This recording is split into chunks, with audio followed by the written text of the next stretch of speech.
how did my controller get tangled? Okay. Hello everyone.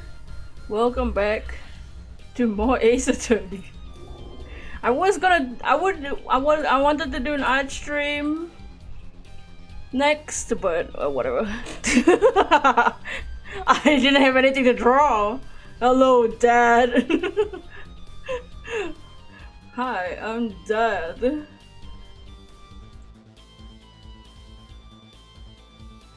Hello, Father.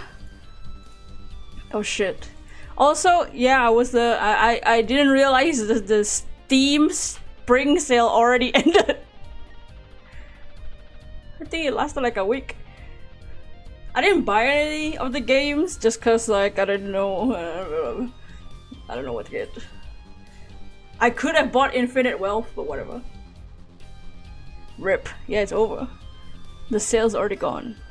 Let's change the music on this thing to... Let's see.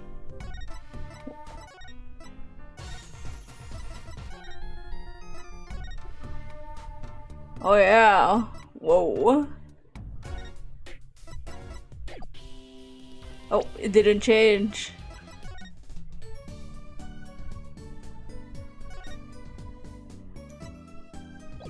But yeah, today we're gonna start episode 4 of Apollo Justice Ace Attorney, which is also the final episode of Apollo Justice Ace Attorney. It's not the final game.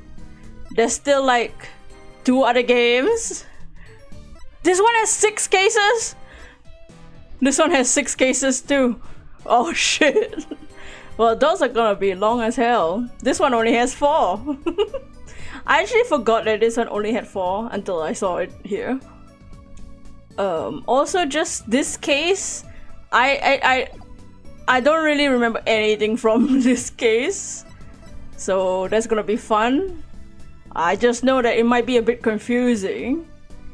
That's the only thing I can remember. It's one of those cases where you have to keep track of things. It might be a bit long. I'm not gonna scroll through here, but we'll see.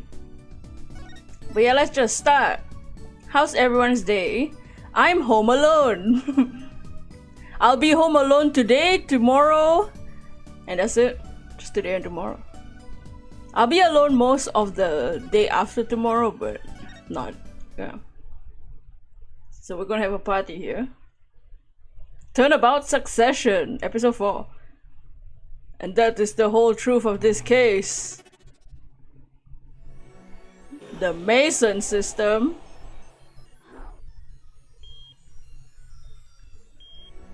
Wow. Advanced graphics. Oh, somebody died. Nice.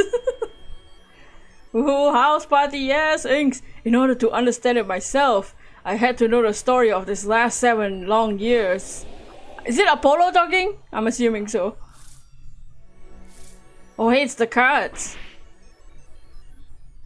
The poker cards. From the first case, remember that?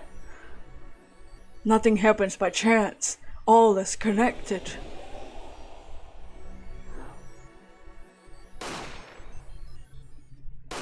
Oh, golden gun. Oh. And now, you stand ready to begin the final chapter of this story.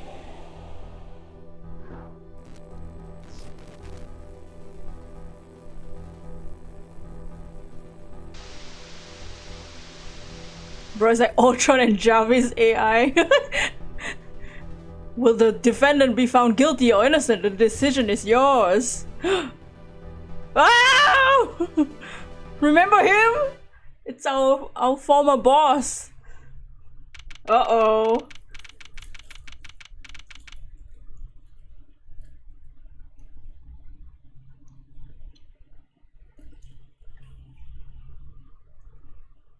Honestly, that should be another case.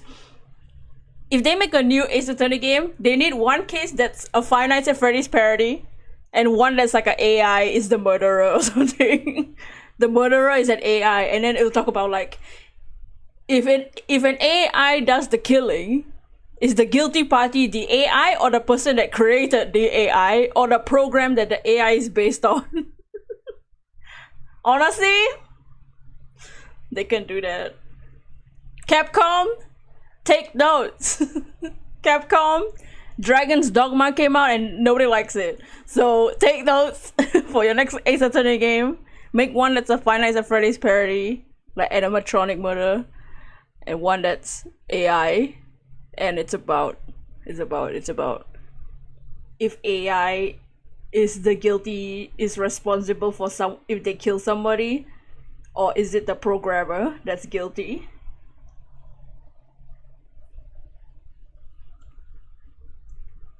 The killer would then accuse the AI that it's not real murder. Yeah, it's copying other murders. Yeah, the AI gets information from existing murderers. So is it the AI that's the killer, or is it the programming that that caused the killing in the first place?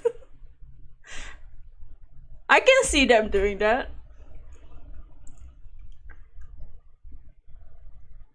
And then like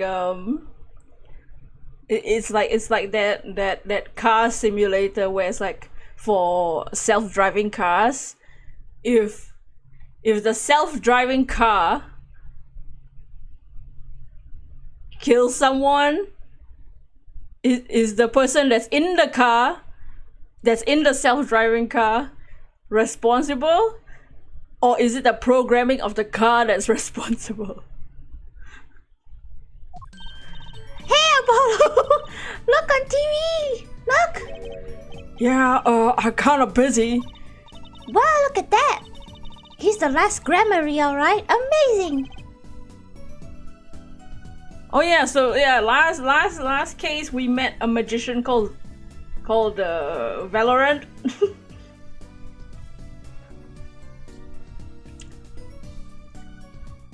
And he's friends with Trucy's real dad. So not Phoenix, but like her real father, who's a magician. Yeah, that's probably all we need to know. And we also met a singer called Lamira, and we proved a 14-year-old boy innocent of shooting a 45 caliber gun that would have ripped his hand off his body.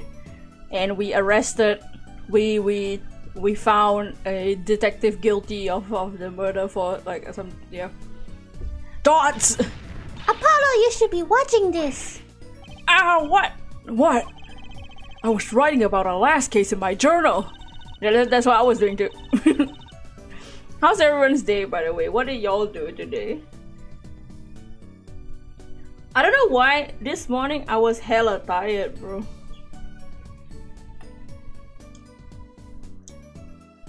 I was actually dead. I did draw a lot today. Lawyers are supposed to write in things called records, Apollo, not journals. And why now? That case was 3 months ago. It's been 3 months? Hey, it's a long story. I did a lot, you know. I want to vacuum pack the feel for the moment of the moment for later. Right now, I'm wowing the crowd by figuring out how Lamy Raw disappeared. Does Apollo have a blog? Can you imagine a lawyer blogging about his cases? That's funny. Right, and Uncle Valen did the illusion too. But you're missing him on TV right now. You're drawing as usual? Oh yeah.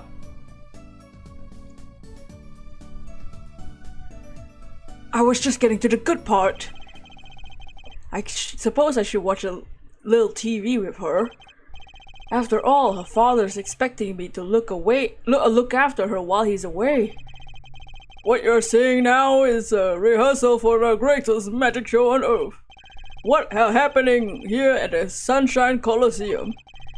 Working on anatomy style reference from Splatoon. Ooh.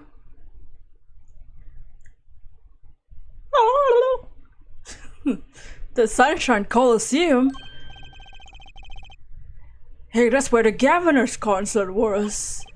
Only 3 more days until miracles happen here. Right before your unbelieving eyes. the legendary troupe Grammary is performing for the first time in 7 years. I thought one of them is dead. Trucy's father? Oh, this is an old picture because Uncle Valand doesn't have his beard and his mustache. Does he have a beard? He doesn't have his mustache. That's gonna be great! I'm so there! You and Daddy are coming too! The legendary Grammars. If Trucy's real father was still alive, he'd be on that stage performing miracles. I got the tickets and everything! Wow. So is it just like one guy performing? Oh wait, it's the girl? $70? Bruh. $70 magic show? Is that regular price? That's an expensive ass show. That's the price of a Switch game. I looked at the Princess Peach game. It's literally the regular Switch price. Stupid.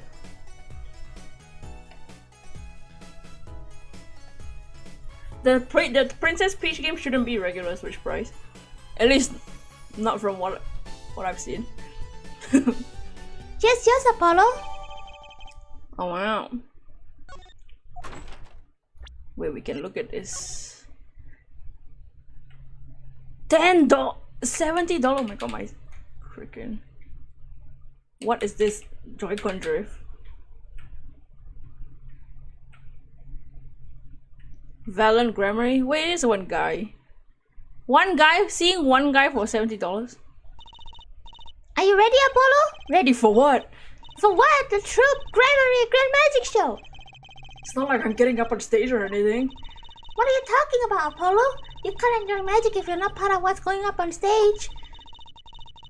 I'll lend you my spare costume if you need one. Oh, is she performing too? You mean I can't go in this? No. Doesn't get more straightforward than that.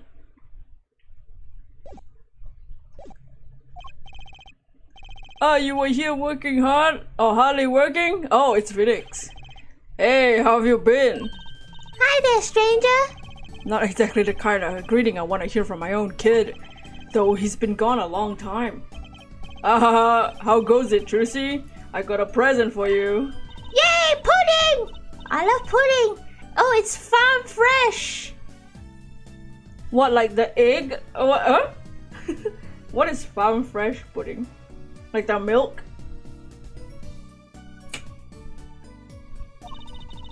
And not just one pudding, but 3 whole cups.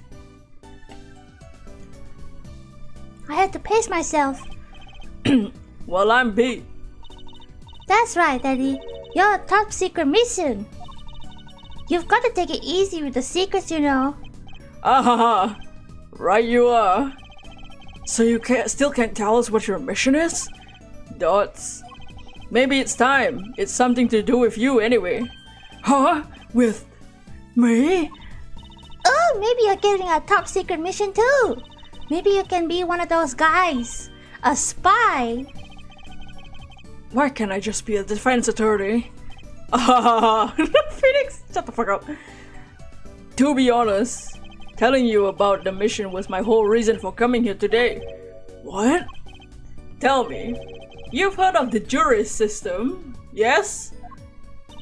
The jurist system? Jurist? Not jury? That's right, a new legal system everyone's talking about. Have you heard of it, Apollo? Huh? Maybe? Dots. Maybe not as many people are talking about it as I thought. The jurist system, huh? Apparently this game's entry took place in 2025. They predicted the future of everything rising in price. $70 ticket, yeah. Yeah, this game is like in a couple years. Oh wait, it's next year!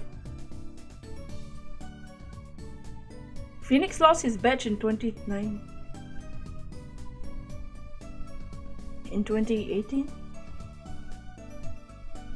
Yeah. My god. That's the one thing about the Ace Attorney fandom. Because the games take place like in currently happening, like upcoming years, when the dates actually arrive of like certain cases or certain events, the fandom is to celebrate it. The day, like when the day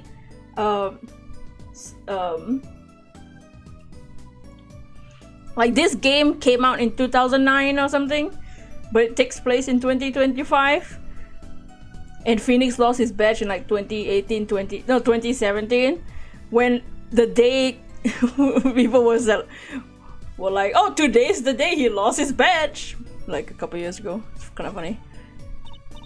So Daddy, what's this jury system thing? Well, Trucy, do you know what a jury is? I've heard of it. Isn't that those people that sit in court in those old courtroom dramas?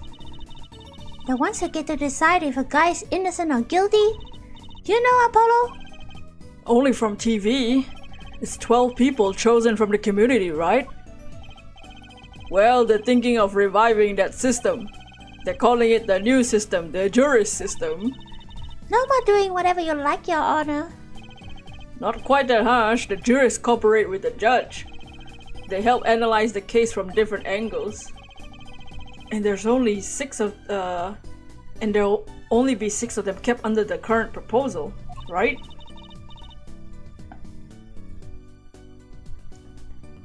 Wow, you know your stuff, Apollo. The findings directly affect the verdict. Hopefully, people will start taking courts a little more seriously now. I feel like I'm on some kind of educational TV show. Starring Dr. Wright. Haha, Dr. Wright, his assistant Trucy, and mascot Apollo, the perfect team. Mascot? Hey! FNAF? So, what's this secret mission? The jury system is my mission, more or less. Anyway, keep in mind that new ideas like this system are always risky, Apollo. Too true. Speaking facts! Everyone's got an opinion and they just talk and then nothing gets decided. Kinda like you, Apollo! I'm not that bad, am I? In any case, we're going to give it a shot. A test, if you will. I don't like tests. Yeah, you're 15. We'll take a case as a sample and choose 6 jurists. And I'll be the one helping with the process incidentally. Helping how? Well, for one, I'll be the chair of the jury system simulated court committee. The chair consists... What the fuck am I reading? The chair constructs the ideal situation, choosing the case, the jury's candidates, even the judge in the courtroom. Wow, it's like you have a real job. Trucy! I was never getting good at piano, to be honest. Once a lawyer, always a lawyer, I guess. The trial's tomorrow, by the way, don't miss it. The trial simulation, that is. A simulation, huh? Sounds interesting. So, what kind of case is the trial simulation about? Well, since it's the first run-through of a new system, I wanted something simple. Good thinking. No sense wearing yourself out on something too serious. True. The case is a murder. Wow, very simple. That's not simple at all. By simple, did you mean the defendant is... Guilty, yes, most likely. So, good luck, Apollo. Guilty? Wait, but we are a defense attorney. With what? With the trial tomorrow, you're defending, of course. Recall that I said it has something to do with you? Go for it, Apollo. It's just a test. No sweat! Yeah, but there's still a verdict to be decided. And a potentially serious sentence, the most serious, in a worst-case scenario. Ah, you mean the verdict's for real? That's not a test trial, that's a real trial. All the forms have been filed, there's no turning back now. Can you imagine signing up for that? Like, as the defendant. So we're testing out this new system, and it will decide whether you die or not. If you would get hung and executed. The trial begins tomorrow at 10 a.m. Hope you can make a room in your schedule. Why am I only hearing about this now? Ah yes, there was a change this morning. I picked a new case. Huh? Something that happened last night. Alright, so what case are you gonna use? You really wanna know, don't you? Of course I do. I mean, I'm gonna be defending, aren't I? If all goes well, then yes, of course, this is just a test. We wanted everyone to start without preconceptions, a blank slate as it were. There's a difference between having a blank slate and being totally clueless. Whose dumb idea was that anyway? Well, mine. The committee chair, remember? Oh. Well, if you want to know it that badly, I suppose I could give you permission to examine the scene of the crime. Good! That's better. But you can't talk to anyone involved in the case. What then? How am I supposed to defend? You let me worry about the details, bro. Remember, I'm in charge of this trial. All of it. But you don't want it to backfire, do you? Apollo, if I'm in charge of the whole trial, that means the entire affair is my responsibility for good or for bad. Just do what you can. And don't worry, I know what I'm doing. Alright. I recommend going down to the detention center. Your client's waiting for you. You can ask about the scene there. But you just said I can't talk to anyone involved. Or you can talk to your client. If you can get her to talk. Why is he so mysterious?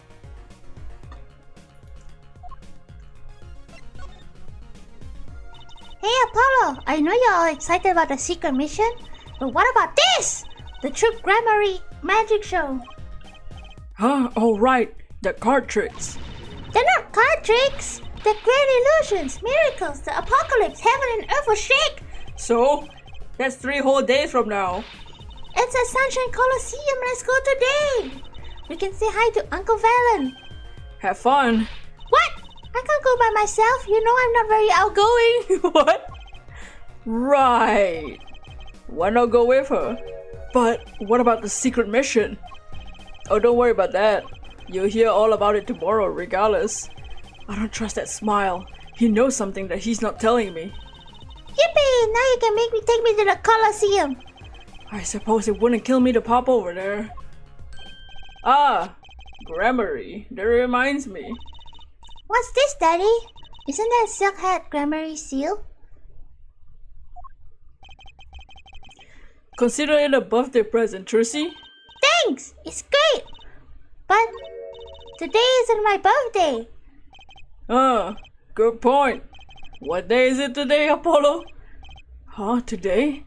I think it's Recycle Your Plastics Day. Dad, it's a Recycle Your Plastics present. Yippee! So it's plastic! I'm giving up trying to understand them. It's much easier that way. So what the hell is that? Can I open it, Daddy? No. What? You need that envelope one someday. Someday soon. Don't open it until then. Ah, dots. Then why didn't you just hold on until then? Because that would be the logical thing to do. Do not open until the right time. An envelope about the Grammaries, huh? Okay. Let's go then. Let's go.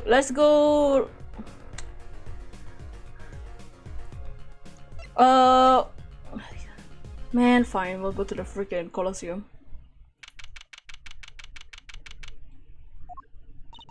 Woohoo! This is it, Apollo! The place where magic and dreams converge. Just a while ago, it was a place where murder and nightmares converged. Let's go say hi to Uncle Valen. What about the case? Only a performer laughs like that. The young Miss Trucy. How often I've hoped to meet again, to tell myself it was an impossible dream. Gee, Uncle Valen, how's it going? I'm glad to see you too. No, of course you are. Humility is not one of his stronger traits. Well, Miss Trucy, how does this day find you? If you've come to give me flowers, do it after the show. I beg you. Actually, we came to wish you good luck. Congratulations on your big magic show. No, but this is I who wish to congratulate you. Not everyone is so lucky to witness miracles such as the one I showed before. Yeah, you're amazing. We get the picture. The world will watch the wonderment of as magnificent illusions are reborn. Here on stage by my hand. Everyone's talking about the big magic show. Is it true that the Grammary Miracle is back after 7 years of absence? Miss Trucy, I must apologize.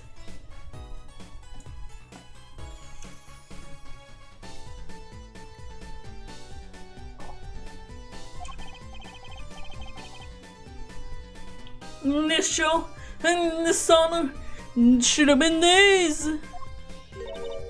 Daddy. My co-magician in training, Zach Grammary, if that terrible thing hadn't. It's okay. Your father was a great magician, Trucy. If he were alive, then I, Valiant Grammary, would have been proud to stand upon the stage as his assistant. Thanks, Uncle Valen. You know, I'm happy you're doing the show. To think we get to see the great magnificent illusions again. She's really looking forward to this, isn't she? My mentor, the magnificent Grammary, was a true deity among magicians. The creator god who gave birth to magic and illusions that define our very imaginations. I was so little when I last saw one, but I still remember his shows. He did wheelies in a sports car through the air above the audience, and then sped out to outer space faster than the speed of sound. I'm guessing that memory is a bit embellished. For 7 long years, the world has been waiting for a miracle to match his. As heir to the Grammary Troop's secret, it fails me to provide one. It is my God-given destiny. Okay, chill. Yes, your nameless face who speaks the nameless masses. How can I help you? If the world was waiting, why'd you hold up for 7 years? It's appears the lad is uninformed.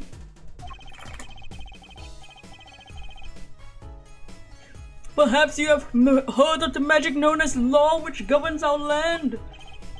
I have, though I'm not sure it qualifies as magic. The performance of Magnifi's miracle was impossible. A certain law prevented it for 7 years, but no more. 7 years? That's a phrase sure likes to pop up, doesn't it? And why was that? A little matter called performance rights, Miss Trucy.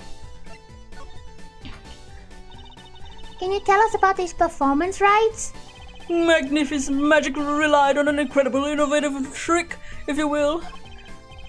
That trick was considered his property. He copyrighted his magic trick?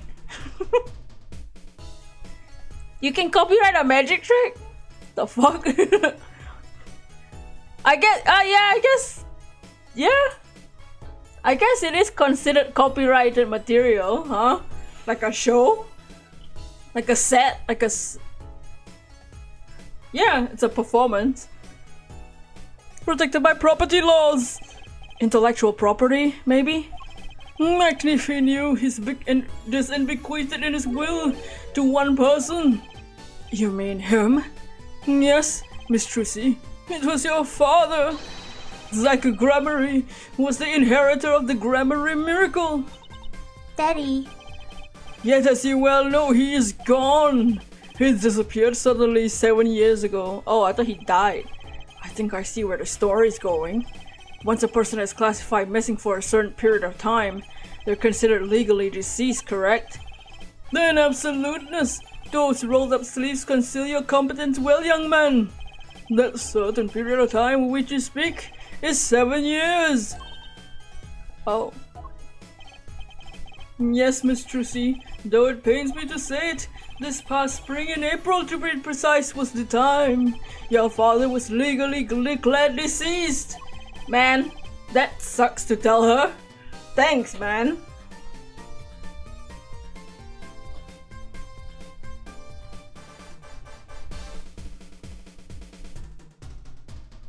In the absence of a formal will, the secrets of Almighty Magnifico Magnifi passed to me.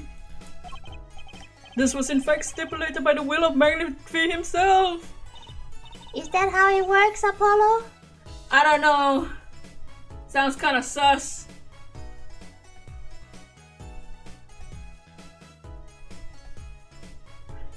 Seems pretty convenient, Mr. Valorant.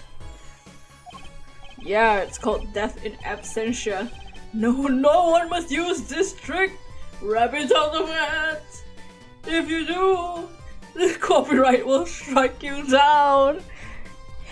You've been hit with a copyright strike on your magic.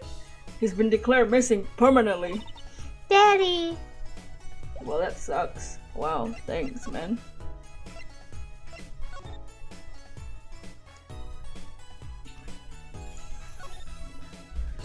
Oh, looky here, a handwritten signature. It says, I can't read it.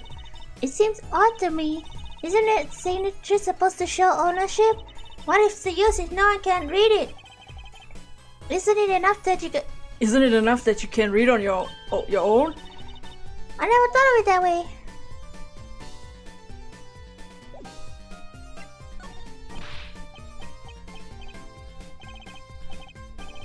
Okay, never mind.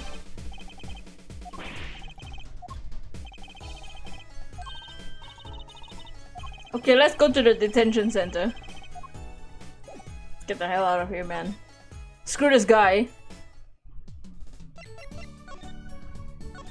Okay, let's go talk to our client.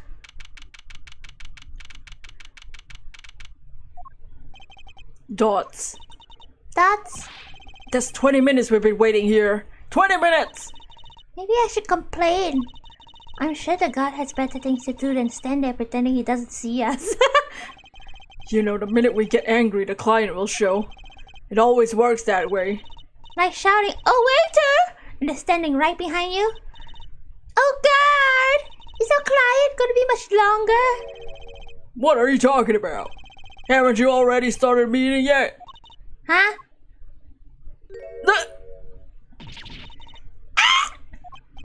What? Where'd she come from? What should she sound like? Well, anyway, please have a seat.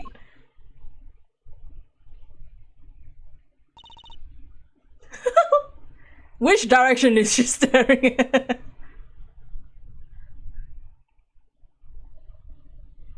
I feel like she's staring into the universe. She's not looking at us at all.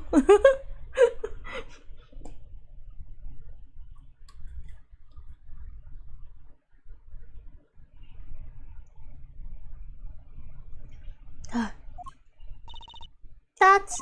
I'm nervous, Apollo. It's the silence that builds suspense.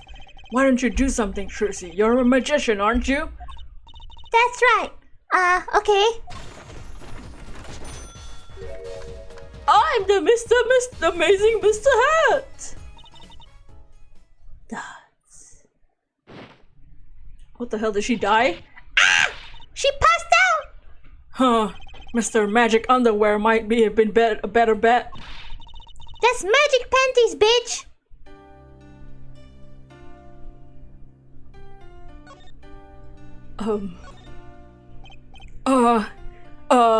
Hi!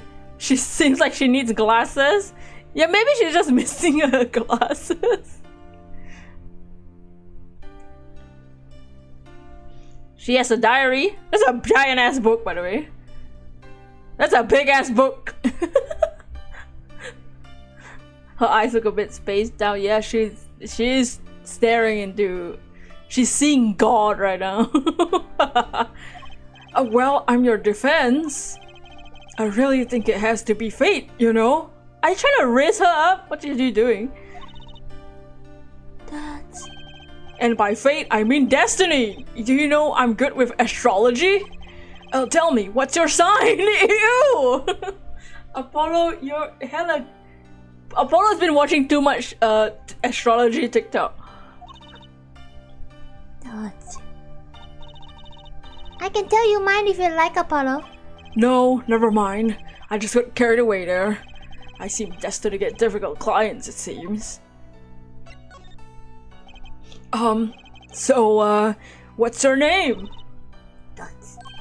Oh right, I'm supposed to introduce myself first. I'm Apollo. Apollo Justice! That's... And I'm Chunsi, right? I know. This is getting nowhere fast.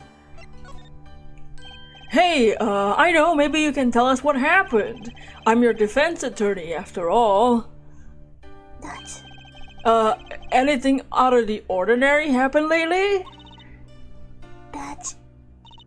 Well, the other day this tourist of the town stopped me to ask for directions. Later, Trucy. I feel like I need to ask directions myself. Well, that was fruitless, though I think I understand despair a little better now. You did good, Apollo. The hell is that? Ew. That's... Is she allowed to bring that in prison? In jail? Look! She's doing her nails! What the fuck? Are nails more important than defense? Is that it? Let's go, Trucy. Excuse me. Could you read this? Sure. Okay. I feel like a teenager on a first date. Apollo? And this is the love letter we pass from desk to desk at school. Stop looking so wistful and read it, Apollo. It's a business card with a name and address. The name is Vera Misham. The address is Drew Studio. And you're giving me this card because... Dutch. Dots. Well, looks like we're finished here. I wonder if Drew Studio is the scene of the crime. Let's go find out. Can we see it? She still has to remain gorgeous while in jail. Yep. Can I bring my nail polish in the prison cell, please? Nice cut. What a pretty business card. It looks like a postcard almost. And on the back, just her name. It seems odd to me. What does? Why write your name on the front and the back of the card? Why not use the space in the back for a self-portrait or a caricature? Then people will remember what you look like too. It's not a bad idea, actually. Here, give me one of your cards, Apollo. She's drawing something. Hey! My hair's not that spiky. Wow. Wait, this is the actual address. It looks like one.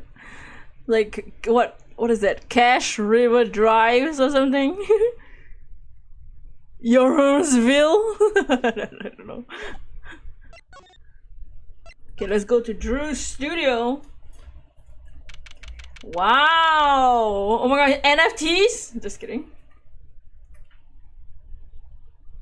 This is set in 2025.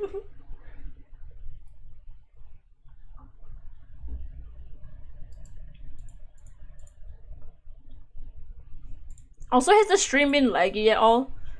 I just noticed my frame rates. I didn't realize it was that bad.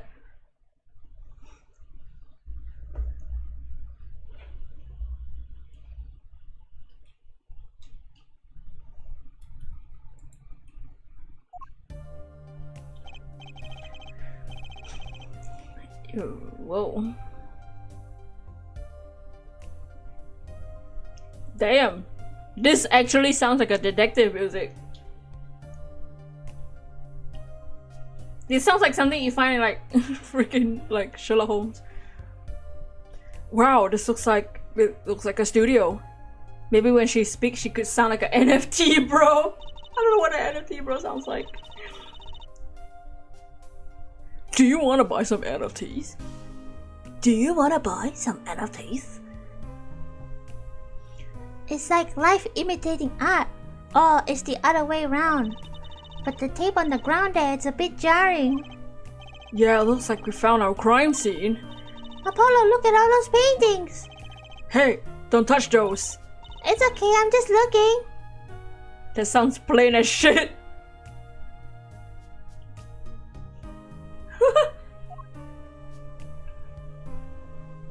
It sounds sussy. Oh wow, we can see the actual paintings. Wow! Wait, it's Momotaro! Apollo, look at this one. It looks half finished. You can still see the rough sketch underneath, or the black and white. But that's odd, the rough sketch doesn't look like part of the rest of the painting at all. Yeah, good point. That's odd.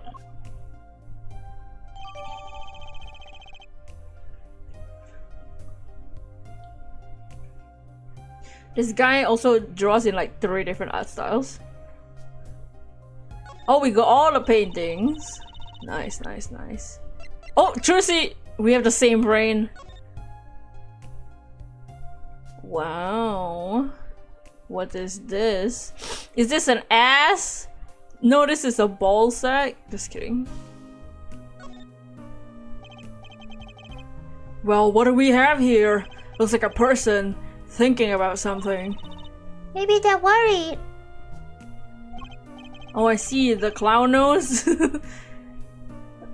Like, what should I have for supper? A hot dog or a hamburger? Thoughts? You know, I always wondered about that. Why is there supper and dinner? Are they different meals or the same thing?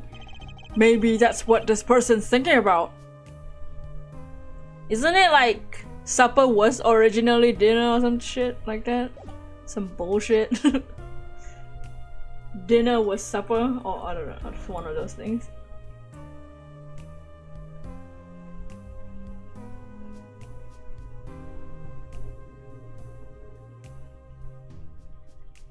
Oh, dinner and lunch were the same thing? Oh wait, I don't freaking know. Is that quillfish? It's clearly a porcupine fish. They're not the same thing? You know what gets me? They got all these needles, right? But what's protecting the soft spot on their lower belly? Nothing! Must remember to keep Trucy away from small round fish. Wow. Would you buy this painting?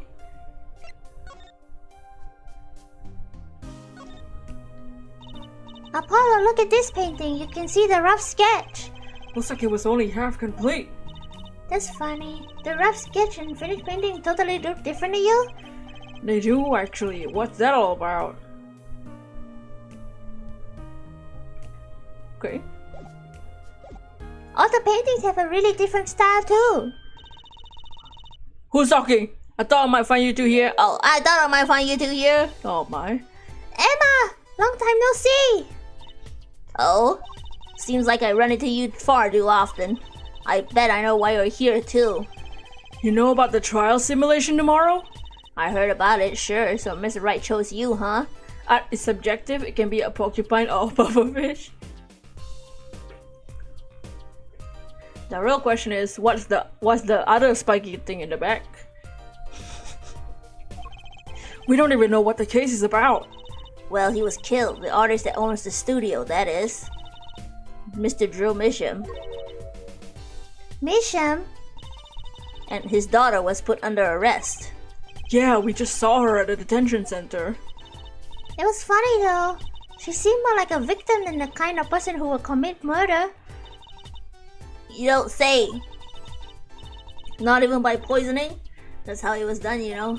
Poisoning is a common way to get the job done when the murderer is a woman. Hey! Hey! Women! Poisoning? Anyway, Mr. Wright told me you'll be coming. Feel free to take a look around. I'd just be over there with my snackoos. We can't talk to anyone related to the case this time around, which means we better find out as much as we can here at the scene, or else. Okay. Oh, there's a painting behind the cupboard drawer. Hey! There's a painting hidden back here. Hey, you're right. What if it's embarrassing somehow and he didn't want anyone to see? You certainly seem pleased by the possibility. What the fuck? It's the same painting, but it's finished. Huh? It's so normal. Oh no, he's training an AI. Art AI. No, not that shit. It's hardly something to get mad about. Dots. Huh? Huh? What is it, Apollo? Doesn't this painting look like... Never mind. Huh? I better get a professional opinion on this. Oh, but he didn't finish the sky.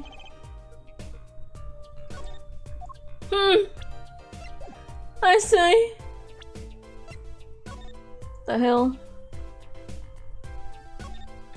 The peach? Hey, Apollo, this painting, I know it. Huh, really?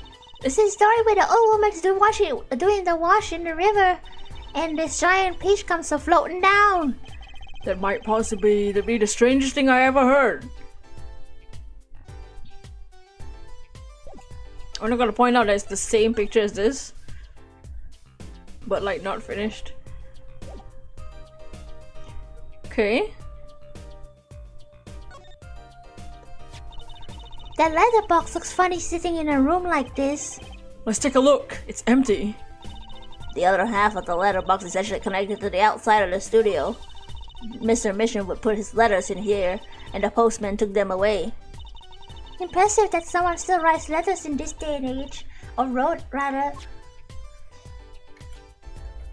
Do you guys write letters? I don't think I've sent a letter in my life.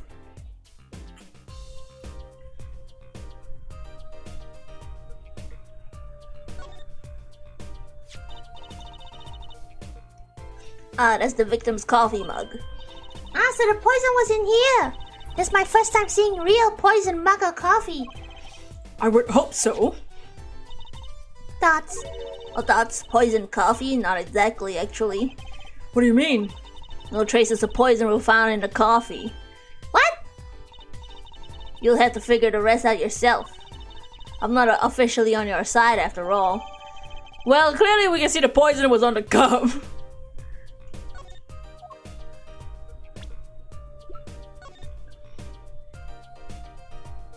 Oh, mission.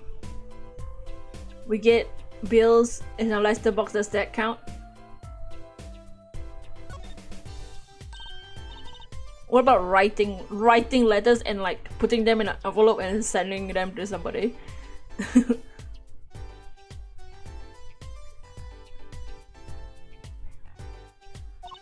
look there, the stain doesn't look so healthy, Apollo. That must be the Blue Mountain stuff we've been hearing. What? Something tells me that even Blue Mountain coffee isn't this blue. No, the stain is probably... Better ask Emma. Why?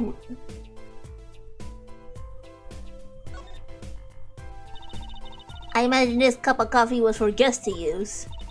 So he had a guess. Guess? Did the police already analyze this cup too? Not a trace of poison was found on that cup. So the killer was after Drew Mission Malone. But who was the guest? That means the guest killed him.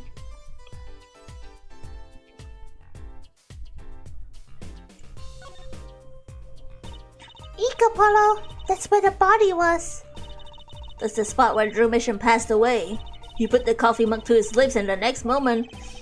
There's quite a bit of paint on the ground. See that half-painted painting there? He must have been working there right through the moment he died. Wow, a true artist to the end. Or maybe he started it a year ago and was procrastinating. Too real. What do you mean? What do you mean? As an artist, I don't know what you mean by having 50 unfinished works. I don't know what you mean. I sketched the thing and then never finished it for like 3 months. And I forget that the drawing exists. What the hell?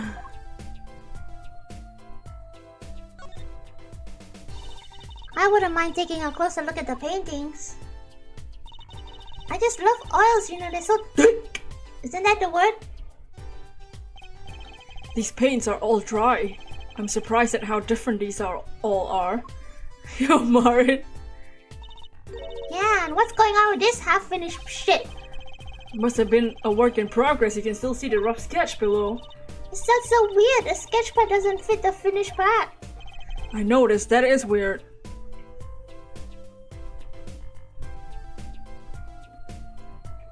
Oh, there's another side. What the hell? What the fuck kind of art studio is this? Why is this one so art studio and then you look to the right? Fucking laboratory, dude.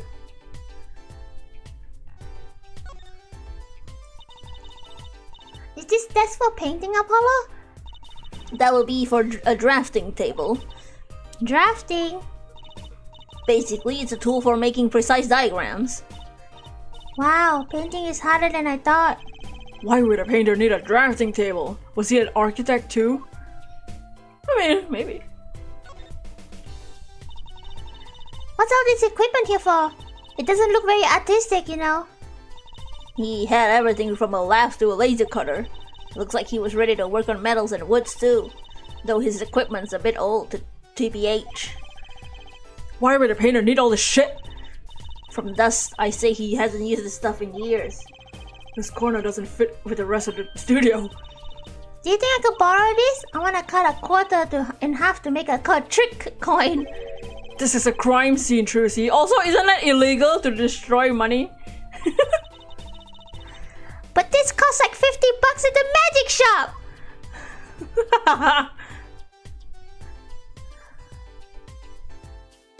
$50 for a trick coin?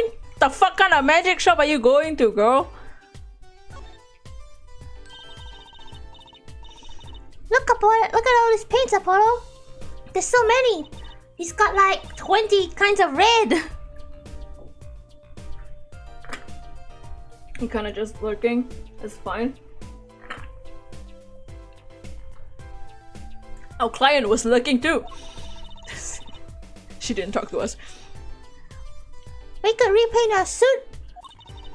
But how about this shade of green? oh, Ace Attorney 7, Green Attorney.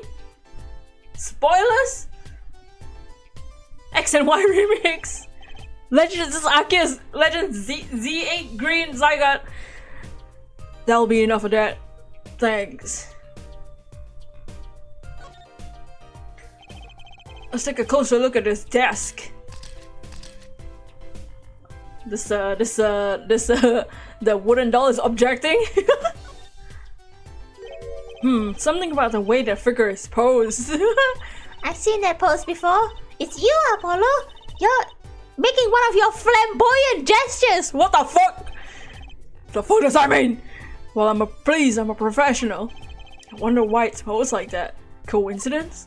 I think not. Hey, Apollo. What's this feathery thing? Isn't that a pen, like an old-fashioned quill pen? But it doesn't have a pointed end. It was most likely for sweeping detritus off the desk. Wow, you sure know a lot, Emma. Bold and scientific, that's my motto. Exactly what about that was bold or scientific? Is this a journal? Wow, talk about a clue. Let's read it. Dots. What? He didn't write the name of the killer, did he? It's new, he didn't write a single line. Ah! You had me going for a while. So this is Drew Mishram? And this little girl was Rivera. Yes, they took that some years ago. They look close, a happy little family. Until you arrested his daughter. Ah! Look, I was personally against that, okay? She just didn't seem very suspicious, scientifically speaking. Right. Loser. Oh, cute! Look at the tiny frame, Apollo. Tiny's right. That thing's barely 2 inches high. What picture could fit in that? None apparently is empty. There's no glass in it either. What's it doing sitting on the desk? It's a lesson for all of us. Be sure to check the size when you buy frames. Okay. Open drawer, open drawer. This envelope has been opened and resealed. Oh, I know how to do that. You take a pot of boiling water and you hold the envelope to the steam. The glue melts and it opens. Cool, huh? Whoever did this wasn't so delicate. You're right. It looks like they just ripped open and stuck it back together. Huh? The postmark on this letter is from 7 years ago. Oh, 7 years ago. Why would someone open a letter, then seal it again? From 7 years ago! Better hang on to this. Can we read it? It's open, right? Is it?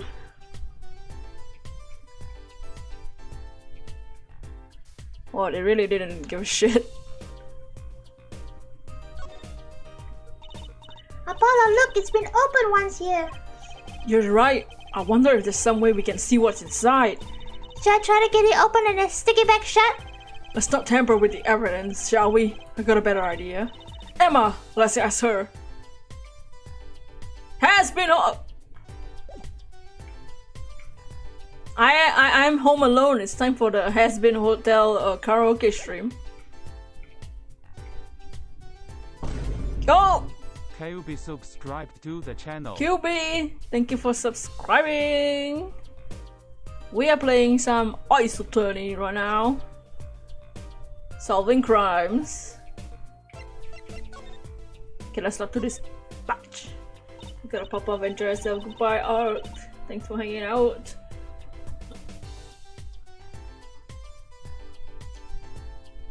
So this Drew mission was some kind of artist? Apparently, he did a lot of illustrations for books I hear. Had a lot of female fans. Yes, has been karaoke. Also, I'm behind. Oops, it's fine. I might be lagging, I'm not sure. Oh, well, I guess his stuff is kind of pretty. Like the oil painting over there, for instance. Yeah. That wasn't one of his illustrations, actually. So it was a standalone painting or something? Is that what she means? He was an odd bird, Misham. Hadn't shown his face to anyone until the end. What do you mean, to anyone?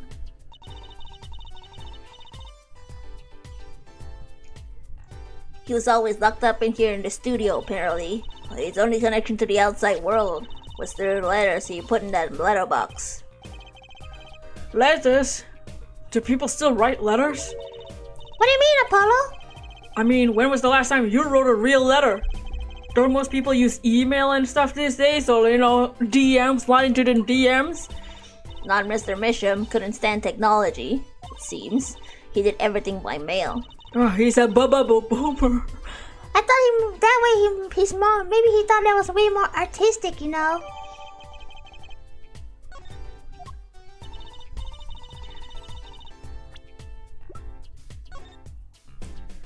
Wow, nice letterbox.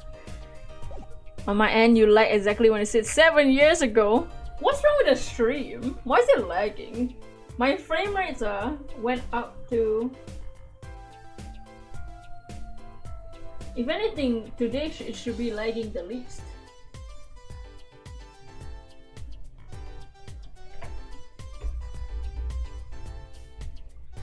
Because I'm alone at home. Nobody else using the fucking Wi-Fi.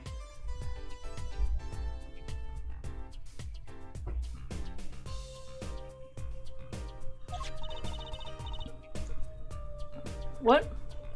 The only person allowed in beside him was his daughter Vera. Well, he clearly had a guess. If you said the cup is only for guests. Oh, you mean the killer? Trucy, the suspect, please. We took some fingerprints, of course. The only ones found in the room were Mr. Misham and Vera's, basically. How old is Vera? Let me see. Drew Misham is 52. Disgusting. She didn't hesitate. She's 19 years old. Bruh. Basically, Actually, last night, Mr. Misham gave an interview to a reporter for the first time. It happened during the interview, apparently. his first interview ever? Could you tell us a bit more about what happened the night of the murder? Like I said, last night was the first time someone from the outside came into the studio. I guess mysterious painters who never go outside make it good for good articles. It just so happened that he died the night of his first interview. At around 9 p.m. every night, Vera made him a cup of coffee. Last night he drank his usual coffee and suddenly he became ill. And died? She poisoned him on the night of this interview? Wouldn't the reporter see? Allegedly, Trucy. Allegedly, she's our client. He wasn't near Mr. Mission when she brought the coffee to her father. He was checking out some equipment in the back of the room. Supposedly, that's why she didn't notice he was there. It was the reporter who called the police, in fact. Wait, but why is she the suspect? If anyone's suspicious, it's the reporter. Yet the reporter never got out in Mr. Misham's coffee. Even Vera acknowledges that. Regardless, I want to know more about this reporter. So, this woman, Vera, she's Mr. Misham's daughter, right? Yep, a real sickly girl ever since she was little. Hardly ever went outside. She did kinda give off a withdrawn sort of aura.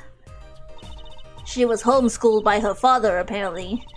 It was quite the scene when they took her out to the detention center. She was screaming about how she died if they took her outside. That does sound like a scene. In the end, she agreed to leave if we allowed her a good luck charm for company. A good luck charm? Apparently, she has this charm that magically gives her courage to go outside. Why can't I ever get a normal client? But why would a shut-in daughter kill her own dad? Don't look at me. So about the poison, it was found to be in his coffee, right? No, not precisely. Not precisely, the hell? It means see for yourself, I think. I bet Emma could help us here. Don't forget, flattery will get you everywhere with her, Apollo. Oh, what are you two whispering about? Well, I was thinking. What is it we always do when we run into you at the scene of the crime? What is it we always do? Scientifically!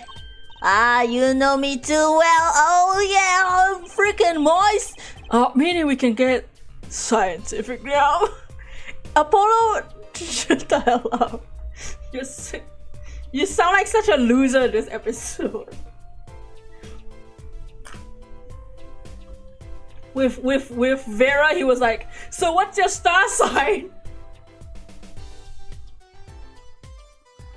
And now with Emma, he's like, you wanna get scientific? Fucking loser. Oh, I suppose just this once. Bring me anything you find suspicious and we'll check it out.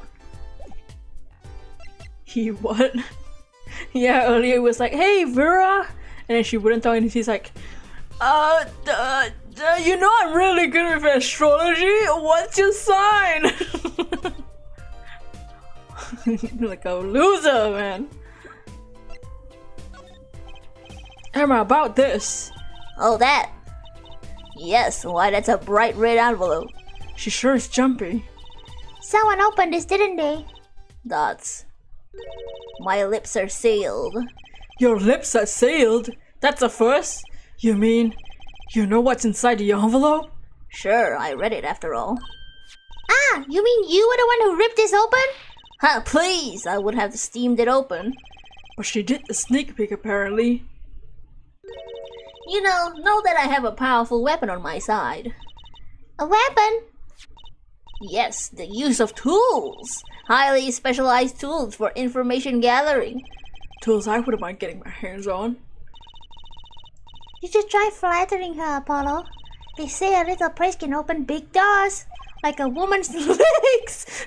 Never heard that one, but it's good advice. Let's try talking to her some more. About that envelope we found, I was wondering if you could help us with that tool you were mentioning. You wanna know about my tool, do you? Ew. You didn't say that. Yeah, it wasn't. I didn't say that. Trucy did. It's called an X-ray analyzer. X-ray? Like the X-rays you get at the dentist? That's right, at least that's what I call it. Huh? It has a real name, but it's much more complicated. The X-ray spectralization.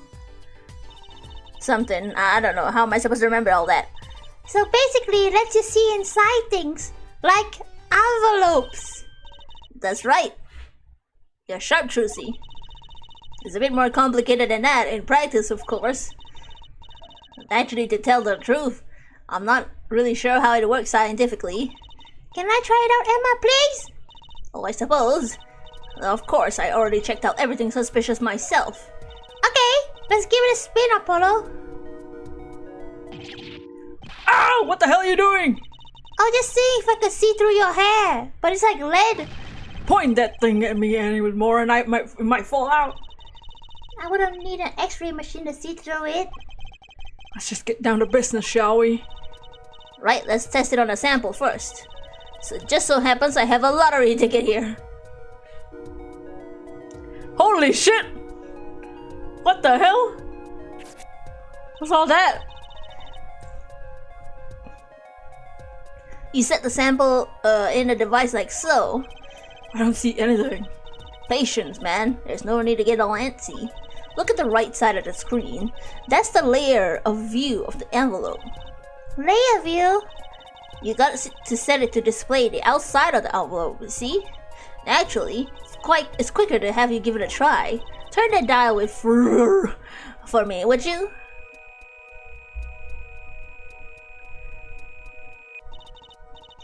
That's right. That's how you choose the depth you want to scan. Hey, I got something. How much radiation that machine producing? I don't know how much radiation are we polluting the crime scene with.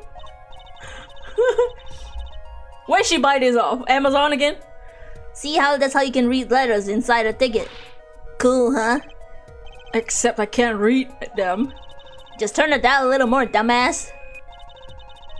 What you have to understand is that a sheet of paper isn't really flat at all. When you zoom in that much, you see the paper is like a bunch of hills and valleys. Wow, really? This X-ray device uses a beam of a wavelength of only 0.05 microns. Wow, I definitely know what it means.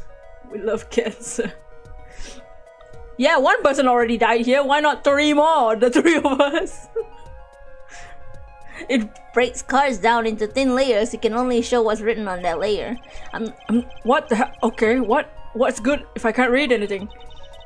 That's why we gotta go on to step 2. Try rubbing the image a little bit, if you would. Rubbing? Like going on the image with while holding A?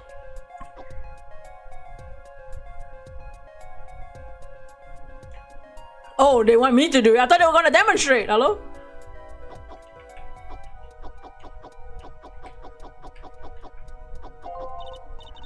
Apollo would agree Cancer is the best star sign. Oh. I don't know when Apollo's birthday is.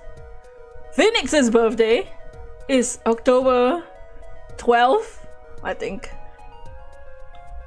The fuck you talking about, Juicy? There, that fixes the image on the screen. Now turn the dial again, just a little. What the hell? Now you can rub this image to fix it too. I get it, we just keep doing this until we got the whole thing. Exactly, not bad. Neat, let's do some more.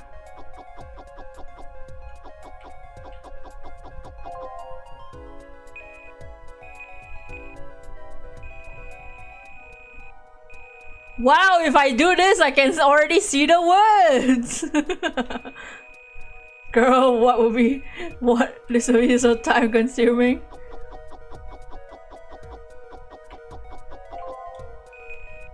Wow, I can already see it! Emma! You won!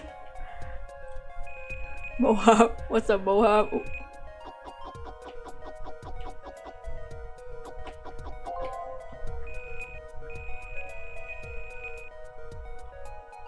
What the hell do they want?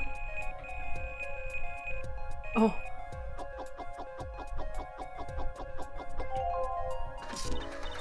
Okay, let's print this out. Wow, the printed words is so much more HD than the fucking scan. Woohoo! I'm a big winner! Aha! See, this is one true hidden power of my weapon, Elite. Now let's try it out on the real thing, shall we? Oh my shit.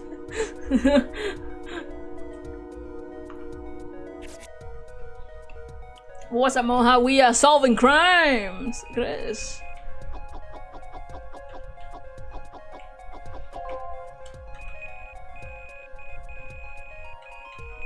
This was just a test. Yeah, the lottery ticket was just a test.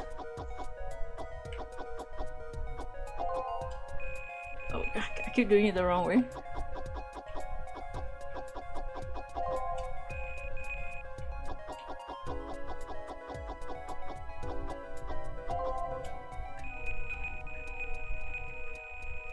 See, Drew Misham, I deposited 100k in the designated account. Please send a receipt once you've confirmed the transfer.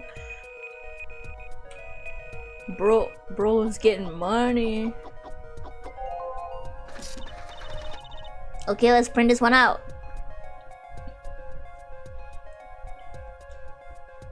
Someone deposited 100k into Mr. Misham's account? His paintings must be valuable. There's another page in there. Care to take a look? Oh my god! You better do. If you're gonna read someone's mail, you might as well read it all. Here's the second page. Oh, it's the second page. Girl said do this for an hour. This would take 2 hours in real life.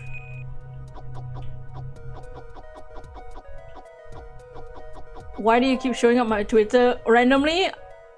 You asked me that like as if I programmed Twitter. I don't know. Why do you ask me that? I don't choose who my tweets show to. That's not a question that I can answer, man.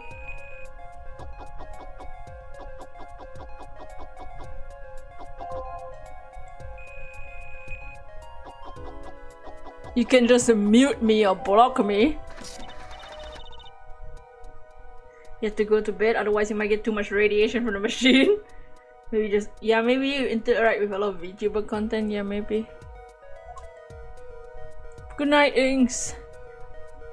Don't be afraid if you wake up with a with like green skin and poisoned from the radiation. Sign the papers and send in the enclosed envelope with the enclosed stamp within 3 days. I need not remind you to speak of this to no one. Who the hell writes like this? Sign the papers and send the enclosed envelope with the enclosed stamp within 3 days. I need not remind you to speak of this to no one.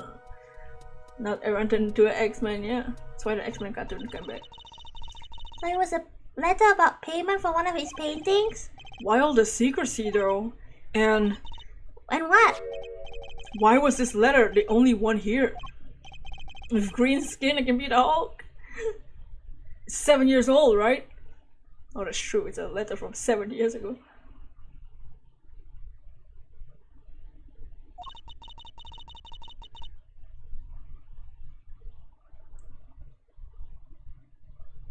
Maybe it had some special significance to him.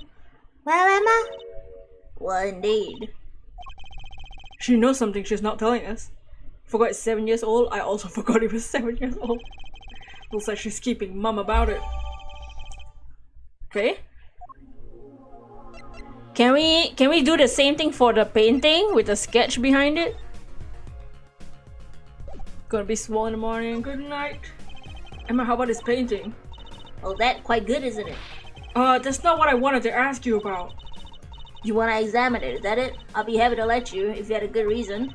But without that, sorry. Because she wants us to do a little footwork on our own first. But we can see that the sketch is different from the fucking whatever.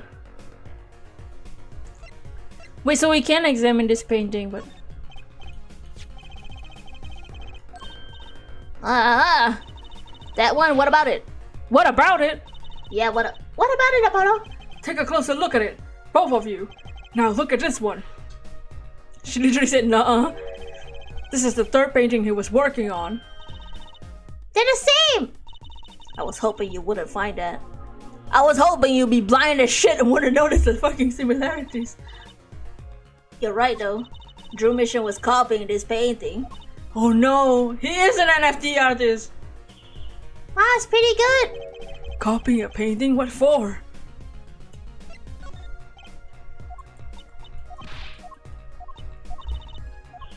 What, is that not good reason?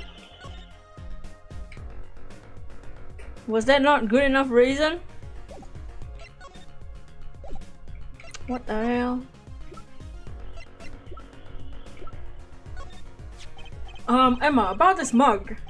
There's a pale blue residue on the rim. Oh, that! Yes, well, it's just a rumor. But I heard there's this kind of coffee called Blue Mountain. I'm pretty sure it isn't blue, Emma. Alright. Okay, you got me. That's left from my testing spray. Forensic science! I knew your hobby was behind it somehow. It's not a hobby. So what kind of scientific stuff are you up to? This spray is what turns blue when it touches poison. So the poison that killed the victim was on this mug? That's right. See, it wasn't in this coffee. The killer applied it to the rim of the mug itself. Wow, science is amazing. It certainly is helpful. Maybe Emma will be willing to help us out a little more. You could try buttering her up, Apollo. They say flattery will get you everywhere. It's certainly worth talking to her a bit more. I'm about poison analysis. I was afraid you were gonna ask about that. See, this solution is used to test for atroquinine. What the fuck? Atroquinine!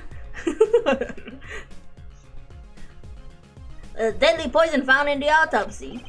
Uh-oh, I know that spark in her eyes. She's getting excited. Ew! Best tread lightly. It's one of the most virulent poisons. It's absorbed into the body astonishingly slowly. It takes at least 15 minutes of time of ingestion for the adverse effects to show. And guess what? A recent research has shown. That's fine, really. We don't need to know all the gory details. I think I get it. You should spray this stuff on the whole room. Precisely. You can even find the slightest trace of poison with this. I wanna try. Please? You don't have to ask twice. I'll definitely let a 15-year-old girl spray solution on a crime scene that's supposed to detect poison and potentially poison her too. More demos of the Vocaloid furry voice band came out. It sounds scarily good. Oh. I already used it on everything suspicious, of course. Yeah, let's give it a whirl, Apollo. Ah! Why did you spray my face? I'm seeing if I got a reaction off of you. How's this for a reaction? Never do that again. I'm not poisonous. He sent you one? I'll listen to it later. I don't want my streamed leg. Tell that to the helpless witnesses on the stand. Let's get down to the real poison, shall we? Oh yeah!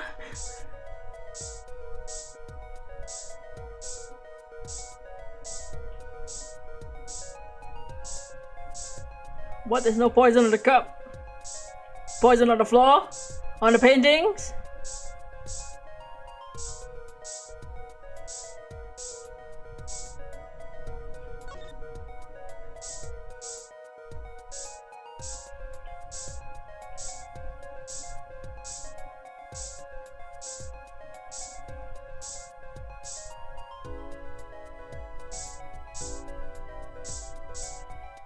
What the? I don't see shit.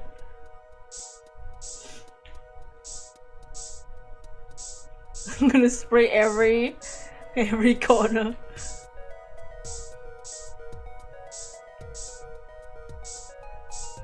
On anything suspicious.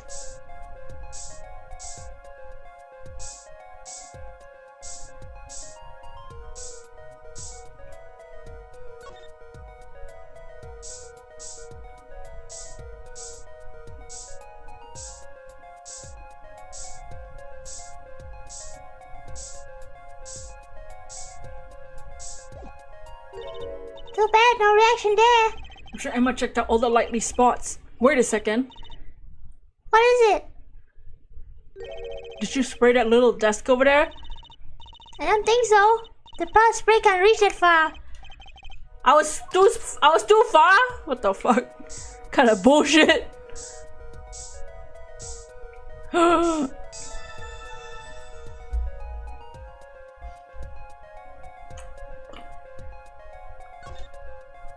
What the hell is that I Spy ass game?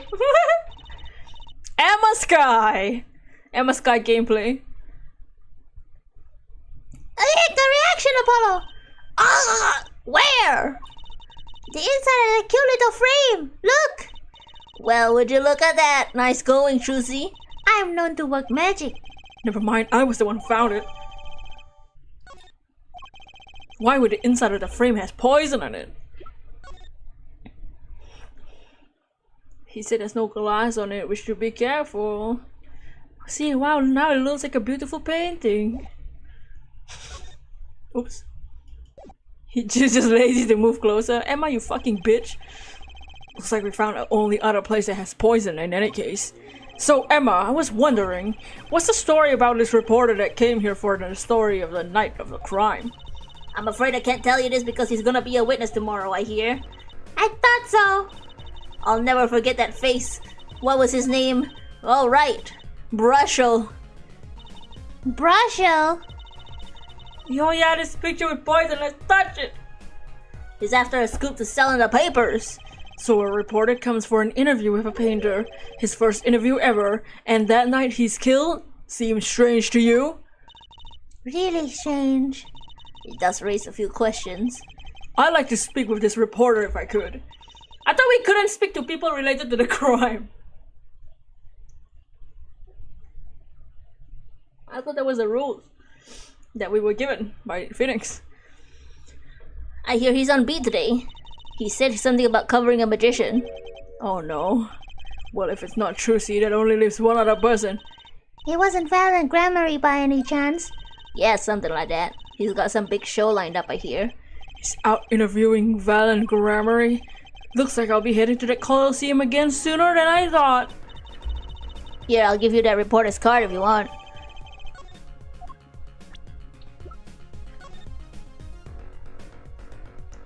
Wait, Los Angeles! Freelance journal. Ew! Fucking disgusting. What's that fucking Snoopy? Like, what is this shit? Los what? Los Angeles! We are in Los Angeles, Tokyo, California, Japan. I guess you gotta have a good business card if you want freelance. Yeah, what's this camera lens finder? Do reporters take photos too? I guess if it's freelance, you'd have to. Maybe you should try being a prosecutor and defense attorney. You always win. Why wouldn't I become a rock star too while I'm at it? Okay, I guess we're done with Emma before we can examine the painting. Man, the Coliseum? Oh, can we present the business card? So, a journalist was here on a story. All lies in the universe are upon my stage. All pens seek to commit this mystery to paper. His name was Brushel. Brushel. I think he remembers. He doesn't look too happy about it. Brushel, that cloying smell of fucking mint when he smiles, yes. Could you tell us more about him? What he want?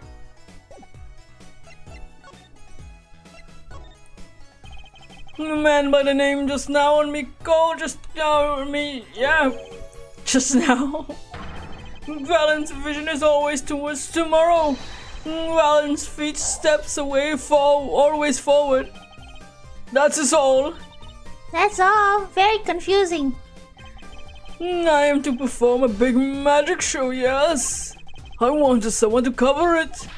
Yet he had ears only for that incident. What that incident? In any case, I requested the rapacious reporter to remove himself. So painter has died, what of it? It is... So what if somebody died?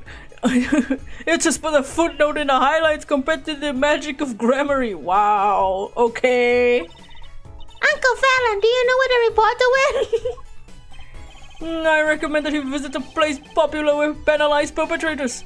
The detention center? He was a rude individual. Might I see that card? Sure. He will tear apart my respectability. Bitch! I will tear him apart. Ooh! Here it comes, Apollo. Uncle Fallon's big magic trick. Is he gonna fix the card? Not sure if that qualifies as a big magic. That's... That's... What happened to the big magic? No! Is this not more miraculous for it to stay ripped? You must have really not liked that journalist. Okay. Okay, Uncle Valorant. Uncle Valorant's hella sus. Oh hey Phoenix, what's up?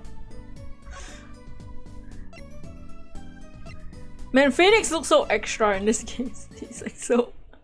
He looks so out of place.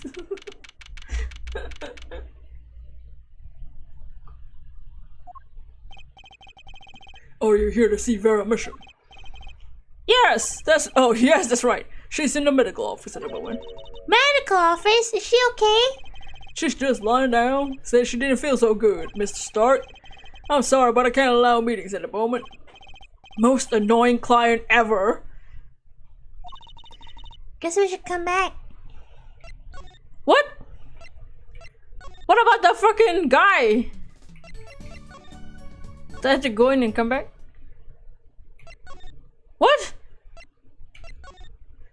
I thought the journalist was here. What if we show him something? Okay, never mind.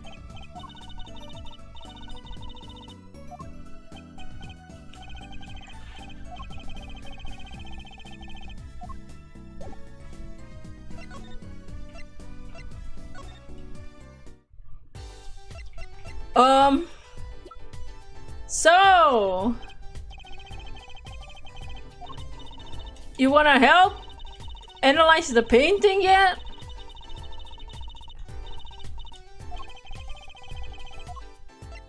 Can we analyze the painting now?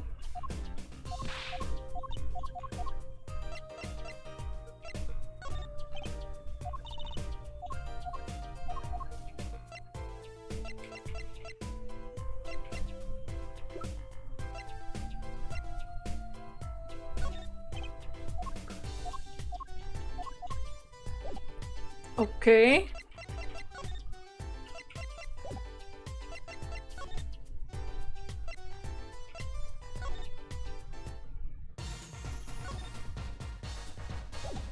Is there something we can show him? I was wondering if you could tell me about this. Why that bears the grammar seal? Guts. Uncle Valen? Something wrong? Trucy, where did you get this? Huh? Daddy gave it to me? Your daddy? My partner Zach? No, my other daddy! Whoa! Phoenix right! I know. Why would your Lord Daddy? Whoa!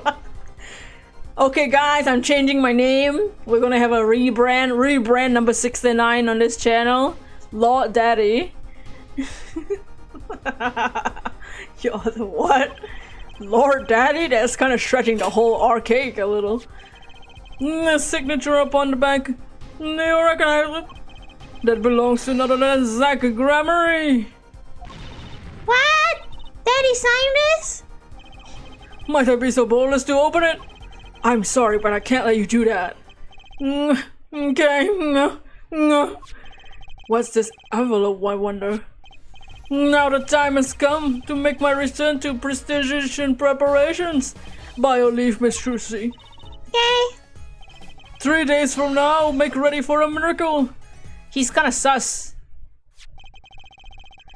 What do you think the journalist was after? Why did Mr. Valiant react like that to this envelope? He's not a... Okay, now we can go to the detention center. Fucking bitch. Oh, hey, Phoenix. Lord Daddy. Ew. Lord Daddy. I think I hear what you're saying. We're all doing it for the money. End quote. No, not at all. Looks like someone's already meeting here.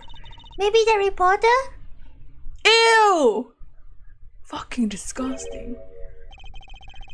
Ew! His eyes are fucking huge. Why does he move like that? It's disgusting. What the hell? Who drew this? Who drew this sprite? Jump scare. Hey there. He looks like SpongeBob as a human. The 90s anime eyes.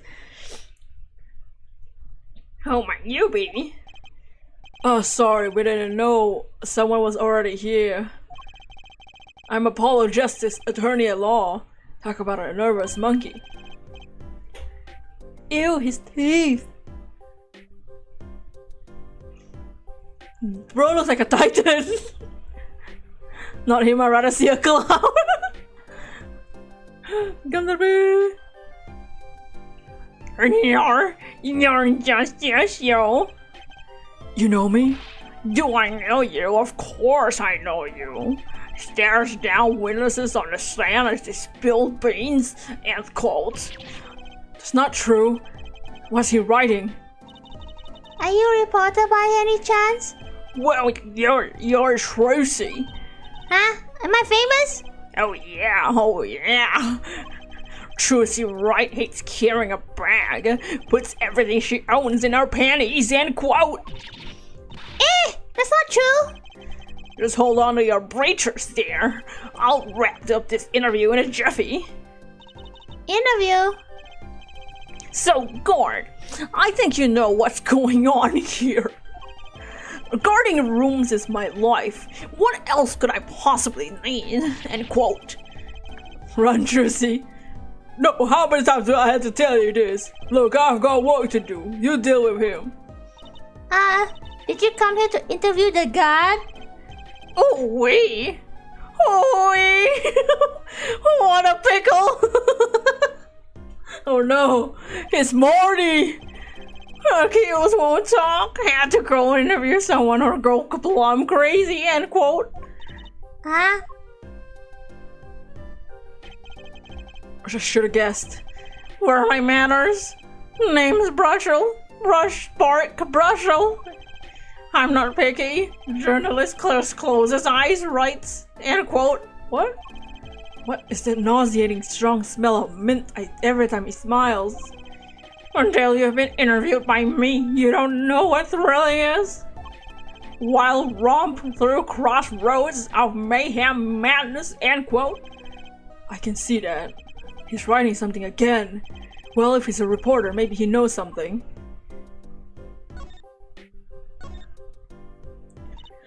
So, Mr. Brasho, you're a journalist?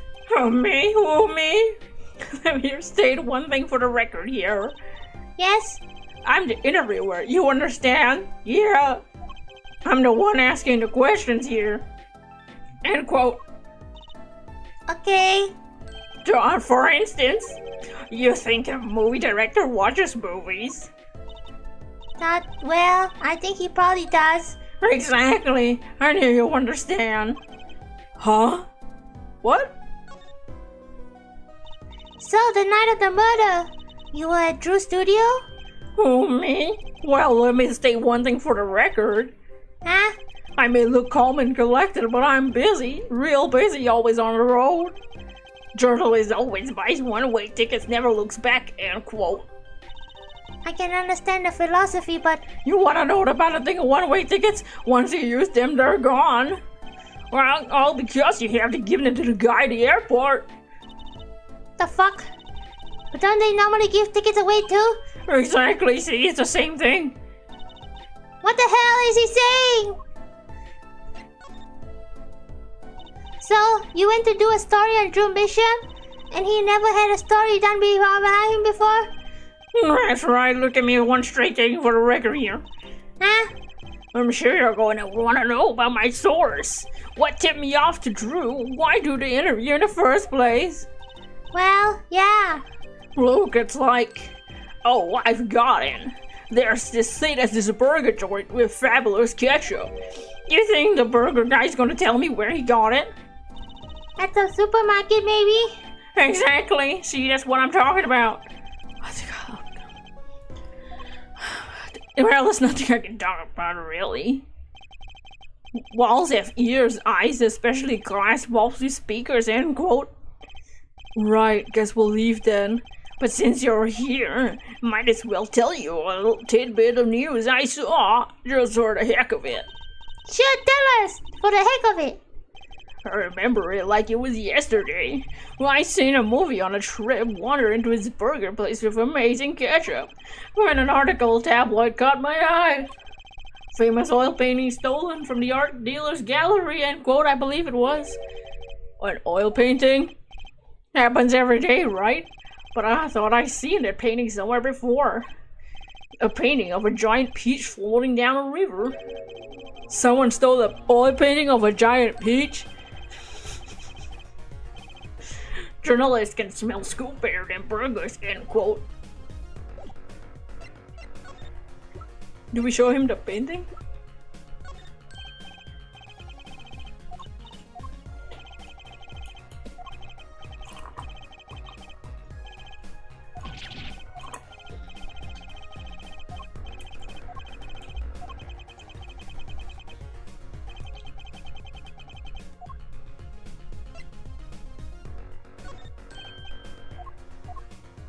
Okay, is that all we needed from him or something?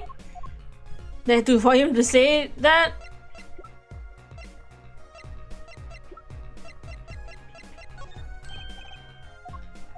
Okay, let's go to Emma and see if we can analyze the painting now.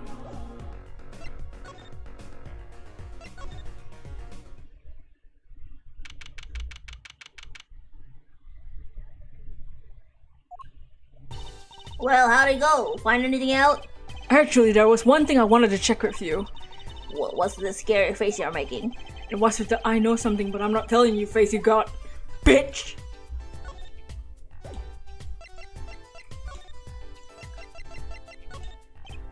Emma, about this painting. What? This painting came from behind the dresser. Yes, so? It was stolen, no? I was hoping you wouldn't figure that out. Do you think you could tell us a bit about this? I suppose that's what you think. Drew Mission was a forger. A forger? Oh. NFT. So what exactly is a forger? Well, basically, it's someone who makes forgeries. Fakes, in other words. Fakes? Copies of an original. Exact copies to precise. You can't tell them apart. Well, why not just photocopy them? Their big problem with forgeries is that people try to sell them as the real article. It's a crime, of course. So Drew Mission was... A criminal? I'm afraid so. He received money to create elaborate forgeries. To supplement his work of illustration, I guess. I see. Actually.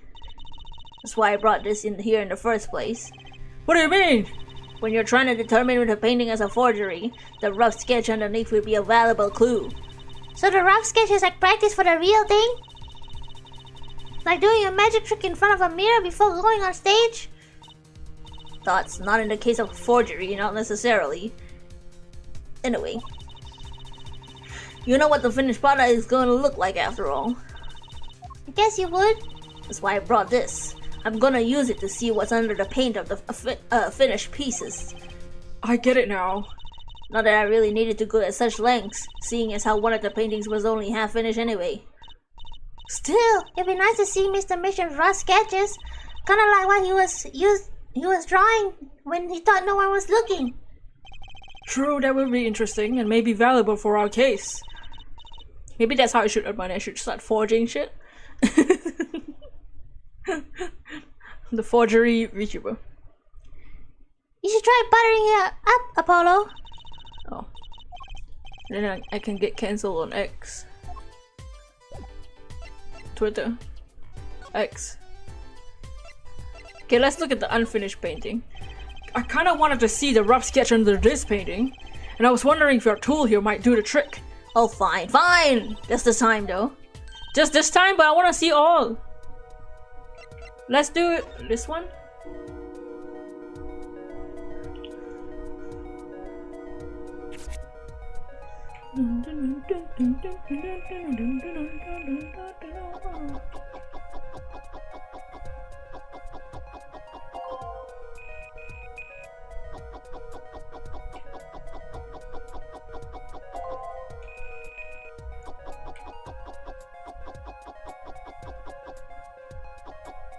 I can't see shit.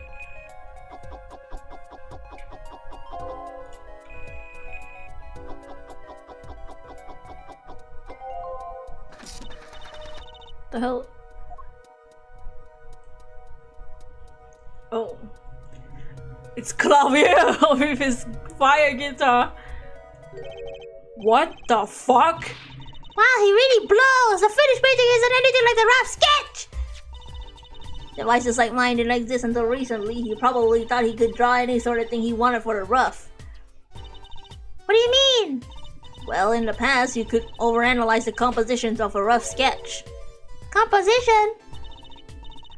In other words, the traces of charcoal between the paint and canvas, so you could tell if there'd been a rough sketch, but not what it looked like. I think I follow you. So in essence, it wouldn't matter what was underneath the finished painting. Some pros would actually paint around a rough sketch entirely, then do a complete new painting on top of that. So Mr. Mission was drawing whatever he wanted before he painted over them? Possibly. Is there a problem with that? Not particularly, but something about the sketch itself is odd. You're awfully silent all of a sudden. You think we could check out one of the other paintings? Well, sure, you like this detection and stuff, huh? Hey DJ Riolu, let's check out the pufferfish one. We are analyzing paintings, and they're all kind of sus.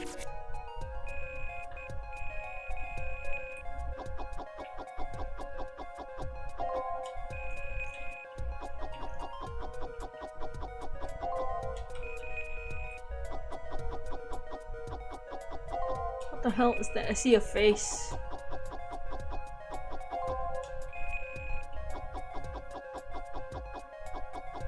Oh, it's the salty noodle! It's the noodle stand. What the fuck? Ew! This one too! What's wrong, Apollo? You look so serious all of a sudden. Do you think I could just look at the last of these? Fine by me, knock yourselves out. Is it gonna be poker cards? Like the first case?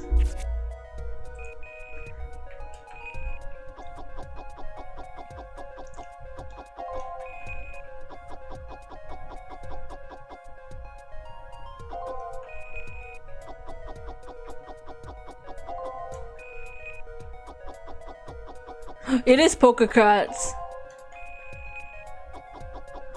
Oh, it's the poker game.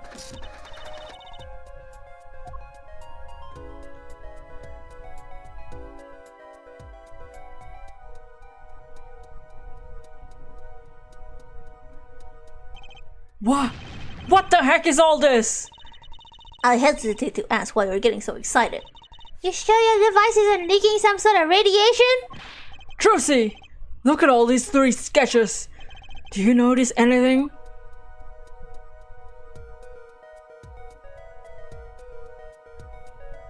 It's all our cases. He's been spying on us. Ah! There! Now you're both white as sheets. What's going on? These sketches are of 3 cases I worked on. What? The murder in the poker room at Borscht Bowl Club. The dead man pulling the noodle stand. And then the events that transpired during the Governors concert. What could it mean? How could he have drawn all those things? And why? That's what I want to know. Wait, is Drew Misham your father? Give me a break. Does that even remotely sound possible to you? I never even heard of Drew Misham before. I hadn't seen a picture of him, but there were my cases, drawn on his canvas. Every single one of them. It couldn't have been a coincidence. Just who is this guy? And what do you have to do with me? Oh shit.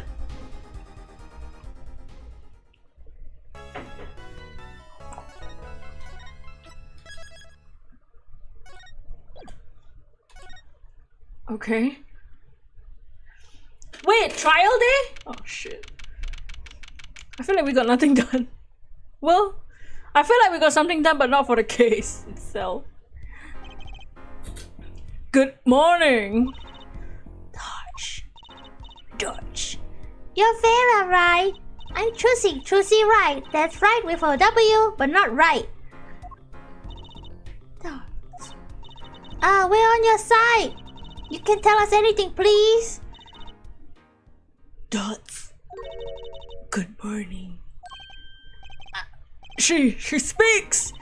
Not bad, not bad. But I think you do better with a little smile, you know? You're so pretty. You need to sell yourself, you know? Trusy, you need to find better phrases.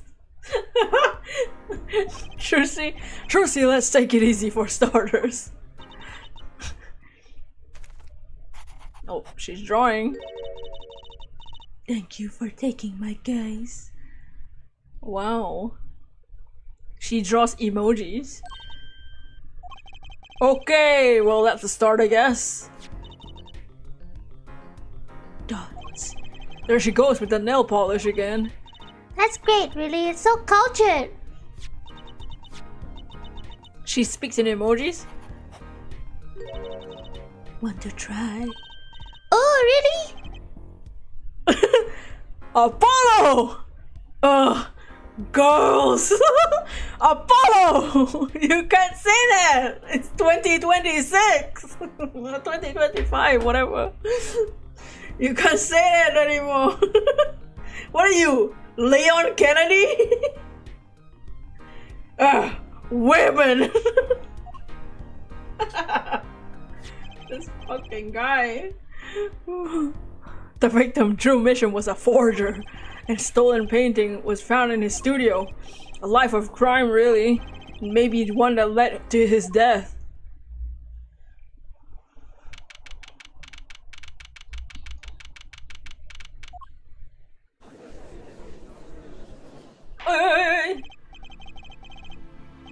Well, we will begin the trial of Vera Misham.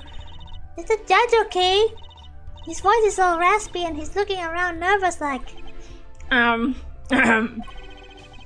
The repercussions of today's trial will most likely be felt for a long time, and may indeed alter our legal system forever. Today is a test of the jury system. It's the first step towards a new order in the courts.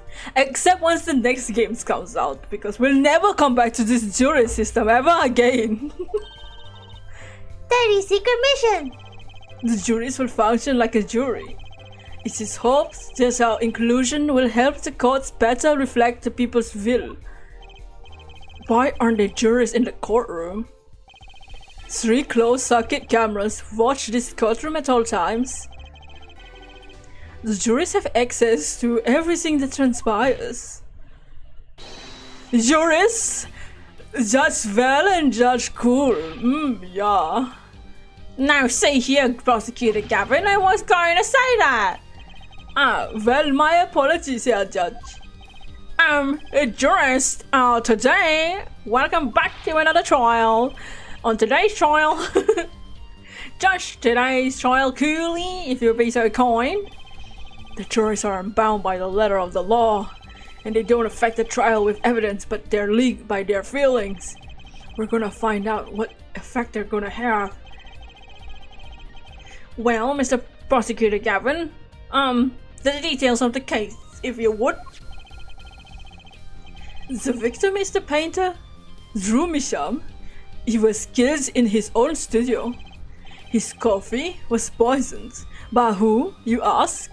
By none other than the defendant, Vera Misham. There wasn't any poison in the coffee. Ach, Tong, someone has been doing their homework. Indeed, the poison was not present in the coffee, but on the mug itself. The mug? Oh, the residue was found on the rim, I see. The autopsy report describes the manner of a victim's death. The court accepts this into evidence. Oh, now we get the autopsy report. Oh, shit. See, October. Okay, cool. That's a great autopsy report. There's 2 sentences. According to this report, the victim's death was caused by atropine poisoning, a chemical compound that does not occur naturally. Little dosage is a mere 0.002 milligrams. The touch of atropine in the body is the touch of a reaper's scythe. What? You say about me? Very well, Prosecutor Gavin, you may present your witness. I have for you today but a simple man for a simple case. A man who has witnessed the murder in its entirety. That journalist, no doubt. Ew. The witness will state his name and occupation. Outright! Oh well, for starters, my name's Brussels Spark Brussel. My job is a lone observer of the world. In other words, a freelance journalist, right? If you don't mind, I'd like to state something for the record. Yes, Mr. Brussel. I dislike conclusions, specifically the aspect of jumping to conclusions. Preconceptions like make park sandbox of endless desert waste, end quote. But you're a journalist. You said so yourself yesterday. Well, that's true, yes. But you must understand I stand before you today as a man with a dream. I'm offering my testimony in exchange for exclusive rights to the story. Scoop turns Mr. Brussel into that Mr. Brussel, end quote. I already hate this guy. I already would want to testify him. Let's just hear your testimony. Or the poor jurors have to listen to this shit. A simple case, huh, Gavin? For me, the jury is still out. What? I visited the studio around 9 at night to do the interview. The first outsider to enter the atelier in journalistic history made, end quote. His daughter brought us coffee right after we started. And you know what happens next. Star falls, end quote. No one else entered the room beside her the whole time.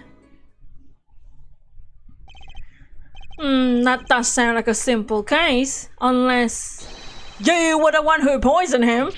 What? What are you saying, Judge? Need I remind you the cameras are rolling today?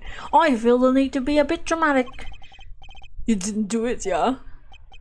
Me do a thing like that? Come on, that's like newsmaker making the news, end quote. Or even contemporary witch hunt, end quote. I know wild accusations rock courtroom, end quote. Oh, fucking ladies. I fucking hate this guy. Prosecutor Gavin looks like he's having fun. I'm so happy for him. Yay. Very well, Mr. Justice. Your cross-examination, please. What? I didn't remember anything he said. Oh no, please don't make me perceive him. You know, I have to see his face up close. I visited the studio 9. First outsider to enter the journalist atelier. Would you mind being a bit more specific? Ooh, let me tell you, enjoy a cup of coffee. Enjoy a cuppa. In fact, it all began when I was in 3rd grade. No, wait for it. No, that's not what I meant. I believe I know what L4 is driving at. This coffee the victim serves. Did any other than the victim, the defendant, touch it? Right, that's what I'm gonna say, really. Well, now if you've got a question to ask, you best ask straight up. That's what I'll tell all the new recruits several times if necessary. Right for a grade schooler, that's my motto. I fucking hate this guy. Who touched the coffee? Don't know. I was in the back looking at the door in the back when looking at the studio's equipment when she served it. Dots. And what happened next?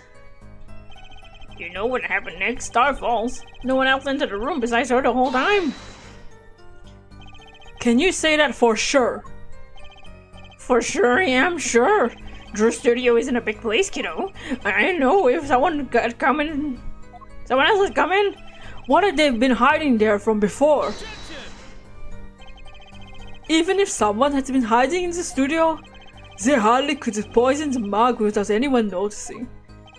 You think Guy Smart Russell would miss something as obvious as that? No way. He sure makes it sound exciting, but I guess that's his job. There's only one moment we need to focus on, really. The moment when Drew Misham died? Exactly. Oh, like okay. What's this about a star falling? Star falls. It's an old telegram. They said the poison is a bit slow, right? So he wouldn't have died. He wouldn't have like immediately and died. It takes like 15 minutes or some shit. Like an old telegram. Send money over. No way, you don't know. Zoinks. This is a journalism code word. An important person passes away as star falls, get it? But there's no gravity in space, is there? I wouldn't think stars could fall, really. Does it matter? Oh boy, this is good stuff, good stuff. How about star breaks? Nah, lax punch. I know, star dies. I like a relaxed imagination. We could go with Drew dies, straight to the point. I like it. I think we need to hear about a little more substantial. The moment of death. What about when Mr. Misham passed away? Oh boy, what a scene it was. He puts his coffee mug down with a crash, right? Yes, and then the cold finger of death touches his spine, life flames and sputters. Can he just be more, like, clear? So cold too, that was touch he could not but tremble uncontrollably. Actually, life's flame was a little tired. Life's river froze over. That's a go. I think he's starting this article already. Could you describe that a little more simply? Well, if you can imagine, I was pretty surprised. He hit the floor, as they say. Artist seizure is final performance, end quote. Utsukushii paralyzes the central nervous system. Its body arches back like a bow, and that's quite enough of that. Some of us want to be able to sleep tonight. Oh yeah, I want details, not some juicy details. For that, you can listen to last year's hit single, Utsukushii My Love, by its governors. Available at all music outlets. Streaming on Spotify. This fucking bitch. Promoting to the jurors. Alright, jurors, everybody open your phones. Go to your Spotify. And that is the governors, okay? The point here is that the victim died of atropine poisoning. Well, Mr. Justice, how do you find that testimony?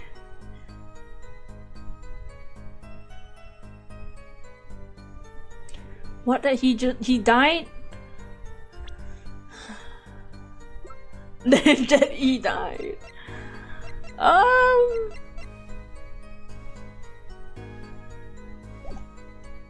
Let's just say not important first. You think the moment of this death was important, but Brussels' story didn't tell us things we already don't know. Okay, let's try another question.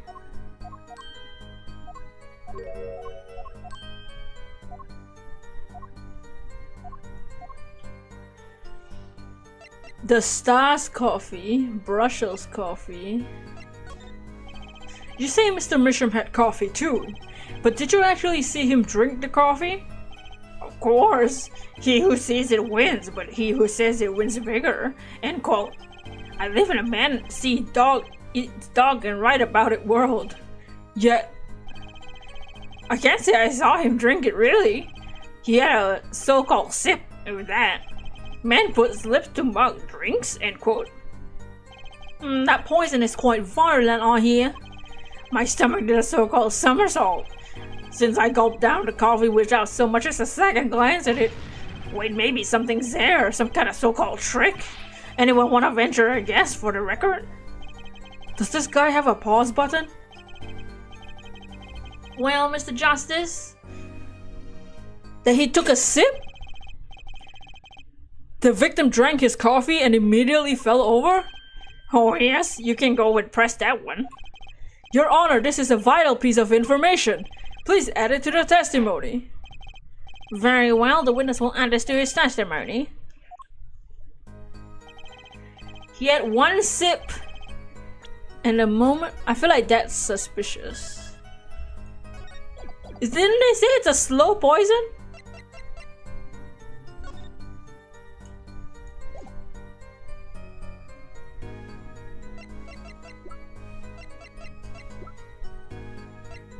He took one sip.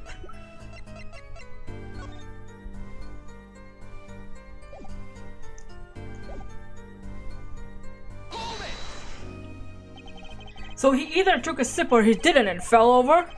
Oh yes, indubitably, just like that, wham bam! So Mr. Misham drank the coffee and fell over immediately. I think Brushell's telling the truth too. Should I get him to talk about something else? Brushell's coffee? You drank the coffee that Vera served you too. Of course, when someone serves you coffee, you drink it. That's what my old boss used to say. He never did get what he meant by it though. But you're still alive, which is to say you didn't die. Of course not. No point falling before you're a star, end quote. That's not exactly what I was getting to. Was was you getting at then? You not the poison on the rim and not in the coffee. Oh yeah, there were 2 cups on the tray that she bought. One of the cups had Drew's signature painted on the side. No chance the guest would take that one by mistake, I guess. Well, Mr. Justice, was that important? We're talking about a coffee the witness drank. It must be the moment of death then. Maybe I should press that one. You're sure you drank the coffee? Oh yeah, it's quite. I gulped it down. But you say the victim took one sip and fell over? And you still kept drinking? Of course, drink your coffee when it's hot or never when it's not. That's what my old boss used to say.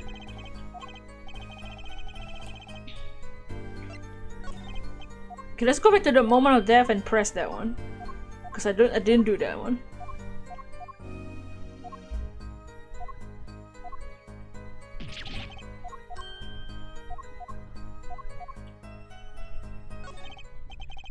Well, as an account of the moment of the victim's death, I say it's important.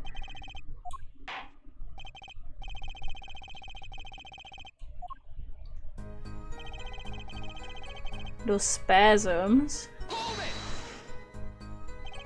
You say it was definitely death by poison. How can you be so sure? Hey, look, I'm a journalist. I've seen a lot of things. I've had more than my share of experiences with so-called poisonings. Man eats fish, a fish goes bye-bye, end quote. Food poisoning doesn't count. Should I get him to talk about something else?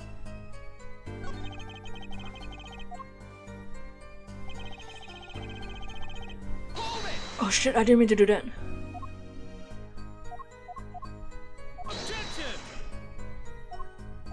Well, it has to be the moment of his death, right? The moment he died.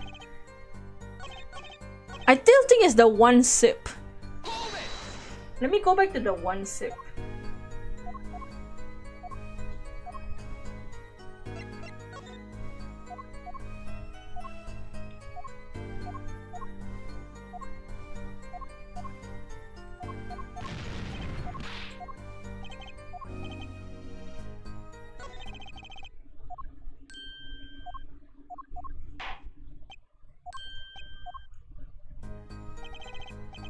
He had one sip, if that. So he's not even sure that he saw him drink it.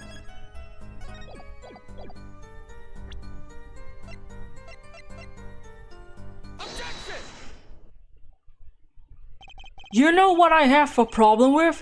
A particular property of poison use atropine? Prosecutor Gavin was clear about the poison. A lethal doses of 0.002 milligram paralyzes the central nervous system. If you drank that, even you, Mr. Justice, will be reduced to a quivering pile. Why are you using me as an example? Unfortunately, we weren't told everything. There was a final omission in Prosecutor Gavin's information. Dots? An omission? Atropine is virulent, as he says. But death doesn't come upon ingestion, not immediately. That's because atropine is a slow acting. See? What? According to one forensic scientist, It's one of the most violent poisons, but absorbed in the body is astonishingly slowly. It takes at least 15 minutes at the time of ingestion for the adverse effects to show.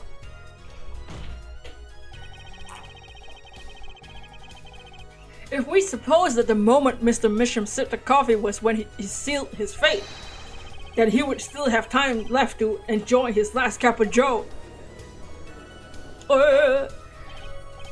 Order in the court! What's the meaning of this?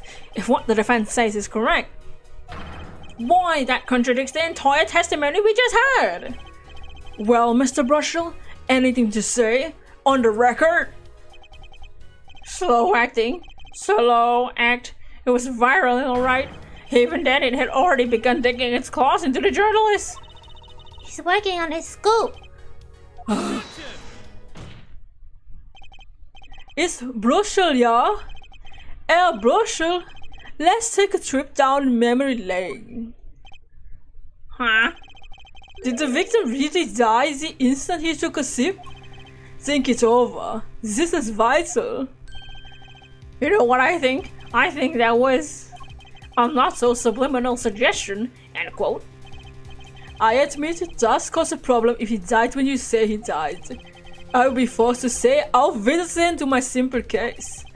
And you would be forced to say farewell to your fucking article. Come again? You can't write a story based on conjecture, can you?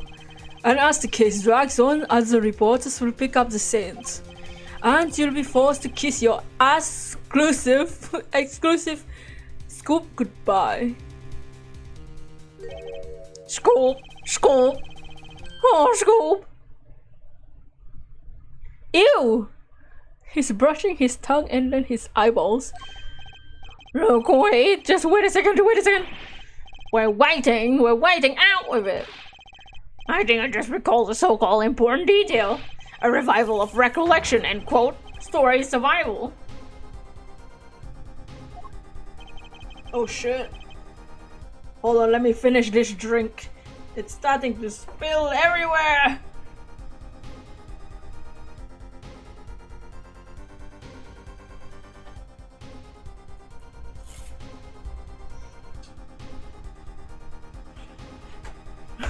Hold on, I'll be right back.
I return. Attorney utterly confused, end quote. No, don't start, Apollo. Actually, I did notice something when I visited the studio. I heard the poison takes its sweet time.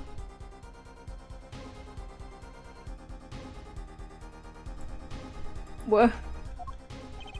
But not what I've been saying for the last few minutes, apparently, you fucking bitch. Mr. Brushel, are you saying you noticed something that explains what happened? You bet I am.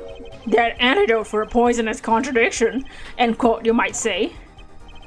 Or I still have no idea what you're talking about, end quote, I might say. I figured it out, but only after an in-depth interview. See, thanks to my journalism skills, I know who poisoned the coffee. What? Oh, down in the court. As far as I can tell, the witness is standing by his testimony that Mr. Misham died the instant he drank. Of course I'm standing by my testimony and my dream of exclusive rights to the story. Ugh. I suppose it was too much to hope for. What was? Of course he wouldn't choose a simple case. Not him. Him? Phoenix Wright, who else? Ach, strong Herr Burschel. Report for us if you would. What is it that you noticed? Dodge. This court is a critical trial of the jury system. I'm afraid no room for doubt is permissible. You will testify to the court about what you noticed. Does it mean Phoenix already figured out the whole case? By himself? What the hell? When I arrived at the studio, Mr. Mission was at his desk. He seemed to be writing a letter, but he quickly sealed the envelope. Oh! He was reading it?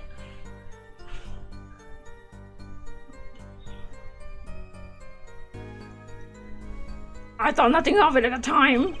Now that I think about it, what if he was writing a Don't assume. A song. Yes, he had this look on his face. Man's face inscrutable as quadratic equation. There! Poor Misham. That means Vera's innocent. But would someone comment in the middle of an interview? Oh. Very well, you might begin your cross-examination.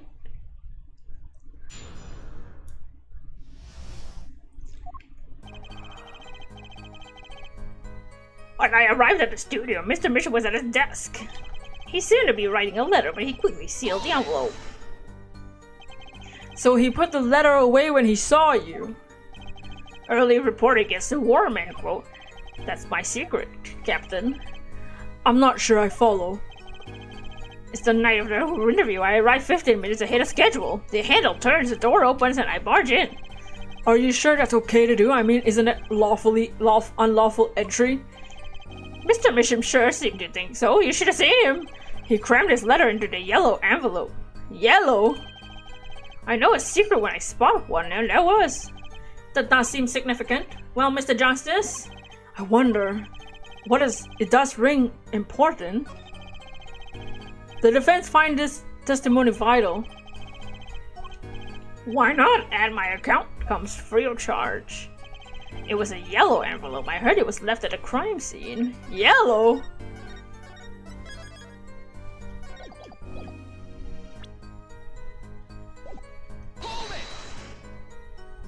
And you saw him seal this yellow envelope with the letter. Hey, don't look at me like that. I saw what I saw. Apollo, you think this might be? Oh, big break, yeah. Okay.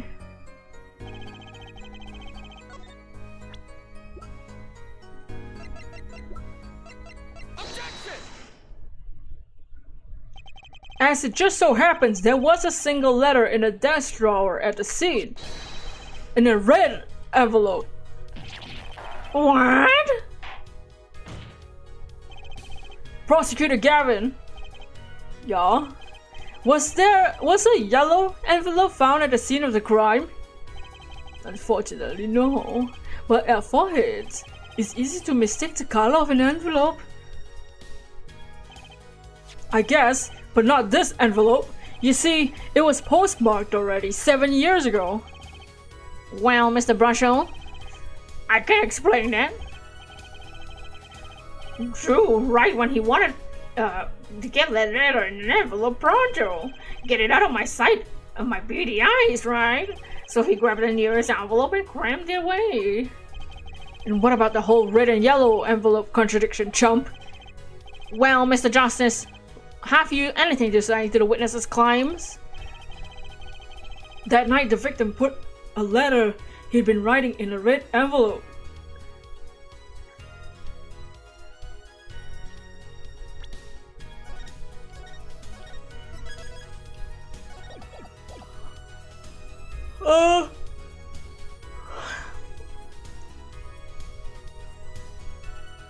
How do you know he had been writing it?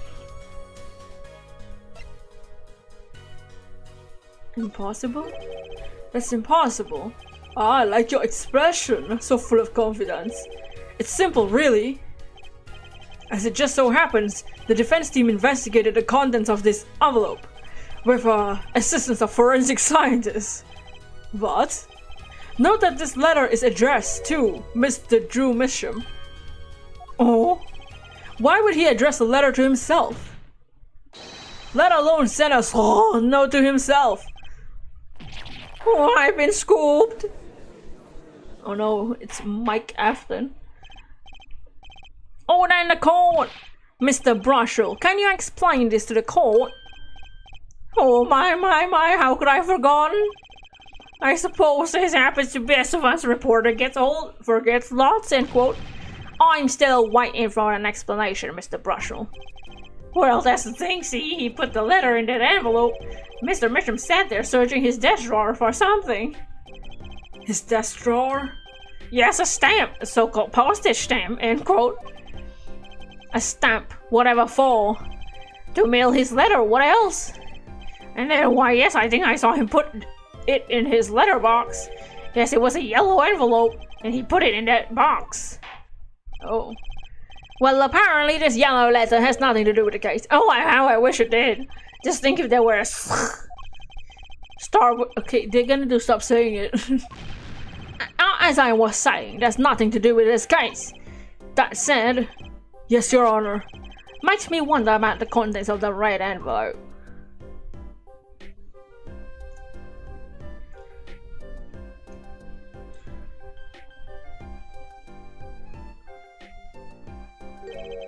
$100,000 is quite a good deal of money. So this is fast from 7 years ago, yeah? Ah! So am I finished? Here, I mean, am I finished here? I was thinking of, going home to start writing. Bruh. What? I hate to say what should be pretty obvious to anyone, but when you catch the scent of a story, you make that rather unique face. Oh, come on! An attorney has active imagination, little else, end quote. Even I notice something in my eyes aren't what they used to be. I'm starting to understand what all this perceiving stuff is about. Judge has active imagination, end quote. Please continue with your testimony. Tell us about the scent of a story. Hey, I'm the one asking questions here, usually.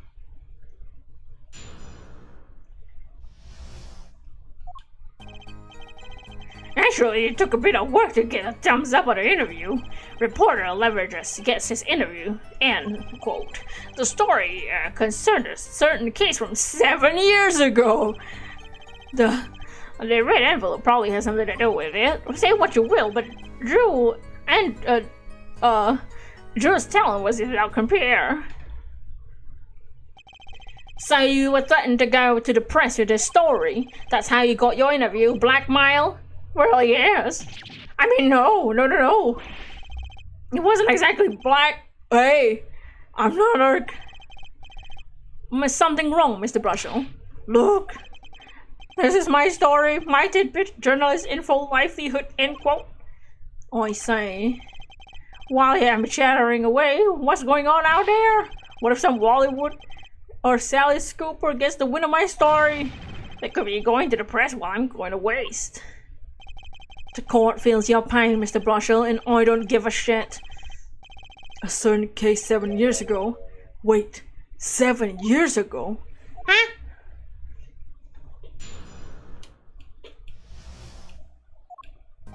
Oh, we can perceive him too. Took a bit of thumbs up. The story concerned a certain case from 7 years ago. Ew!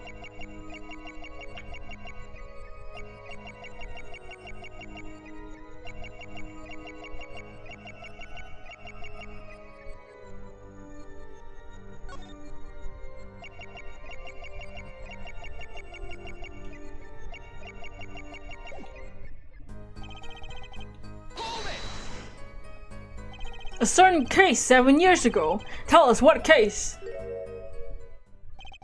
Let me say one thing, Mr. Attorney, and you can quote me on this. I can't talk about that case. What? Why not? It's about journalistic pride and staunchness and credibility and connections. Journalists reveal sources over his dead body. Oh, end quote. What will he be? Gonna strangle me? Dead men don't tell tales, Mr. Attorney. He sounds pretty determined not to talk.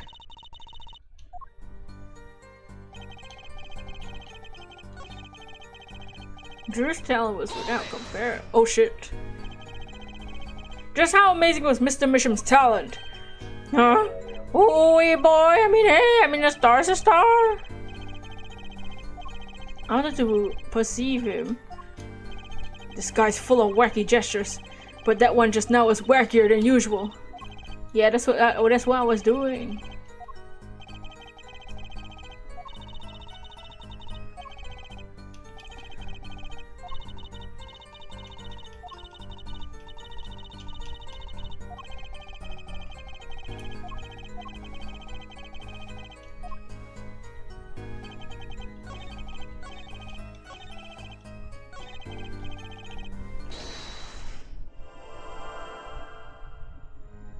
Say what you will, but Drew Misham's talent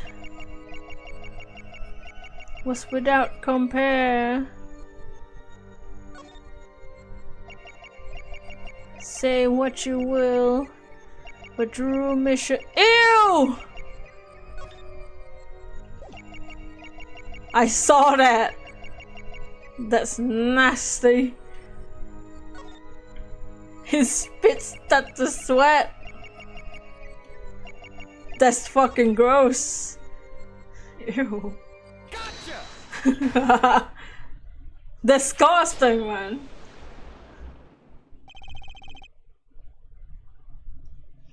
Sweat much, Mr. Brushel? Oh, yeah, well. A man can help his glands, you know. Ew. It's more than that. When Mr. Misham's talent was mentioned, you suddenly began to sweat buckets. Hank, you're hiding something about his talent. Oh, you're hiding something about his talent. That's ridiculous. Evidence time. Let's show where Mr. Misham's true talent lay.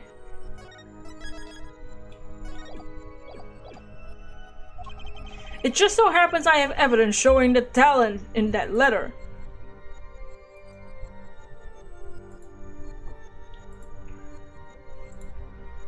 Oops. What do I show? The forgery?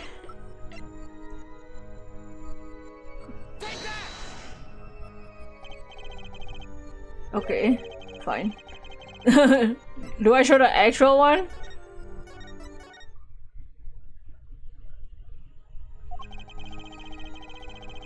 Oh, because that one's the stolen one?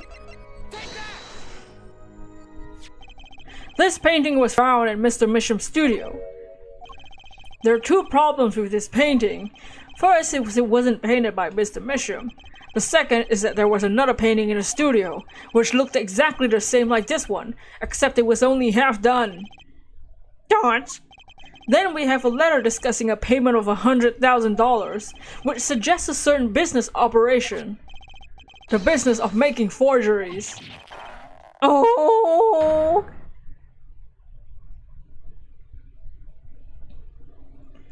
When he makes his face like that, he looks like a monster from Little Company. I feel like isn't there a monster that looks like that? I feel like I've seen that in Little Company.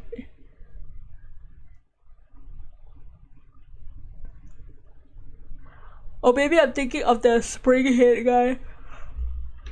That's all, Your Honor. What? Everyone, please, everyone!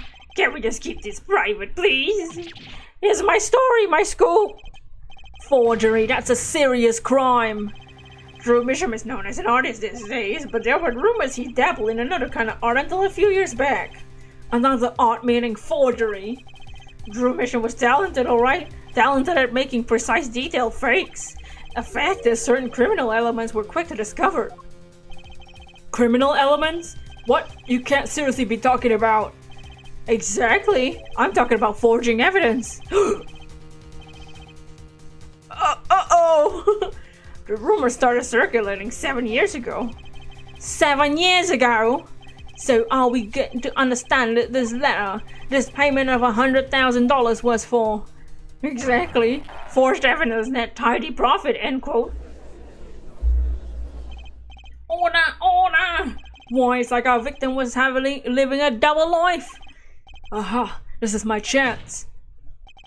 So the victim had ties to the criminal world, right? He could have had plenty of enemies we know nothing about. This is the first time I'm hearing these criminal words. We certainly found no criminal connections when we conducted our investigation.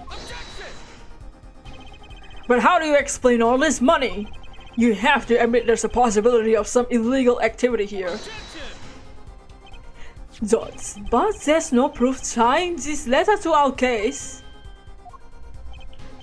Our case was and remains simple from the beginning. Only the defendants could poison and mark their nights. And you, of course. Hey! The only thing I poison is my pen when I'm writing reviews. Mr. Brushel, your testimony to this point has been quite unreliable. It doesn't speak well of your reporting acumen. What are you talking about? My journalism is rock solid, like my elephant on... What?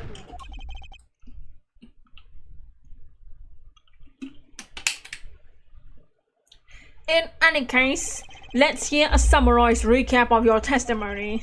If we can ascertain the situation in the studio from the recap, the trial is over. Apollo, what's he talking about? The cross-examination showed Mr. Brushel didn't have a reason to poison him. As long as there's no other suspects, then the killer had to be Vera, that's what. This next testimony is our last chance. Mr. Brushel, your testimony, please.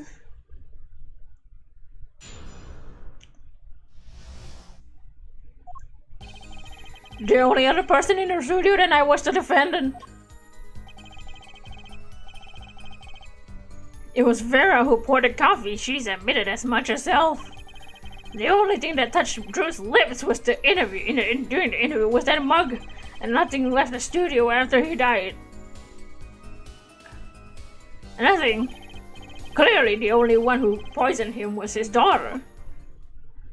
Didn't he lick the envelope or whatever? A nice testimony, clear, succinct. What? And without room for doubt. Oh shucks, Scoop. You really think so? Cyber, what's up, Cyber? We are in the trial with this nerd. A painter died. Yep. By poisoning. And we're trying to. Our client is his daughter. I believe this clarifies the situation that night. Well, Mr. Justice, you may begin your final cross-examination. Right, I still have one trump card left to play. I won't let this trial end until I use it. The deviant art girl. The only other person in the studio with an iron. Yeah, but this is how the only thing that touched his lips. Nothing left at the studio. Do I just present it? Yeah.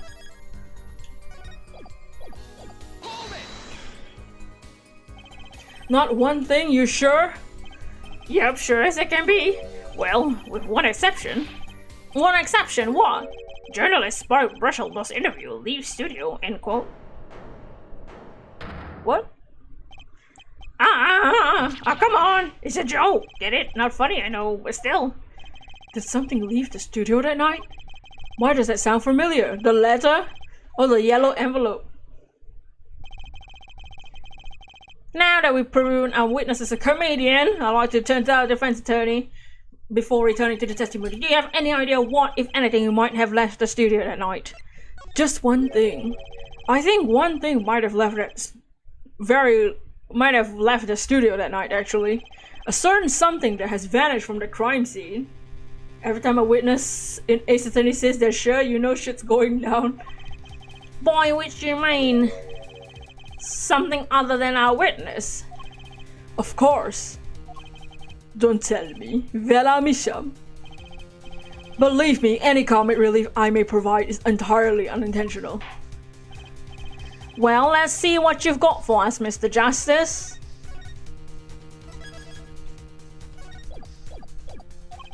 Well, this thing wasn't at the scene of the crime, so I can't show you. But I do have evidence that it shows that it could have been taken from the scene.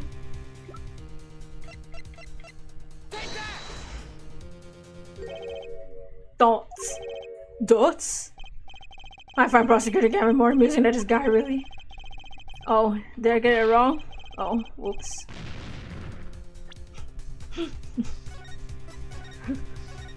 I thought it was gonna be that. This thing wasn't at the scene of the crime, so I can't show it to you. Oh, the letterbox. This is the only link between studio and the outside world. A letterbox. What did Mr. Brushels just tell us? When he entered the studio on the night of the murder, the victim had just finished writing a letter. Yeah, I said that. That was true. Furthermore, you went on to tell us that he put the letter in a yellow envelope and put it in the letterbox. Ow! But that very same letterbox was empty. In other words, that night, the yellow envelope disappeared. Oh yes, intriguing. Oh yeah, it's intriguing. So an envelope has disappeared from the scene of the crime. Of course, this changes nothing. Huh? He has a point, Mr. Justice. What we're trying to figure out here is how the poison got into Mr. Misham. Is it really important that the witness says he saw it disappeared? Well, if it did disappear, then something did leave the studio that night. That seems very important to me. Very well, the witness will add this to his testimony. You got it. I still think this fails to change anything out for it. I wouldn't be so sure. A letter did disappear from the crime scene that night. This is exactly the opening I've been looking for. A letter was printed, but I hardly think that matters.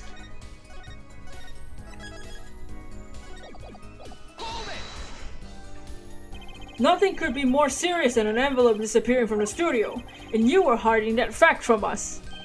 Yes, well actually. I don't argue the possibility that the letter disappeared from the studio. But Alfahid, isn't there a much more serious question before us? Right, how Mr. Mitchell was poisoned I know, but Mr. Brushell's testimony changed. And what he told us means something entirely different now. I'm starting to think. Let's keep thinking.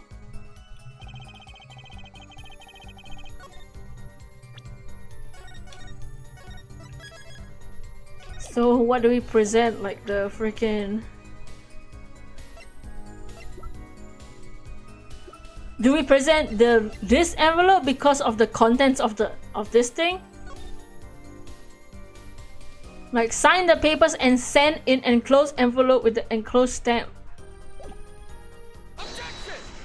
Okay, let's try presenting the frame now.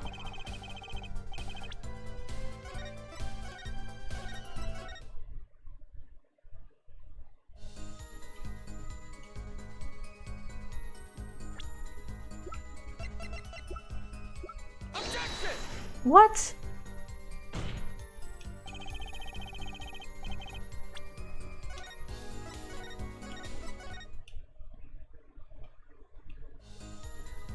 A letter in the post from the studio.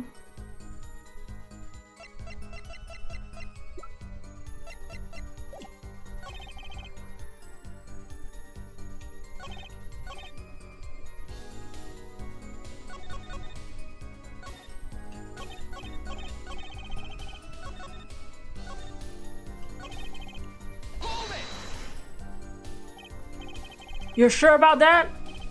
Well, to be really precise, I was busy gobbling mint candies the whole time. One of those candies might have been poisoned.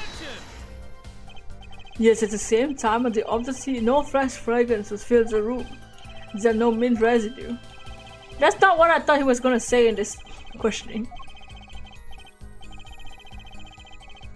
You think the victim ate, drank, or otherwise ingested something other than coffee? Well, Mr. Justice, if you have some proof, the possibility is there. I can feel it, just maybe not to prove it. Not yet, and possibility isn't going to cut it, not now. Mr. Misham ingested poison.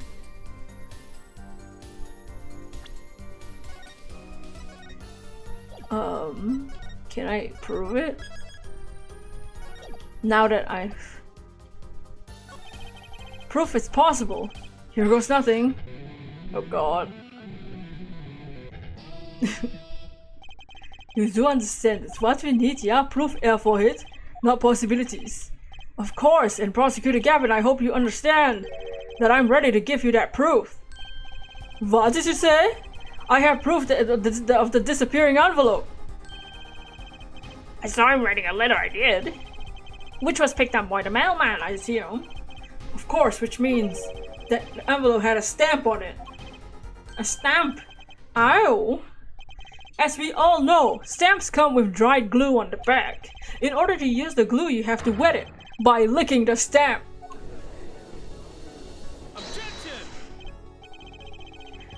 No one's was talking to actually lick stamps in this day and age. Even if you wanted to talk to him, you couldn't. He's dead after all. Okay, so he licked the stamp. But wait, how does that explain the atropine on the rim of the coffee mug? If he licked the back of the poison stamp, the poison would get on his tongue, yes? What would then happen if he put the coffee mug to his mouth, huh? Oh, the traces of the mug weren't the killer's doing. It was the other way round. What? The coffee mug didn't poison Mr. Misham. Mr. Misham poisoned the coffee mug himself. Order in the court! But that doesn't... Does it? Recall, if you would. Atropine is a slow-acting poison, yes? The poison entered his body when he put the stamp on the envelope. But the time wasn't up until the very moment his lips touched the cup of joe.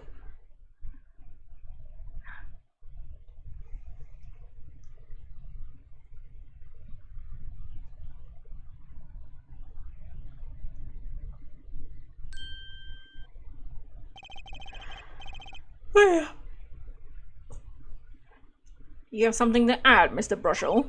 Uh-oh, his nose is picking up another scent. As I believe I mentioned earlier. Well, that's the thing, you see. After he put his letter in the envelope, Mr. Misham sat there searching his desk drawer for something. A stamp, a so-called postage stamp. But you know, I don't seem to remember him ever finding one. Maybe he just ran out. Incidentally, we searched the desk drawer at the scene of the crime. There are no stamps. Not a single one. That does pose a problem. How will you prove the stamp was coated with poison? Actually, I'm glad no other stamps were found. It makes proving the stamp he used was the poison one possible. Good show, good show. You can't even prove there was a stamp at the scene in the first place. Well, let's hear what the defense has to say anyway.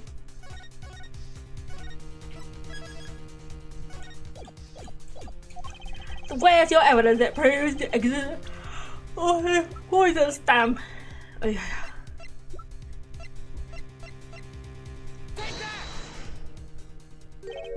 Well, that certainly is a cute little frame. By little, I mean really little. It was on the victim's desk, Your Honor. Quite empty, as you can see for yourself. I noticed that too during my inspection, so what? Apparently you weren't as observant as you should have been. You see, when you saw this frame, it was missing something quite important. Missing something? Yes, a pale bluish stain inside of the frame. Atropine residue. What? Why wasn't I told about this?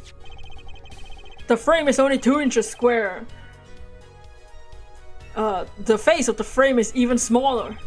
Maybe an inch wide at most. You aren't saying? Oh, but I am. Tell me, what fits in such a small frame? A commemorative stamp, perhaps? Oh, then the god handle it! The poison stamp was in this frame. Impossible. Prosecutor Gavin, why would he put something like that on his desk? Don't tell me he had it there so he could if the mood struck. You know, can I say something I thought, see? What, Mr. Brushel? And please stop jittering around like a real rat. The victim was a forger, yes. There was a lot of money in the line of work. Forger forged friends. Makes enemies too. So the poison stamp might have been a murder weapon aimed at him.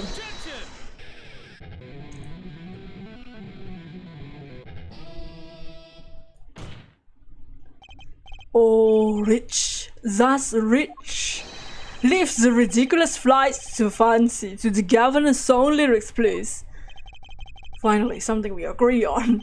The stamp was a murder weapon? Nonsense. His murder is a simple business. Who would go to such lengths? No one. Oh, I disagree. Come again. Recall, if you would, the victim's reclusive lifestyle. Drew Misham hid from the world. He avoided meetings. His only contact with the outside world was the mail. The mail! Mail time, mail time, mail time! Now if you wanted to kill someone you couldn't meet, but you knew red letters, a stamp would be the perfect weapon. Ridiculous. Where's your proof? I want proof! Show us the evidence that this poison stamp was sent to him as a murder weapon. I might not have evidence, per se. Oh. Literally red envelope exists. Yeah, talking about his $100, 100K. But things are finally starting to come together. What is it, Apollo? Your fists are trembling. I think I know what happened. I don't believe it, but I can see it. I think I know how Mr. Mission was killed. Well, fill us in, Mr. Justice. A certain piece of evidence points to the truth, Your Honor. I can show you how someone with the intent to kill sent Mr. Mission a stamp of death. Isn't this envelope the one from 7 years ago?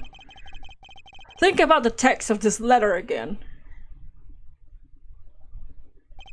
There were 2 pages in the envelope. This is page 1. And this page 2. I want to draw your attention to one phrase in particular. Send in the enclosed envelope with the enclosed stamp within 3 days. The enclosed stamp, Your Honor. Oh! In other words, if I have this straight, the stamp, pour poison on the stamp, liquid gas, end quote. Now, what if he had done exactly as the letter asked? He would sign the document, put the envelope, and put the stamp on it. Then he would put it in his letterbox. 15 minutes wouldn't have to elapse between affixing a stamp and mailing the letter. But the clock started ticking, and when the time came he drew his last breath, the murder weapon would be taken away from the scene. Quite conveniently, that postal system.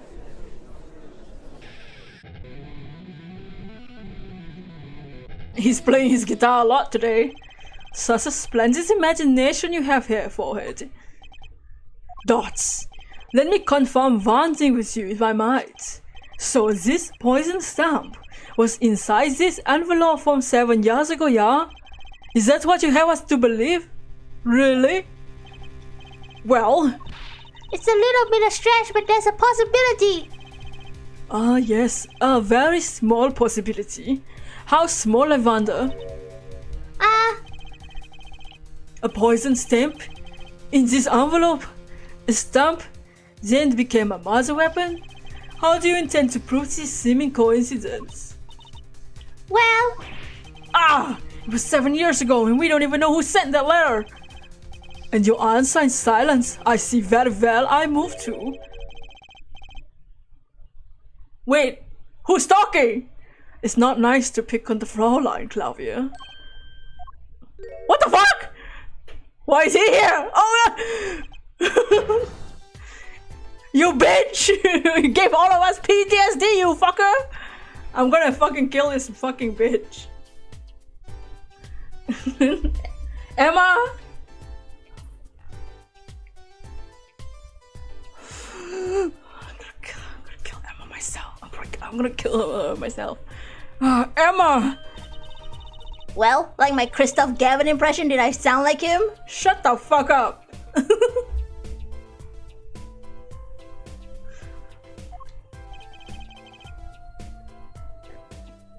Giving everybody in the courtroom a heart attack. Don't quit your day job. Don't you have a crime scene to be looking after, Fraulein Detective? Also, how insensitive is that to do that in front of, I don't know, the dude's younger brother? Like, do it in front of Apollo, whatever. Clavia's literally his brother. That's so mean. Yeah, let me impersonate your brother that's in jail, bro. Someone had to come dig you out of the mess you're making him. She's a freaking asshole. Yeah, what the fuck? Someone had to come dig you out of the mess you're making of this case. Mess? You know, none of this would have happened if you just trusted in the science a little more. You can find out if the stamp is in the envelope easy. Care to explain yourself, Fraulein Detective? Glare at me all you want, but science is on my side. It's all in the residue, right? That's right, the poison detection spray. Produce the red envelope at once! You can open it on the authority of the court.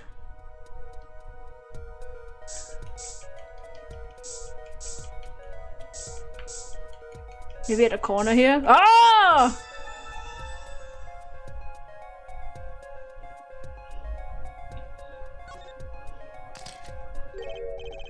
Wow, would you look at that?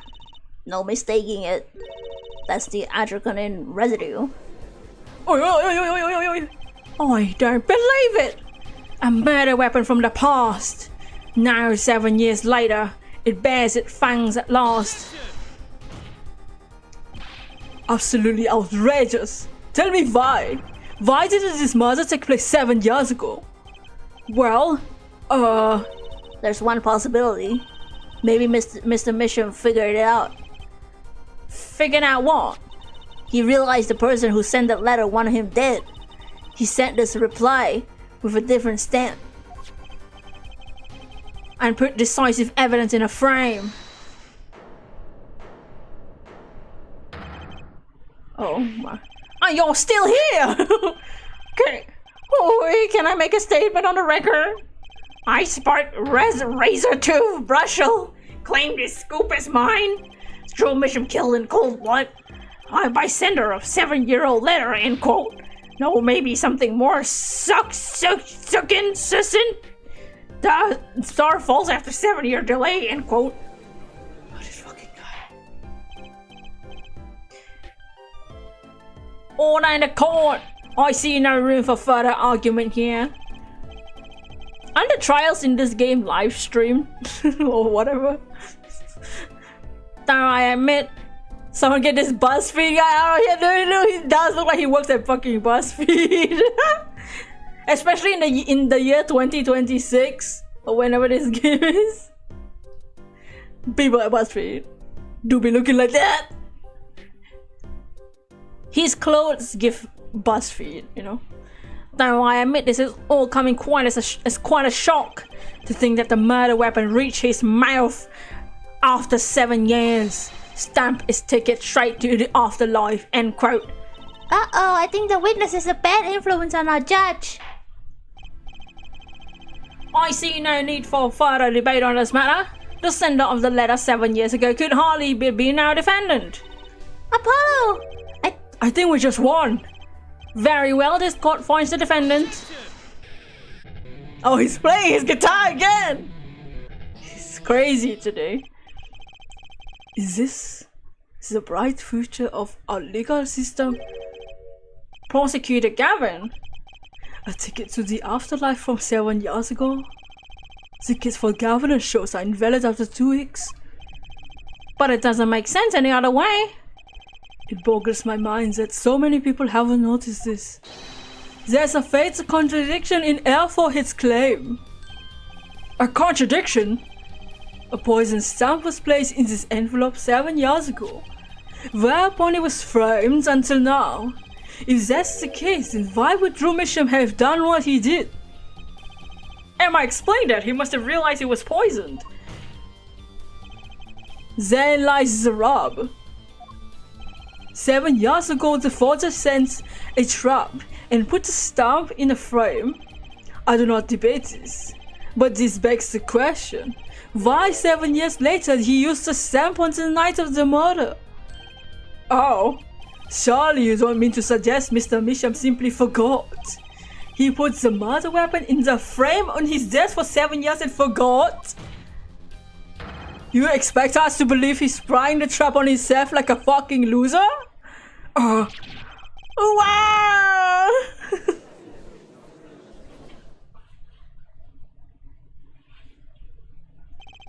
While I admit this is all quite shocking myself, it does seem highly unlikely that he would fall afoul a trap that he'd been sitting on his desk for 7 years. Maybe he thought the stamp was pretty. Yeah, maybe it was like cute, you know. He's an artist after all. Apollo! I don't think we're winning anymore. I'm glad to see we're all back in the real world now. Welcome back to reality, bitch. We've been waiting for you. Okay, then how do you explain the poison stamp was in this envelope? The poison stamp? Why exactly is this poison stamp again? I'll have it brought it to the court for us. I see no proof that such a thing even fucking exists. What about the atropine residue, huh? Oh, I agree that does seem like to be atropine residue, but the forehead is certainly no stamp. But, even if your precious poison stamp did exist, Drew Misham would never have used it. That's all. Ugh. Clavia's starting to get a bit annoying in this case in particular. I think he's just triggered. I think just because he knows he's got a vibe from this case, right? And you know, right now I don't blame him for being annoying after what Emma did. I feel like he was already a bit, because he's a smart guy, right? He basically solved the last entire case by himself. And helped us. And it's like I think he senses something, and then like Emma comes in and is like, oh, let me just pretend to be a brother for a second who's in jail. And then he's like, he is already annoyed. He was probably triggered by this fucking bitch.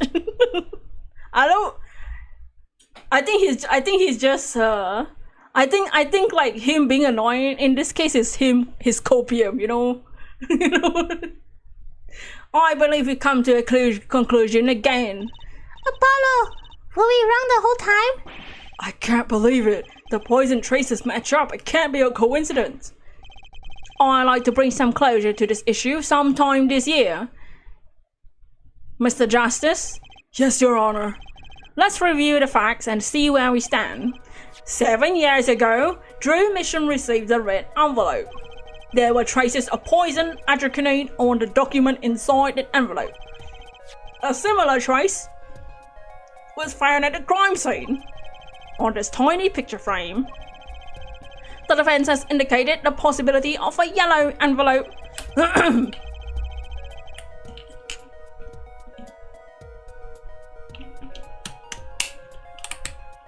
An envelope that left the scene of the crime with a poison stamp on it. Yes, but even if this envelope contains a poison stamp, and Drew Misham, knowing this, put it in a frame, he would never have used the stamp. I'm afraid you're right, which means there's a fatal flaw in the defense's case. I haven't been on the wrong track this whole time, I'm sure of it.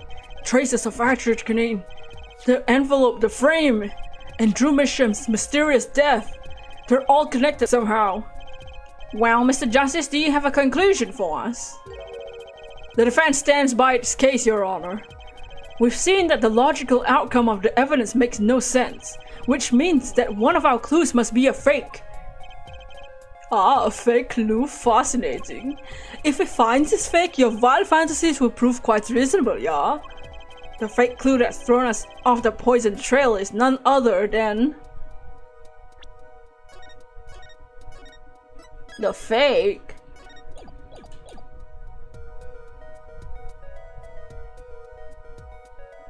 Forger forges himself? The fake clue?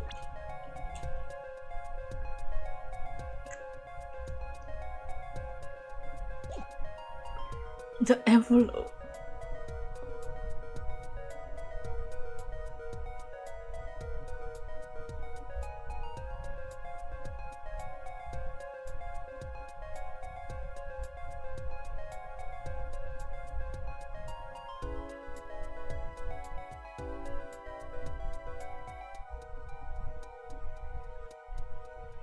Like the letter inside the envelope?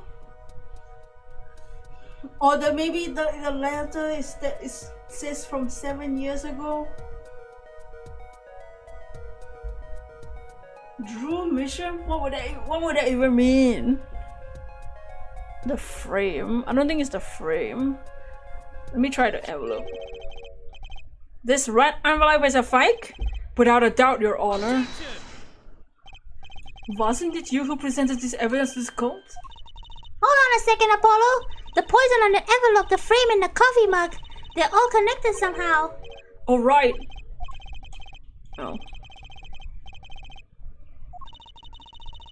Okay, fine. It's Drew Misham then. The victim was a fake clue? I don't understand. I'll explain. We have an envelope, a frame, a mug linked by poison. That all makes sense. What doesn't make sense is the victim himself. How would he fall a trap he realized himself after 7 years? I don't think he was the one. I feel like I just don't understand what the explanation would be.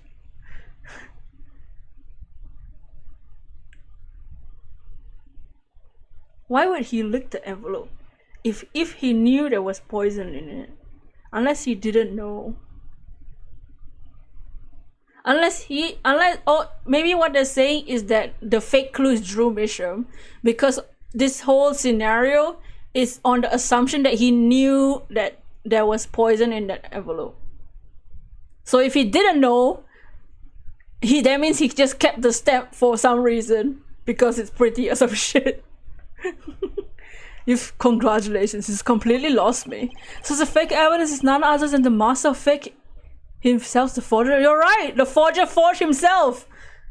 He didn't know the stamp was poison, someone else kept it. It makes a good story, I give you that. The fake clue, fakes, forgeries. Ah! I know that face. That's the I just had an idea face. I don't know if I'm right. I'm going with it anyway. What if our forger is the fake? Oh! I see what they're saying! Come again? 7 years ago, our forger sniffed the trap and stepped aside. 7 years passed. Now the forger stumbles upon the same trap and dies. Why? That's what I want to know. Because the forger who was killed was a fake. Here we are again. The victim was a fake. One forger smelled the trap. One forger fell into the trap. That's 2 forgers. And one of them was a fake. He needs to make it clearer for the audience. What the hell are you saying? So you're telling us that Drew Misham, the victim, was a fake? Well, if he was a fake, who's the real forger? Banger music, yeah! You better not be claiming there's some sort of switcheroo. I'm afraid you're going to have to back up your story, Mr. Justice. Show us who the real Drew Misham was. If Drew Misham wasn't the real forger, there's only one other person who could have been. Understood, Your Honor. Forger Drew Misham himself was a forgery. The real forger was... I flip my shit if it's a kid. Ugh! There can only be one explanation, really. The real identity of the forger known as Drew Misham is none other than his only daughter, Vera Misham. Oh shit! Order in the court! Mr. Justice! This is going out on a limb even for you!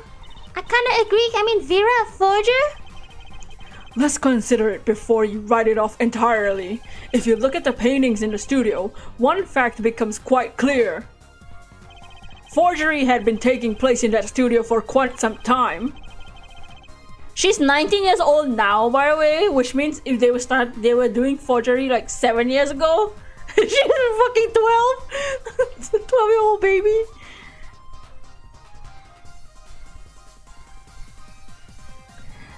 The forger wasn't caught in that trap 7 years ago. This can only mean that the one who was caught in the trap wasn't the forger. Wow, actually that does make some kind of sense. One more thing. The only two sets of fingerprints were found in the forger's studio. Drew Misham's and Vera Misham's. Thus, if we know that Drew Misham wasn't the forger, that leaves only one possibility by process of elimination. The forger was Vera Misham. Well, dots.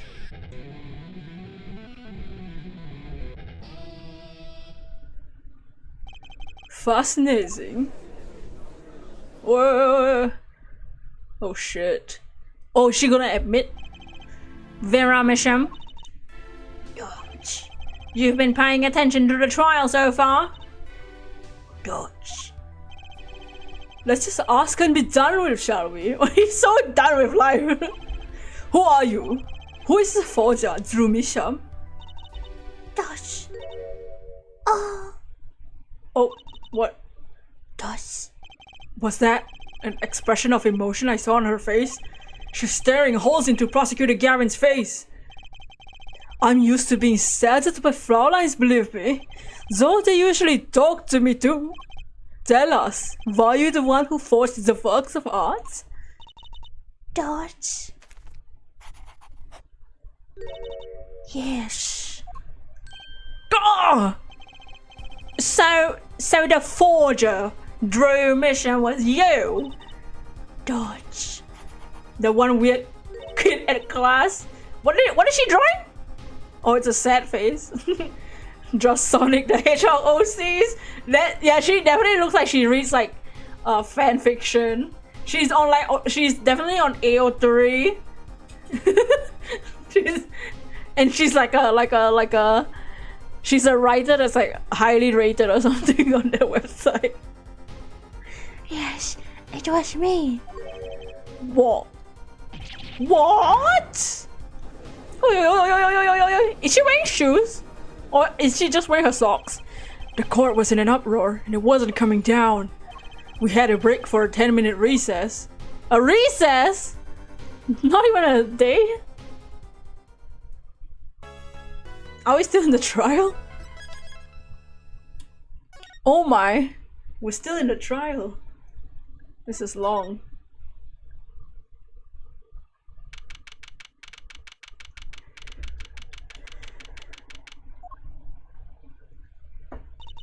Okay. So where exactly does this leave us, Apollo? Well, the Drew Misham who was killed wasn't Drew Misham the forger, basically. Huh? Then who was he? Well, he was actually using his daughter for dirty money. Dodge. Doing her nails. So, you really made those forgeries? Dodge. So is she also the one that sketched the cases on the canvas? Cause there's the sketches of the cases and then she painted over it? Yes, father. I know I was wrong. Could you tell us how it happened? Dodge. My father was a painter. I loved painting ever since I was a child. One day, I saw Sonic the Hedgehog. Father saw it in me. He saw that I had the talent. The talent for making forgeries? Couldn't they draw sprite animations for a painting name? Just presents us as evidence. or painting her nails. You know what? They took too much of the budget. that would have been too much work.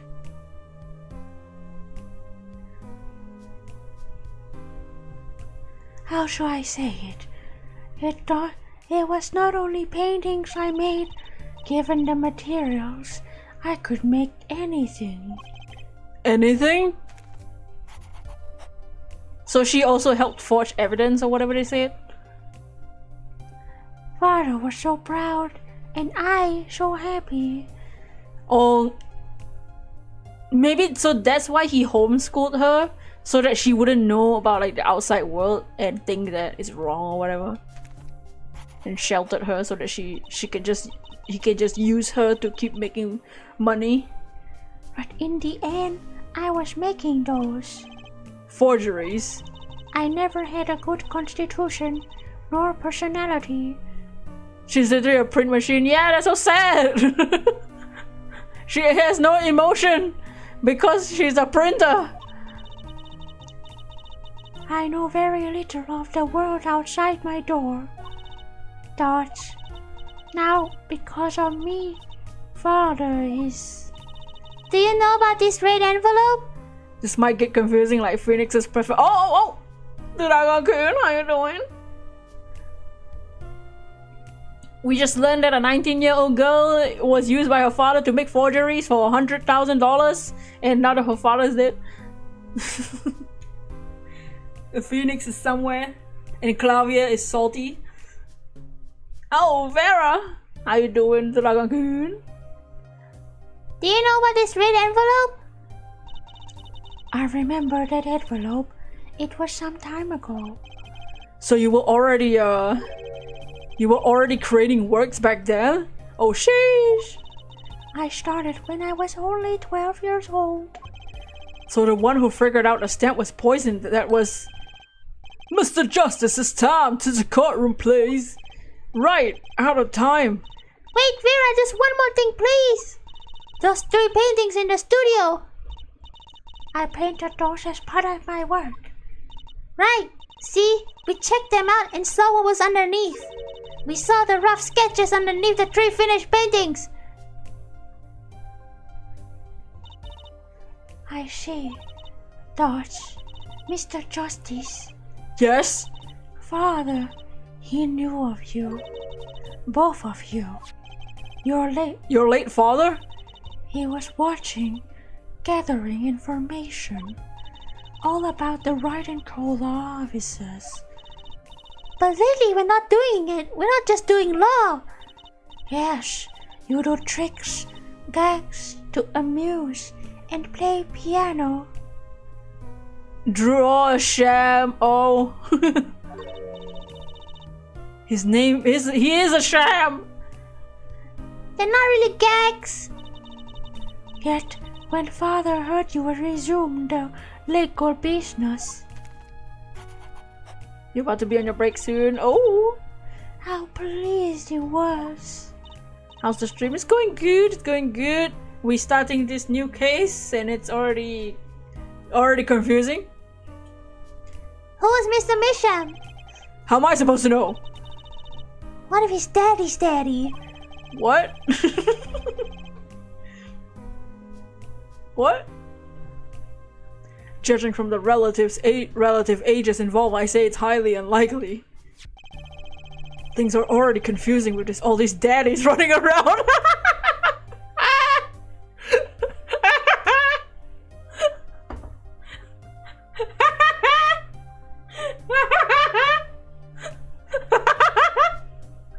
That's a sentence!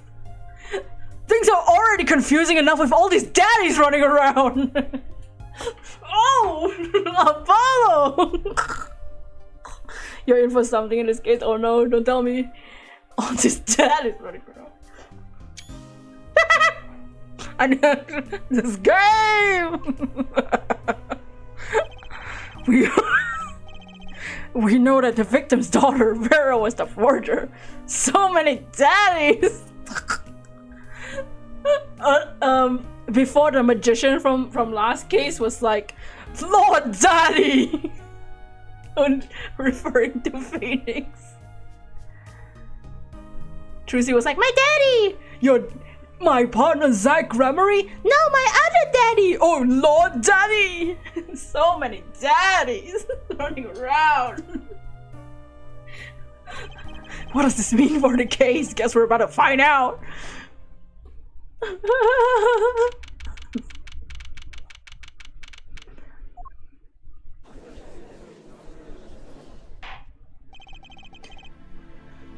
The court is now back in session.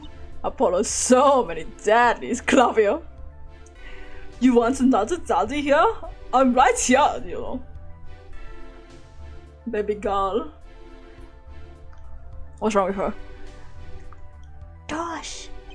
Vera seems pretty tense. She's practically chewing her fingernails clean off. Perhaps you could begin by telling us how it's all worked. How did you set this Drew Mission Forger persona? Gosh. Ah! Face. Ah!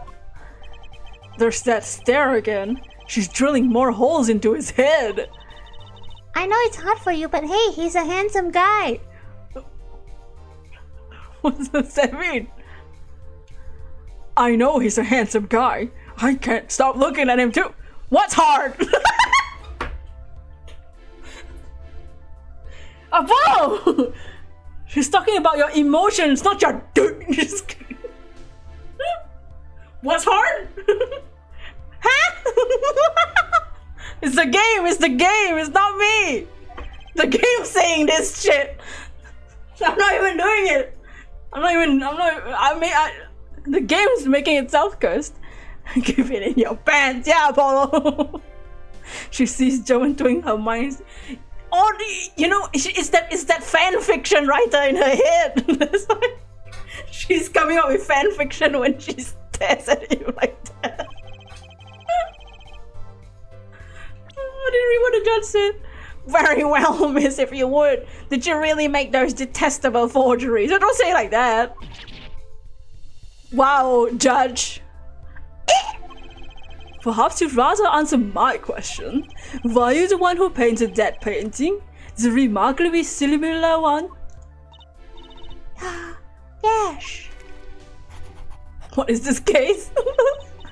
She's even talking in emojis. Oh, she's definitely on Discord.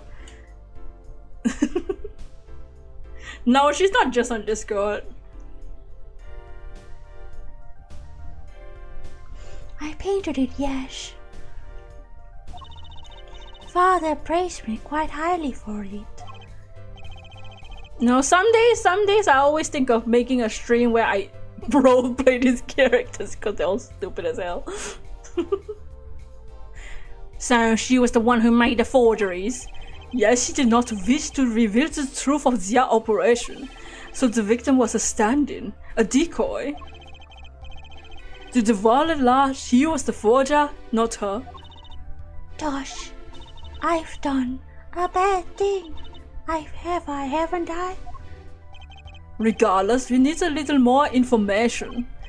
For instance, this. Gah! You have seen this before, yeah? Yes, it was in the desk drawer. I wonder how the original text for this got translated to. It's so confusing with all these daddies running around. Yeah, wow. They made it worse in English.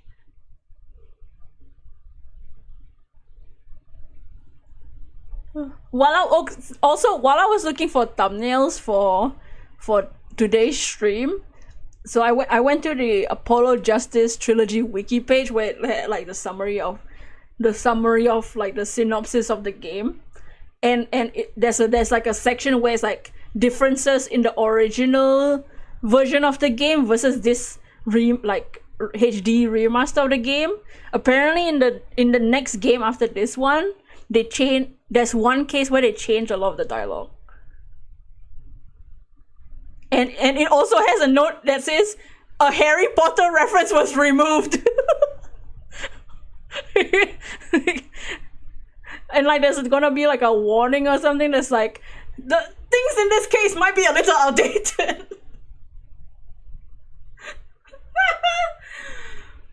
That's why, you know, Ace Attorney don't support bitches like the Rowling. They're like, you know what? Let's fuck Harry Potter. There's many typos in Game 5. Don't drink it. Rowling. Go after them. Yeah. I don't know what dialogue change. I just saw the I just saw the note of the Harry Potter shit. I don't know. I don't even remember what. I don't even know. Do you mind proceeding with your testimony? Tell us everything you know about this envelope.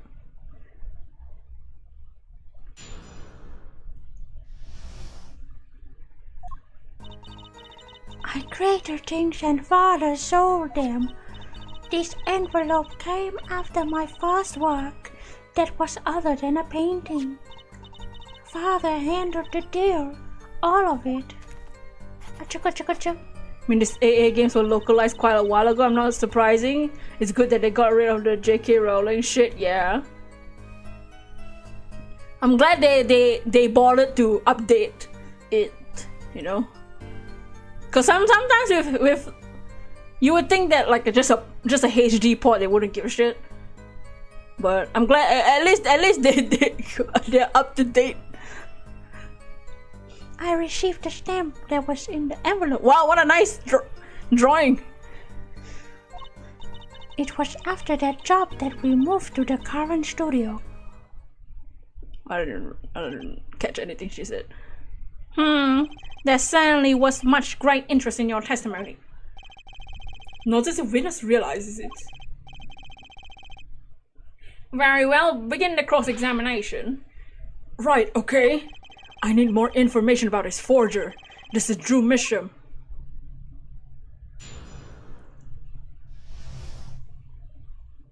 Remember how sexist Godo was in the previous trilogy? Oh, yeah. Yeah, it's fine. You know, back in the day, back then, things were different.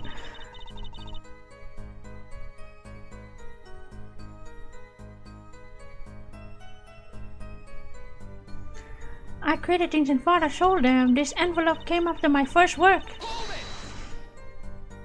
By other than a painting, you mean you only done paintings up to that point? Godo has definitely had a sturdy point of view. Wow! Yes. Godo is equally hateful to everyone. I get it. Everything in his life was taken away from him, so I don't fully blame him.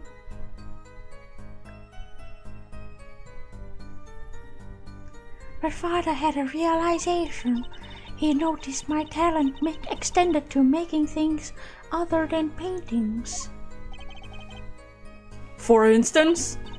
For instance, a letter someone had written. Back in the day, yes, 2019, canonically. You know, that was before the panorama and before cancel culture was really a big deal, you know? Before cancel culture, you know, now that cancel culture is canonically and currently existing.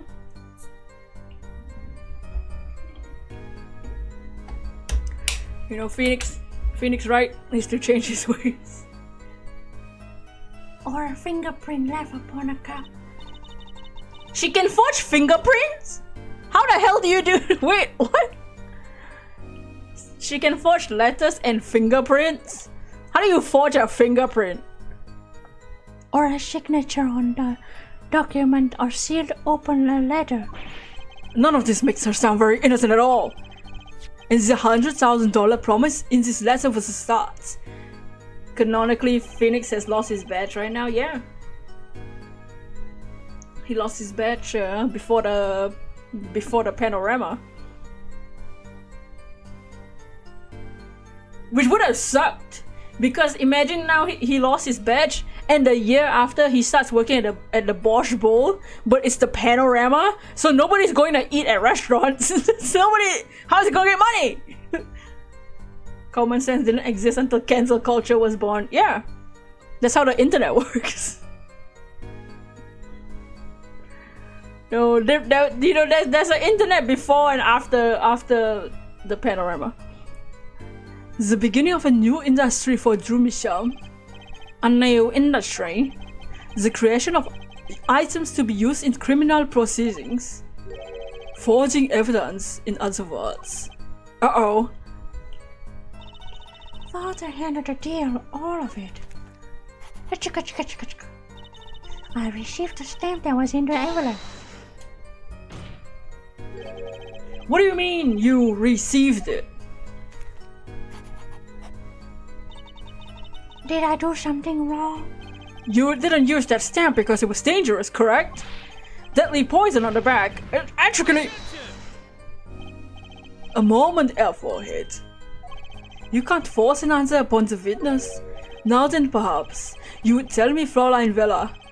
Why did you receive this stamp? Dodge. Is something wrong? It was beautiful.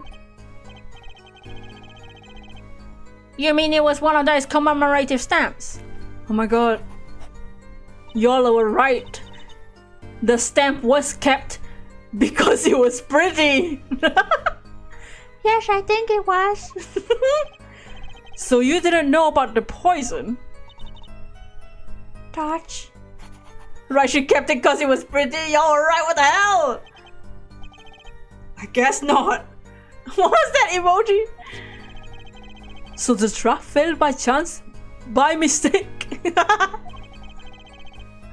Thanks to this commemorative stuff. Quite a close call, holy shit! Oh my.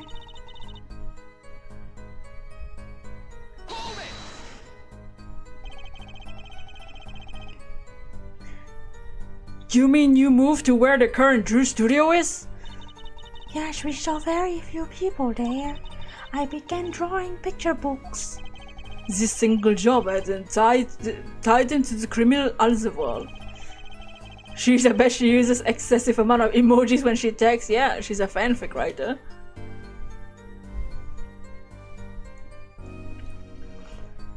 I think Mr. Mission wished to reduce the visibility in the world at large. When we had to meet someone for some reason, Father posed as the creator of the work. So that was the real essence of the artist Drew Mission. You did the work and he supplied the face. The red envelope came after she completed her first job, then making a letter from her client, whoever wanted the forgery made. Apollo! We're so close, we just have to piece together the parts. A deadly weapon in a red envelope, and the path it took to Drew Mission's life.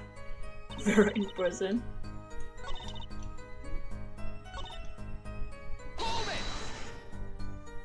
So you didn't know how things you were making were being used? I enjoy painting very much. I think I understand. This Fräulein has lived here unusual little worlds. Can you tell us what happened to the papers that were in this envelope? Father signed them and sent them back, I believe. Did he follow the instructions? Send in the enclosed envelope with the enclosed stamp? Dodge. This is a rather important matter. Give your answer some thought.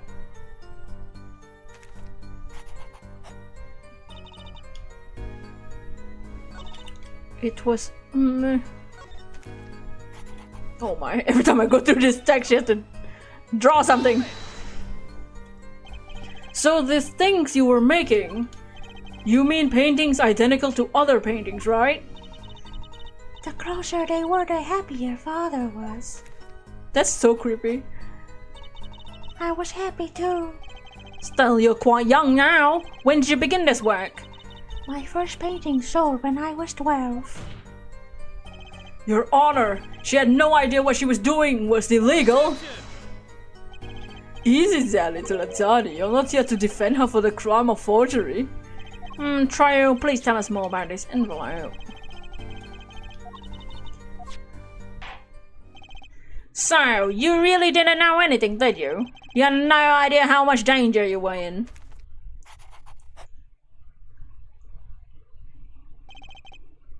Apparently not. Dots, about this commemorative stamp. Could you tell us more about it? Dosh. She's good at forgery, why can't she draw the stamp properly? What's that, the stamp of the Men in Black? The hell is this?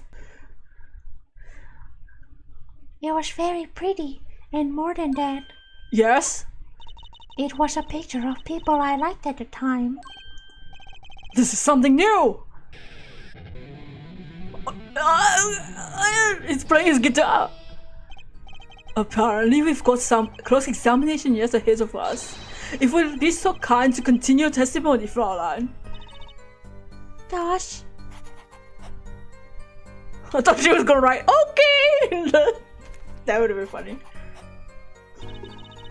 The stamp was a picture of my favorite magicians. Oh no! Not the magicians! Hope his air guitar doesn't catch fire! The Troop Grammary! Magicians? I love mysterious things. I always have.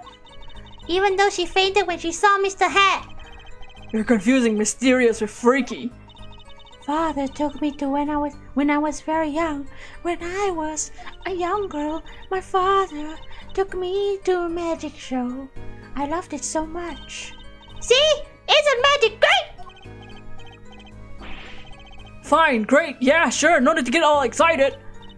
But the magic troupe we saw disbanded soon after. I was quite sad. Dots, did she just say what I think she said? Magic troop? Now where have I heard that before? This red envelope came after she completed her first job. That makes it a letter from her client, whoever wanted a forgery made. Apollo! We're close. We just need to piece the parts together. Oh. I'm guessing I had to present some shit on that statement then.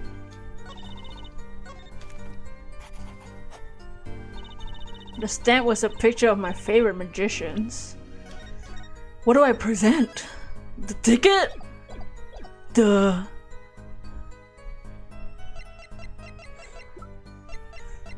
magic show ticket?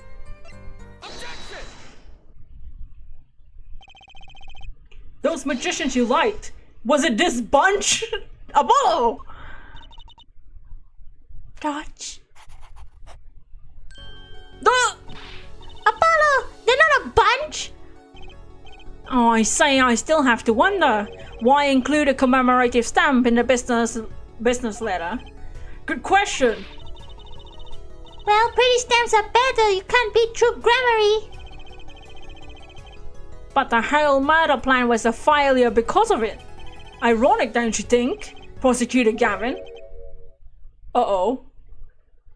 What's wrong? Zots? Prosecutor Gavin? Grammary? What's with Gavin? Might I ask just one question for this witness? Huh? Oh, huh? In your testimony just now, you stated this was your first work other than a painting. Club is shitting himself like Edgeworth. Magicians killed Gavin's parents. Ow! Dodge. Please tell me, what exactly did you make? Dodge. Can I ask why? No! Answer the fucking question, bitch! Now! Okay, chill. Oh my god, what's wrong with him? Prosecutor Gavin? You're usually not the one whose volume concerns me. This is very unbecoming of me, I apologize. But I must know. Please, Miss Misham, tell me. Dutch, it was a book. A single page in a book. A book. Please be more specific. Dutch, it was a handwritten book, like a diary.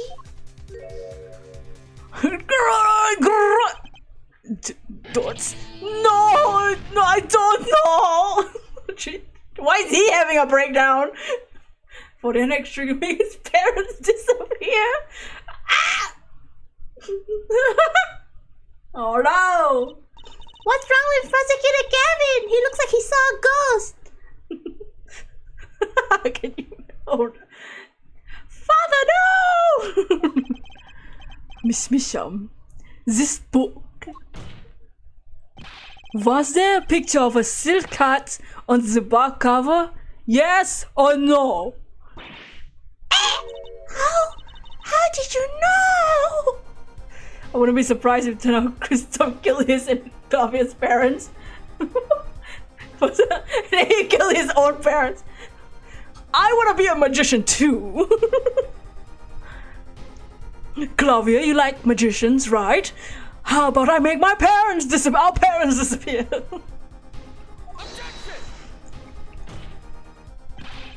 Prosecutor Gavin, the defendant is answering all of your questions. Chill the fuck out. Dots. He's told you nothing, has he? Your solid mentor. Nothing. That hobo-looking motherfucker. Solid who? Phoenix Wright. Who else? Daddy? He never told you about the trial 7 years ago? About how he came to lose his attorney's badge? Nah. It was a certain piece of evidence that decided his fate, you know. A certain diary. On the back, it bore a mark of a silk cat. What? Soiled and sullied. You're the one who's soiling himself. He's projecting. Phoenix Wright, tossed out by the profession by false evidence, and the forger who made that evidence. Is this girl standing right in front of me? Vera, you must tell us! The evidence you made used in the trial 7 years ago. Who asked Drew Misham? You to forge that evidence. For all our sakes, who was it?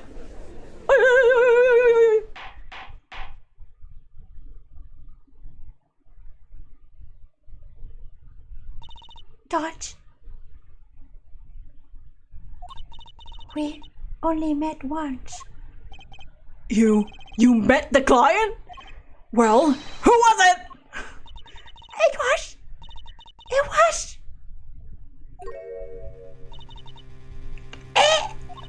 What's going on with Vera? She's staring at Prosecutor Gavin's face again. Yes, Vaz. Is there something about me? Dutch. I remember clearly. I remember who gave me the book, the diary. Dutch. Who was it? Dutch.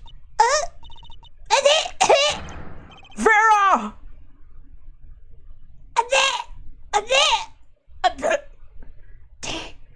Devil.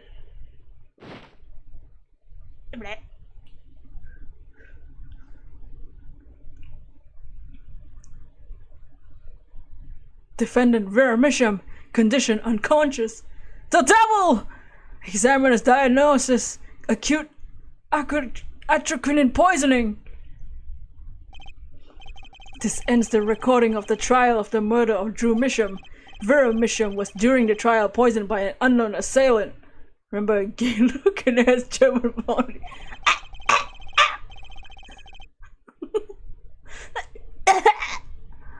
The dosage was just under the lethal amount, sparing the defendant's life.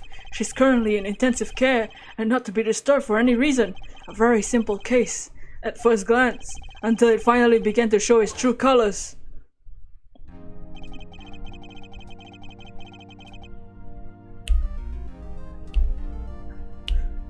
Why are they playing this music? The long road to the truth takes us to the record of another trial.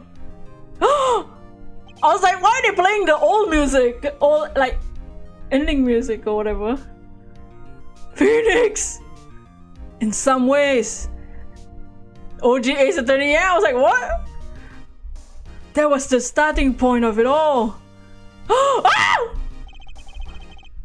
Oh, Clavier! Looking kinda, oh! That's where we must go. Ow! The baby Juicy! She's so tiny! To find the whole truth. She's so cute. Wow, little baby. He looks like K from King of Fighters.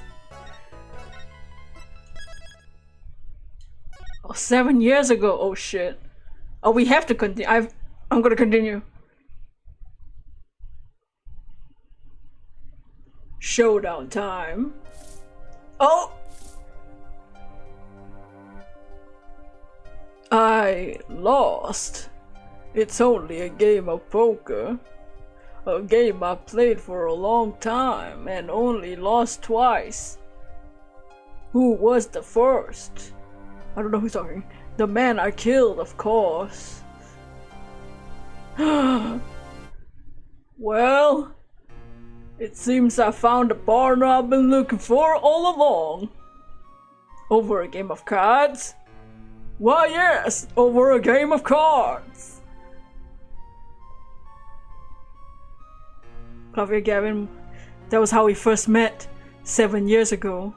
More like I'm gonna Gavin. Oh, Gavin inside him. 7 years earlier, Phoenix Wright's final trial. Oh! Oh my god, look at the old ass courtroom! The courtroom is old as hell! Yeah! It's different, right? My brain is not fooling me. We're Phoenix! With the music! I'm not going crazy. Woo! Okay, it's been such a long time since I felt like such a rookie. Got to try and relax. Good morning, Mr. Enigma. What the hell? His name's not Grammary? What should he sound like? What did I make him sound like? I'm sorry to have sprung this on you so suddenly. What does a magician sound like? I received the files from your previous attorney only yesterday. Honestly, I'm not entirely sure I'm prepared. I understand. A Spanish accent? I understand! That's just my Akiyama voice. What is Spanish? Dora the Explorer! I understand. I'm asking the impossible for you. Yes, well, you haven't really told me what happened yet. All we did was play cards. And that was enough. Is that right? He needs to talk more. Actually, it wasn't. Trust me. Oh, well, baby. Wait, can I see my court record? Oh, my little badge. Each attorney's badge has a number engraved on the back. No two numbers are the same. If you drop it, people know it was you. An Italian accent? Yeah, I'll give him an accent and we can decide what it sounds like. He needs to talk more. I didn't get a chance to talk. Ew. Oh, he's dead. Nice. I see the diary. Magnific autopsy report, single gunshot. Loss of blood from bullet wound. Malignant tumor found on the victim's liver. Okay. Oh! She's gotta be even higher pitch. There's no blood, just a hole in the head. Yeah. And how come the clown oops. The clown also has a bullet hole in his head. Yeah, just a little someone drilled a hole. Yeah, no blood on the pillows or anything.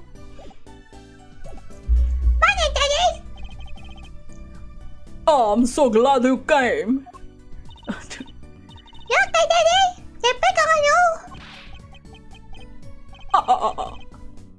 I'm fine as always. I don't know what the fuck I'm saying. Hold on! Okay. This old boy is here to help me after all. That young man to you. Good morning! That's a cute outfit you have on. Thanks! It's my first show today. After all, He looks scary when he laughs. This cute, they're wearing pink. Cute. Oh, I'm sure it is. What the heck is she talking about? Oh, old boy. Me? Because what he started. Oh, she's talking. I was like, who's talking? yeah. It seems fate's clock will make me wait a little longer. At least only less than 10 swift minutes remain. To all those who have supported me in my life's work, I give thanks. Farewell, magnificent Grammary. Oh boy, that's so mean. What's this? I don't know. I just got a handover in the hall. They told me to give it to the old boy in the blue shirt with the spiky hair.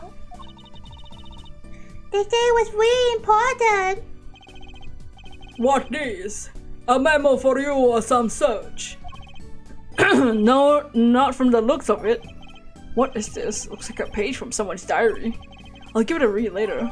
Well, I already read it, so... Oops. Well, how do you feel about the trial today? That's not suspicious at all. Yeah, we were just told that a letter from a page of a diary is the forged evidence, huh? I wonder what the fuck this is. A random piece of paper that's given by some stranger in the hallway? Yeah, it's not suspicious at all. We'll get through it somehow.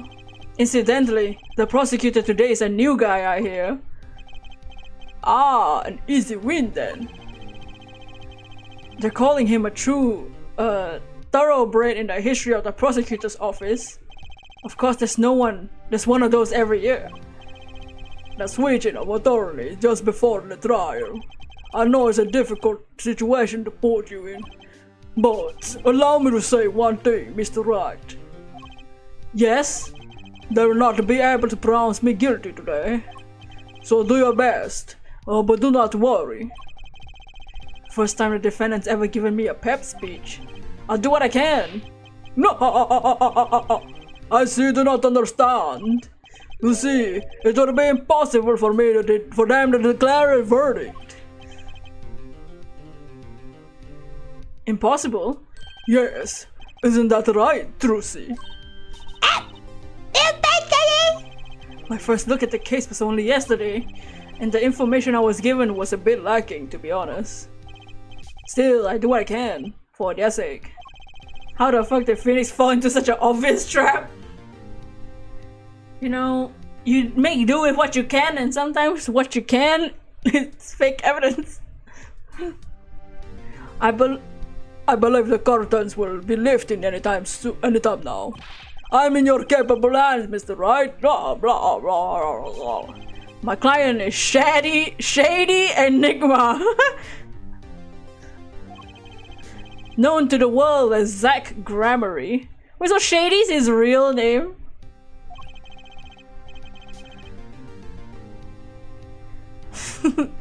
Zach is his fake name? That's some bullshit. A widely popular magician, star of Troupe Grammary. His mentor, Magnifique Grammary, was a rare breed of magician. He single-handedly ushered in the golden age of stage magic until he was shot dead.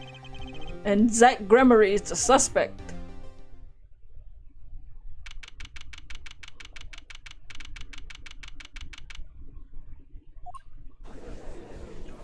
Oi, oi, oi, oi. Oh, the judge looks all the same. Court is now in session for the trial of Shady Enigma. The defense is ready, Your Honor. Jots. Is the prosecution ready? I was just thinking, is this what the fuss is all about? A bit of a buzzkill, really. Buzzkill? This is some kind of new crime? One of the worst. This is a trial, yeah? Where are the sweaty palms, the pounding hearts? The governor's concert is 10 times the thrill this gig's got. Who are you again? Clavia? Clavia Gavin? I came to get the party started. Legally, yeah? Gavin, defense attorney Christoph Gavins. Figures my bro's most famous in this part of town. Clavia Gavin. Lead singer of the mega hit band The Gaviners. You're out of your league, rock boy. I know what you're thinking. You're out of your league, rock boy. Thoughts? Shit! Ugh. Through my debut, 13 years hard time for love went platinum overnight. But that's just a hobby to me compared to this, yeah? They should have used these sprites for the Phoenix Wright trilogy. They look way better. I think that's why the sprites look like this now. Because like the Phoenix Wright trilogy sprites, they are HD. But I think a lot of people didn't really like how that it looked like it was drawn. Like, you know. This one you can tell that it's like just made it better.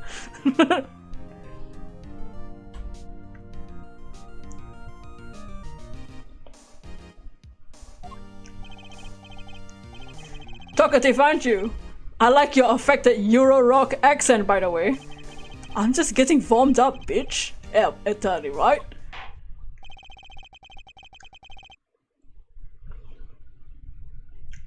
Perhaps you'd be so kind as to fill us on in the case. They redrew them for Apollo Justice. They upscaled it, yeah. So it just looks cleaner. I definitely prefer how it looks like now.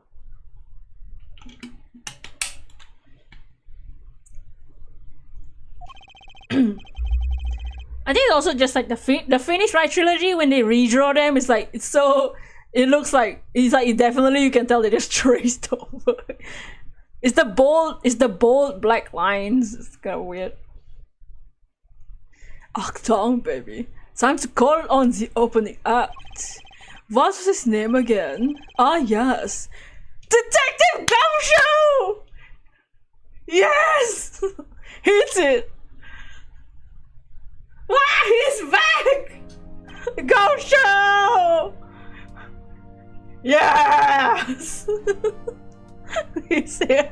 I miss him so much! Bring him back! And you are? You just introduced him, Clavia! Gumshoe returned in high quality. Gumshoe! Hey, you wouldn't want to call me up here, sir. Name's Dick Gumshoe. I'm a homicide detective down at the precinct. Detective Gumshoe, long time no see. Yes! Hey you!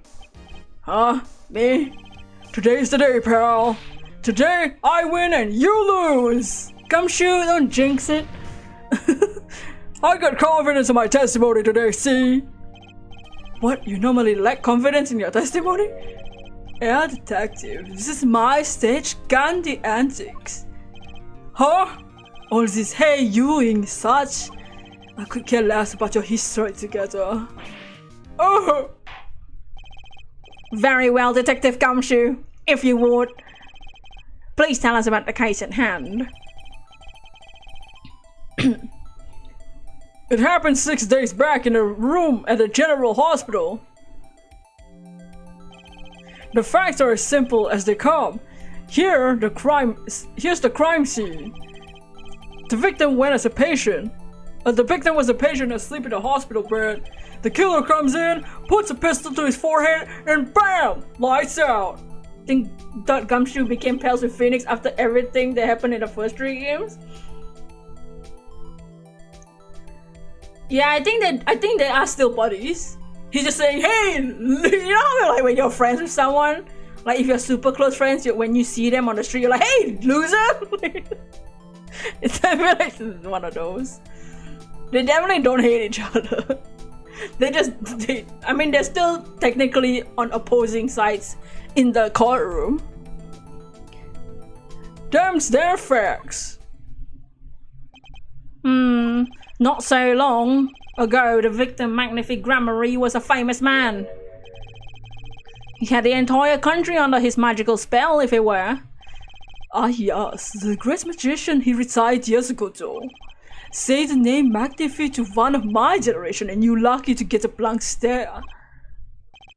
Oh, my generation, he said. Oh yes, though I'm sure youngsters today know of his disciples even better. Zach Gremory 40, Magnifique 67. Ah, 2 more years! It could have been... Trucy's 8. Ow, baby! Whoa, club years. 17? Oh shit. Gumshoe 32.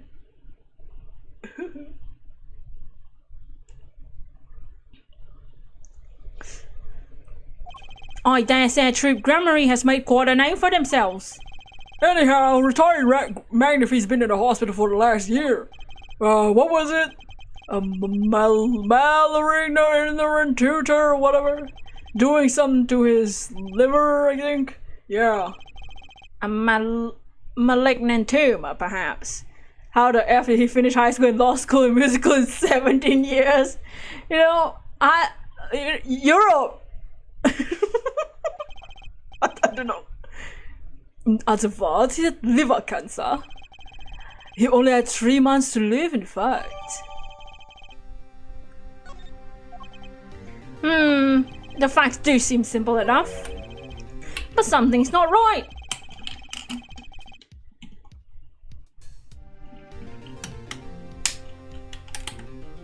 The victim was already climbing a 3-month stairway to heaven.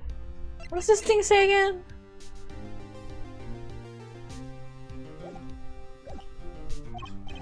Why not wait for him to knock on heaven's door? Shut the hell up! Why shoot him? I wouldn't put it quite so lyrically, but it's true. Why make the effort to commit murder when the victim was about to die? Incidentally, the victim had a serious case of diabetes. Diabetes? In fact, he was about to shoot off his insulin when the victim was shot with a pistol. The syringe was found at the crime scene. Chronic diabetes and cancer. As much as it pains me to say it, the victim was clearly at the end of his life. Oh, a syringe, ew. I believe the question for us is clear. What is this? Oh. Malignant tumor in liver has progressed to final stage with no hope of recovery. That's so sad. Okay. The syringe. I always hated getting shots. I guess Magnifique was giving himself the insulin shots. There's no way I could do that. Wait! If Magnifique used this to inject his insulin, why are there no traces of it having been used? Something to keep in mind. I believe the question before us is quite clear. Why did the killer have to shoot this dying man? What reason could he have had? Very well, detective. Perhaps you can enlighten us to the circumstances of the shooting? Yes, sir!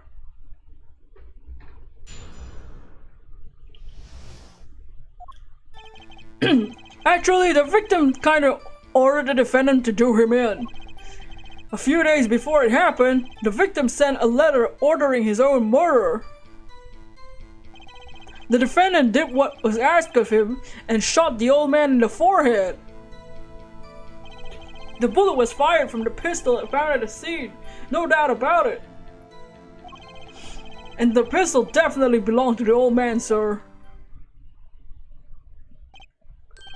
What? You're saying the victim ordered his own shooting? Those are the facts. I have the letter in question. To my beloved student Zach, to you I entrust with the... Could I read that? Okay, there we go. Wait, let me read it! Okay. To you I entrust with lowering my life's curtain Come on the 13th, 11:05 p.m. That's so specific. I have already a gun of which you will shoot in one shot square in the forehead. You cannot refuse. We both know the reason why.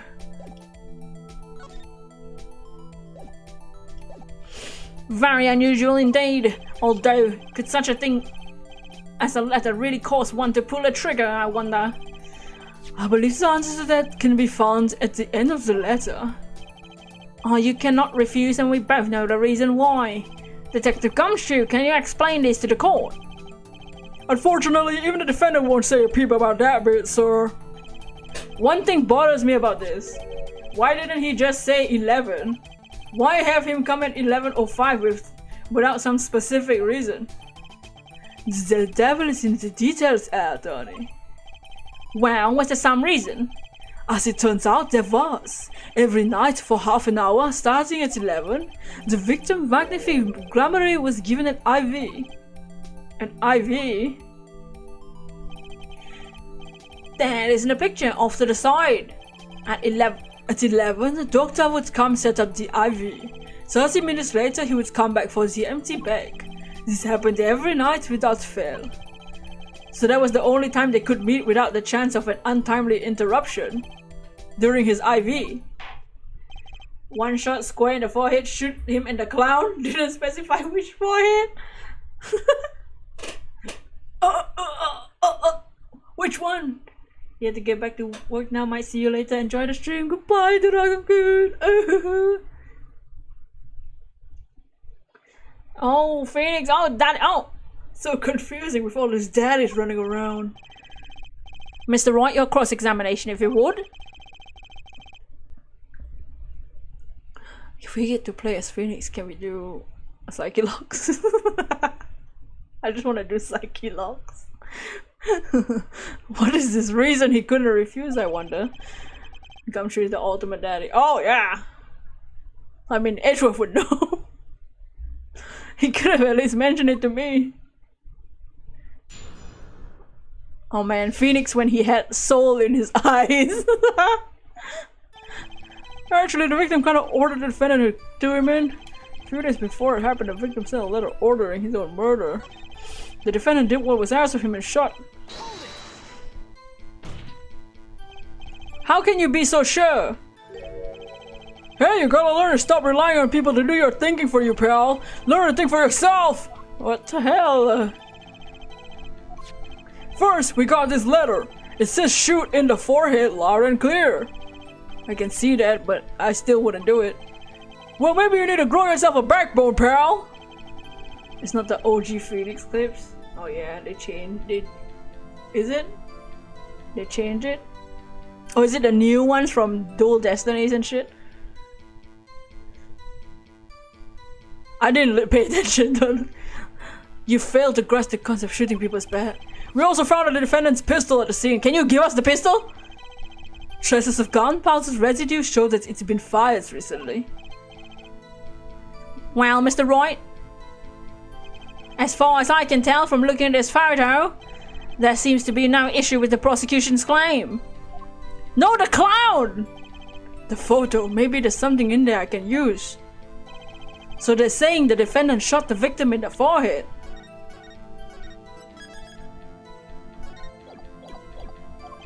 I think there's a hole in the prosecutor's argument. Clearly, Mr. Enigma shot something else. Looking at this photo, another possibility occurs to me. Yes? What does the letters tell us? That the defendant had a reason he couldn't refuse his teacher's wishes. Bingo, pal! That's why the defendant popped him one in the forehead. I shake my head. Oh, the defense disagrees. You see, the defendant had another choice he could make.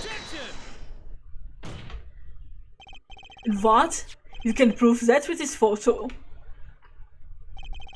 I can prove he had a choice, yes. The defendant might have fired like he was ordered, but he didn't shoot the victim's forehead.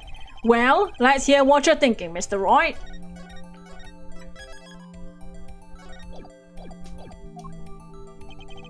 If he didn't shoot the victim's forehead, what did the defendant shoot?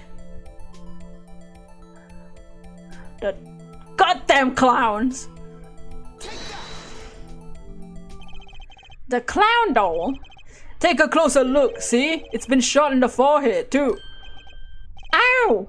There's a hole in the forehead. Also, if they shot a gun in the hospital, nobody heard that. Nobody heard that? How good was that silencer? Yes, and a hole in the prosecution's claim. Huh? And I suppose you have a reason to why he shoots a clown doll? He didn't just shoot the doll, he shot the doll's forehead. His forehead? Ah. Let's read the orders once more, shall we? You will shoot one shot square in the forehead. Which is exactly what he did. He shot the clown doll square in the forehead. Oi, oi, oi. The defense has raised an intriguing possibility. That hole in the clown's forehead, it definitely looks like it was shot. Bailiff, send someone to investigate this matter. I admit I'm impressed, but I expect nothing less. Still, this doesn't mean he didn't shoot the victim. Oh, it is different! The voice clip. Oh. I hear it now.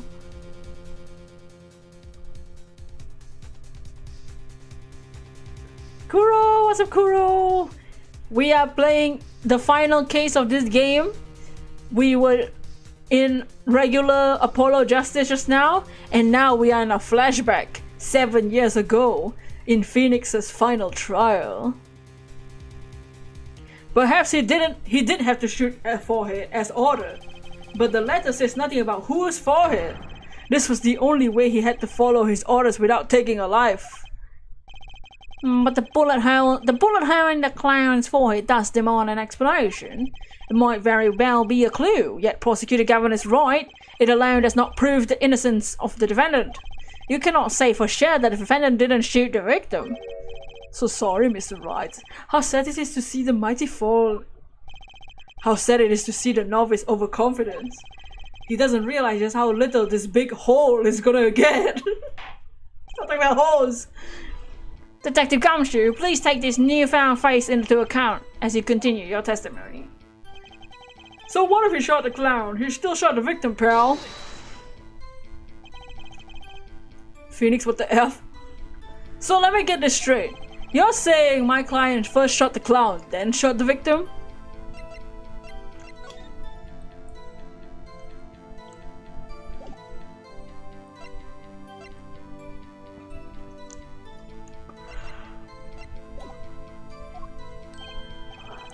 Hey, not a bad summary, pal! More of a confirmation than summary, but whatever. That was really more of a confirmation than a summary. Come here! But our defense attorney seems pleased enough with himself. Do these people ever miss a chance to mock me? Well, now that Mr. Rice gotten that out of his system, shall we continue with the testimony? I didn't have time to gather all the details before coming in here. Okay.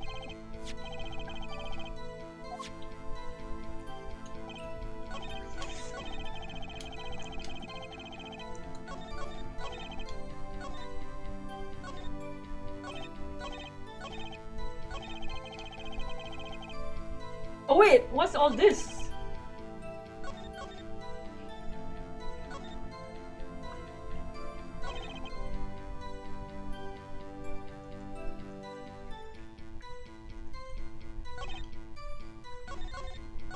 Was this all here before?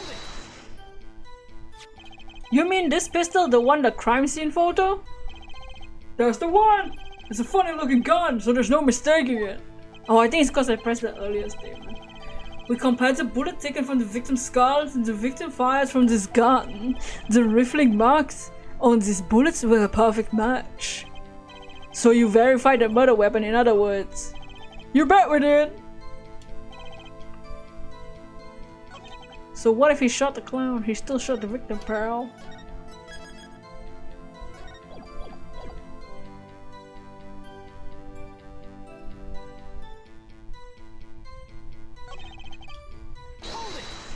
Can we have the gun? Why are you so certain? What part of Santa has your head been stuck in all this time, pal? You never heard of Zack and Valen's quick draw shoot 'em? So many daddies in a trial. Wow, so many daddies. What you call it? The judge? A daddy? What's that? What are the defendant's specialties? Zack and Valen stand on either side of a girl. Then they shoot. The bullets don't hit her. Instead, they hit everything else on stage. Sounds dangerous as hell. This is one of the pistols they use in the show. It's got a great design, huh? The kids love it. Many boys and girls join the police because of that pistol, I hear. You know, that would explain a lot about the police force. Bitch! Troop Grammary stopped doing that like a while ago. Old man held onto the pistol ever since. The court would like to see the pistol in question. Oh, here we go, finally. Thank you. Here she is. Well, this is truly a blast from the past. Get over it. It's a stage pistol for show magic shows, but it can fire real bullets. I mean, it looks so much bigger in real life than on TV. Whoa. Yeah, but it can only hold one round. Ah, there we go. That's the evidence we needed, bro. By the way, the pistol's firing chamber is empty, and it shows traces of having been fired recently. Yeah, the pistol has only had one bullet. He couldn't have shot twice in a row. That's the evidence we needed. So, were there any fingerprints found on the gun? Unfortunately, no. Of course, the defendant is known for wearing gloves. We might say that a lack of fingerprints is in fact a fingerprint of its own. An intriguing point, well made. Whoa, whoa, whoa. Not well made. Not intriguing. In any case, the court accepts this into evidence. There we go. Fucking finally. I was like, where's the gun? My grandchild will get a kick out of seeing this. He's on TikTok. But now it's time to return to our testimony. Yeah, the judge's grandchild definitely uses TikTok. Let's investigate the gun. Whoa, golden gun. Can we inspect anything about it? I guess not. Cool. Okay, so now we can present the gun here.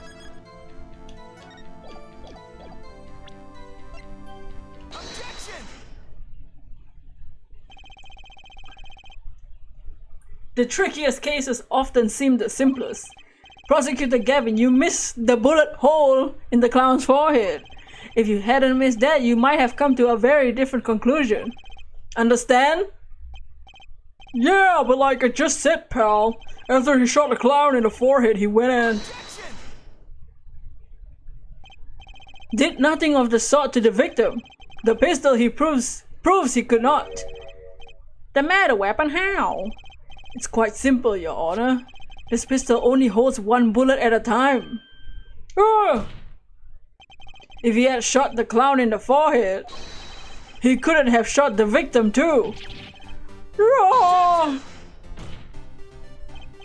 That's not a contradiction, not even close.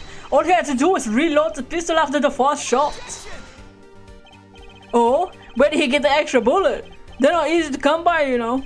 If you claim the defendant had one ready, then prove to us how he got it. Oh, dots.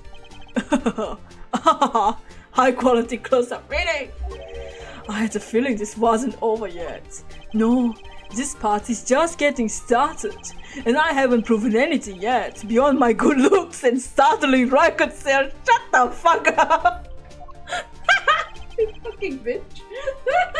The utter lack of humility. He's 17, you know?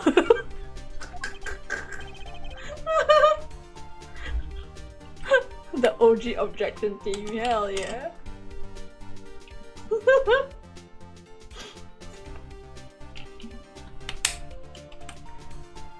What's this? It seems the prosecution has another witness prepared. Like I said, our detective was just a warm-up act. Oh! No, Gumshoe! Now that the audience has gotten a taste of what's to come, they're ready. Ready for what? For my decisive witness, of course. A witness who you'll find can prove one thing for us. That it was Zach Gramery who shot the victim in the forehead. Very well. We will pause for a 15-minute recess. This might be my lucky break. I need that 15-minute recess to talk to my client, Zach. Court is adjourned. Oh shit. Oh shit. Oh shit.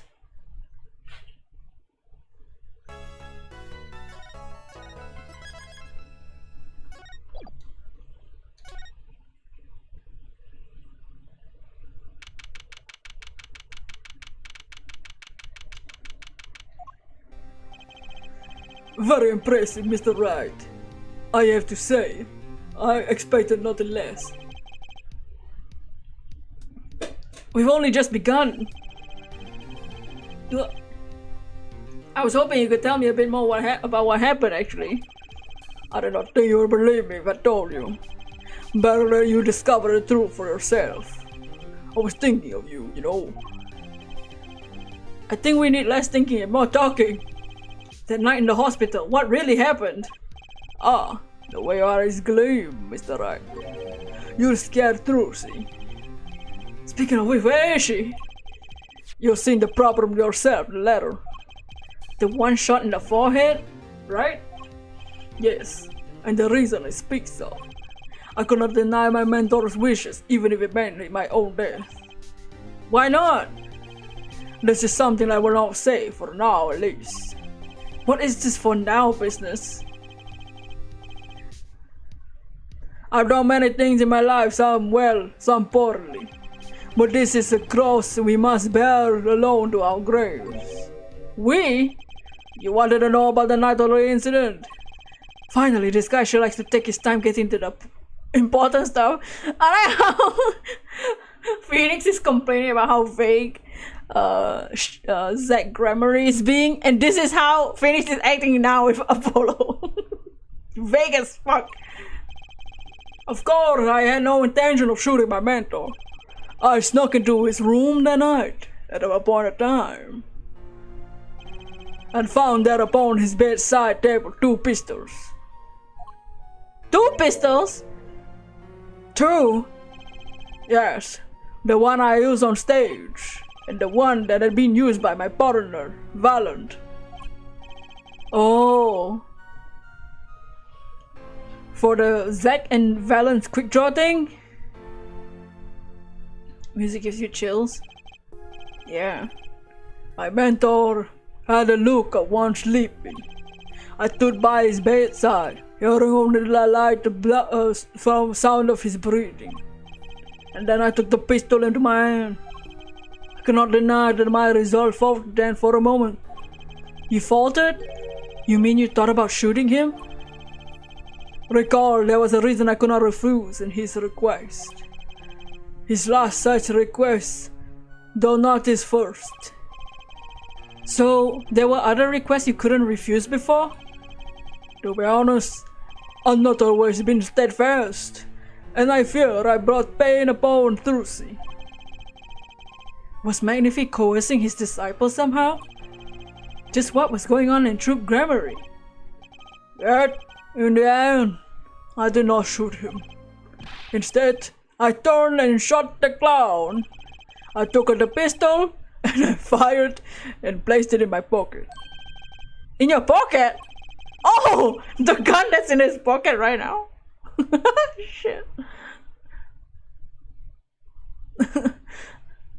If I believe you examine the bullet in the clown's head, you will find it to be different than the one in my mentor. What were those called? Rifling marks? Yes. That is all I have to tell you concerning the case. Concerning the case? You mean there's something else you can tell me? You're a fascinating man, Mr. Wright. Thanks? Yes, there is something. My mentor, his eyes open. What? Magnifique Gramery? The old devil. He was not asleep, you see. Of course, the gunshot had woken him anyway. And then we had the last discussion as mentor and pupil. It was not a long discussion, maybe 5-10 minutes or so. What did you talk about? No, Mr. Wright, did I not just tell you? It does not concern this case. Zach Gramery, he seems pretty steadfast to me, or just stubborn. Mr. Wright, your presence is requested in the courtroom. Once again, I am in your hands. Right, let's get back in there.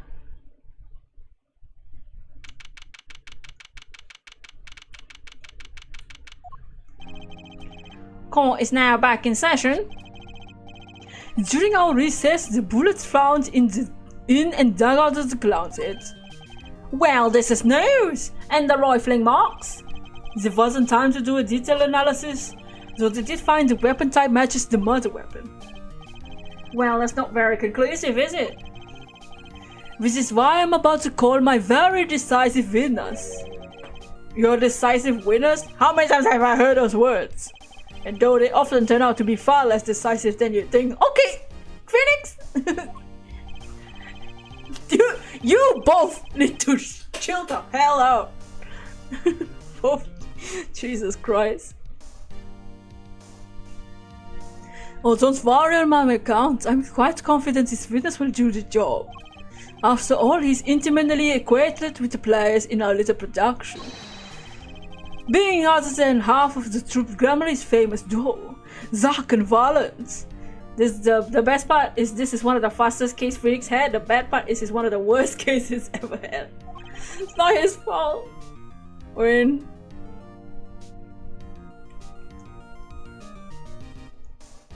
Val and Gramery. So we get to meet the great Magnifice's other disciple. Ah, so he's the sus one. Perhaps it starts by asking your name and occupation. Val and Gramery. Oh no. He looks so different without his mustache. Magician. And you're the decisive witness, are you? You can prove your fellow student your partner's guilt. Oh, okay. Fate! The grand illusion, filled with traps and tricks. Wait, the shooting took place in the hospital after 11 o'clock at night. If you're a witness, does that mean you were there that late? If one were to deduce this logically, the conclusion is yes. Okay, I always get the characters, don't I?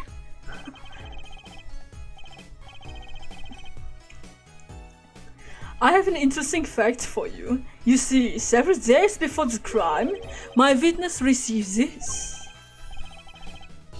That looks very familiar. Wait, that's the same letter Zach Gramery received. Oh, but the time looks different.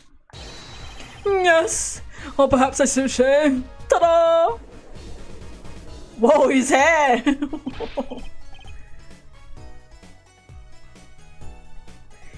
All in a court! And what does it say? Surely not the same thing. Perhaps you should see for yourself. Come on at 13, 11, 20. Oh, it's the same.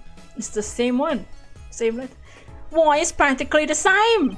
The court accepts this into evidence. Okay. This is most unusual.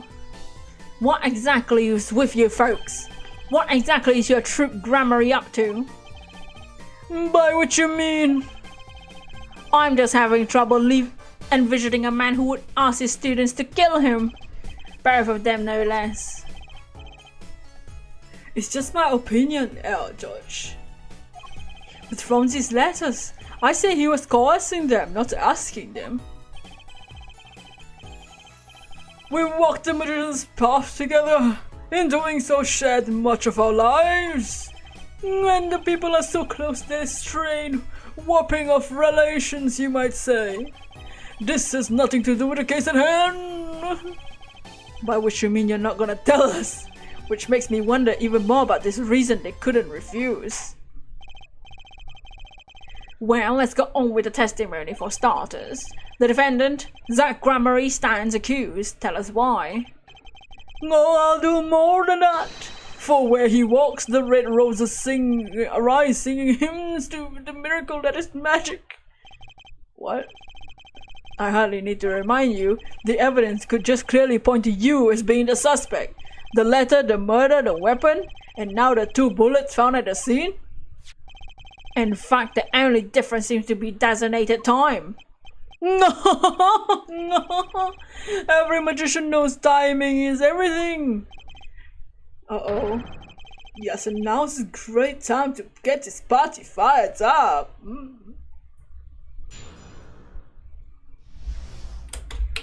Oh, Valent. Oh, no.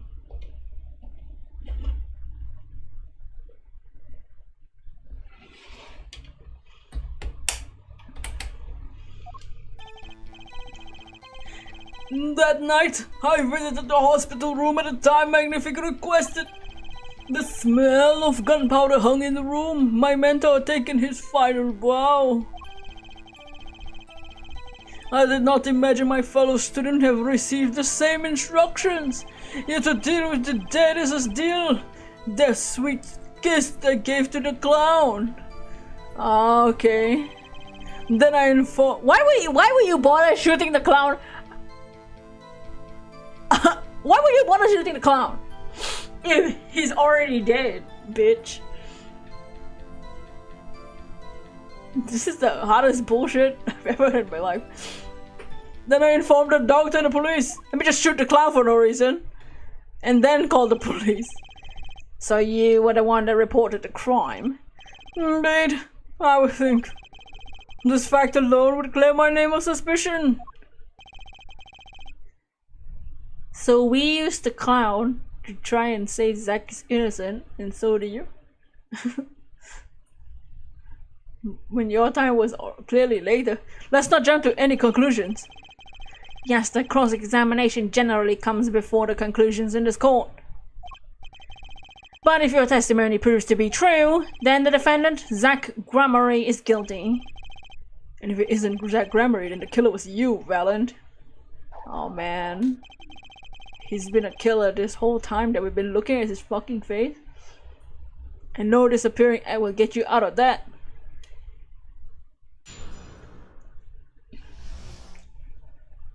I knew I didn't like him from the start.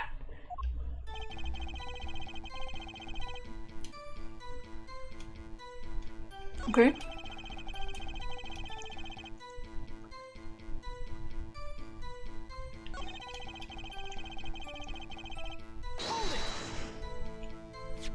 Which brings us back to this reason neither of you could refuse. So it does. And my partner, he could not refuse. But man, if he wrote the same thing to you, why could you refuse if Zack couldn't? Because I have a will of steel. Of course. I also do this trick where I bend steel bars. Oh no, he's coming up with bullshit. So perhaps steel isn't so strong. So which is it? Mind if I continue? You didn't answer the fucking question, you fucking bitch.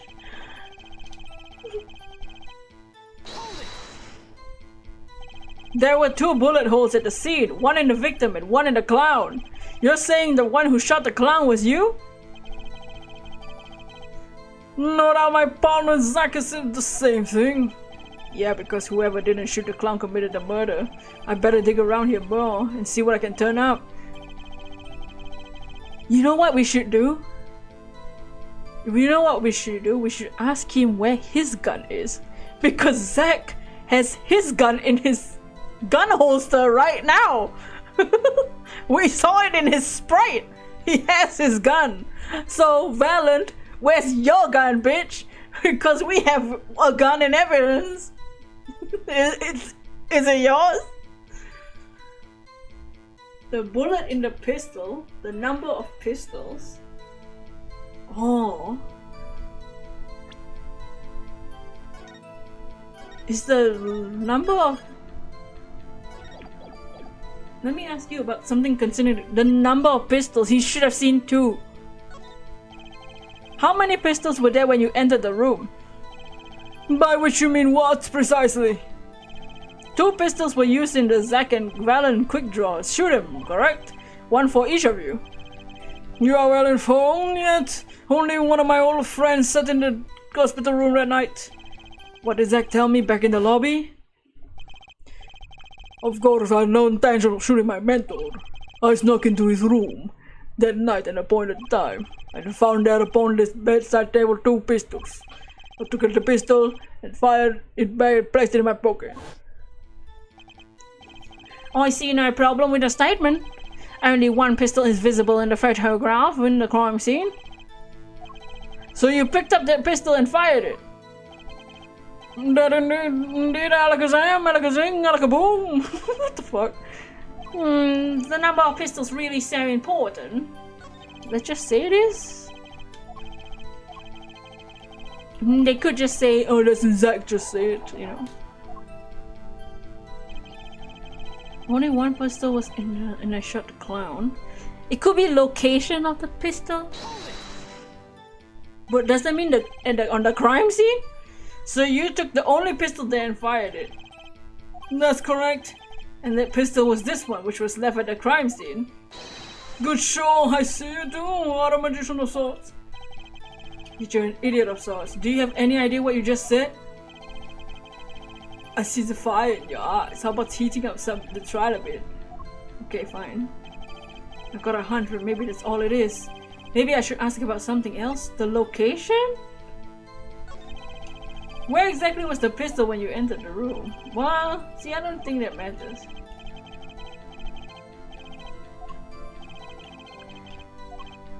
But why? Perhaps he wanted to go out with a bang. We'll never hear the truth from his lips because he's fucking dead. No.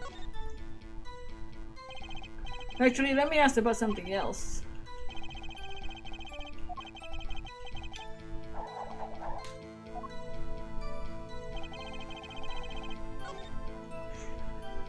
With only one pistol, how do I prove that there were multiple pistols?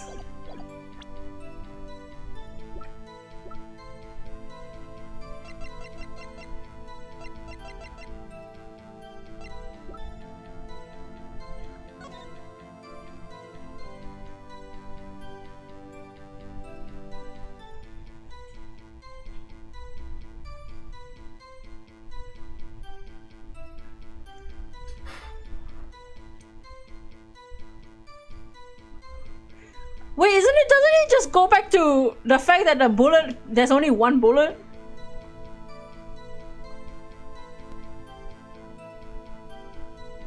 Plus the last statement, choose quite important. For the location of the pistol? I don't know if the location of the pistol is important. It has to be the number of pistols, right? The number of bullets makes no sense.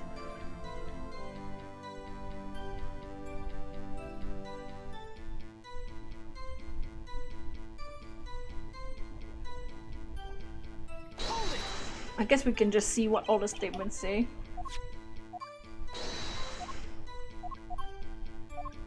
See, do you have any idea what you just said?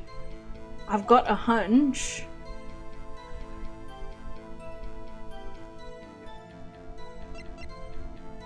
Because Zack said he saw when he went in is 2 bullets, the ballistic markings. They haven't analyzed it yet. We can ask the bullet. In order to shoot the pistol, you need a bullet. Where was the bullet? Okay, that's a good question. Because he needs to reload the bullet and all that shit. Because like, it wouldn't make sense that Zack shoots the guy and then the one gun is empty. So I entered the room and took the pistol in my hand. The bullet was already loaded, ready to fire anytime. See, how would that be possible if there was only one gun? Magician is always prepared, you see. Prepared for? One never knows when a miracle will be called for. A magician always has 7 doves in his pocket and a rabbit up each sleeve. Clearly, we're dealing professionals here. Is this bullet that was loaded into the pistol really so important? Yes? Without a loaded bullet, we wouldn't have a murder.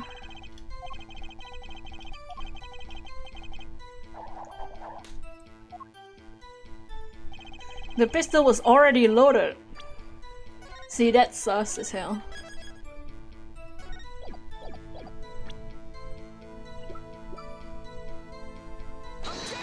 What?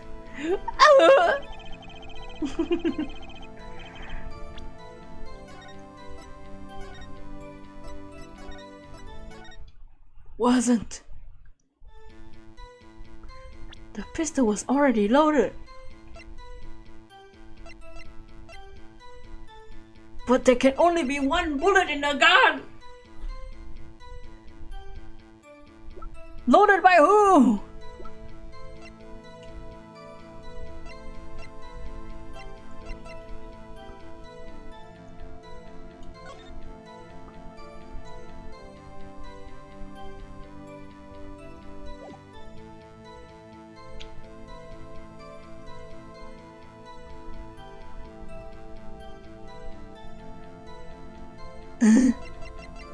Where?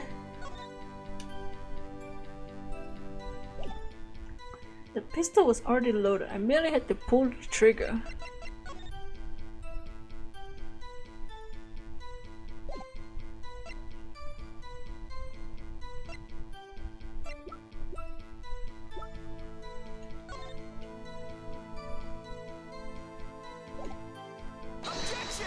I'm just trying things now. Yeah, next to me the fucking whatever.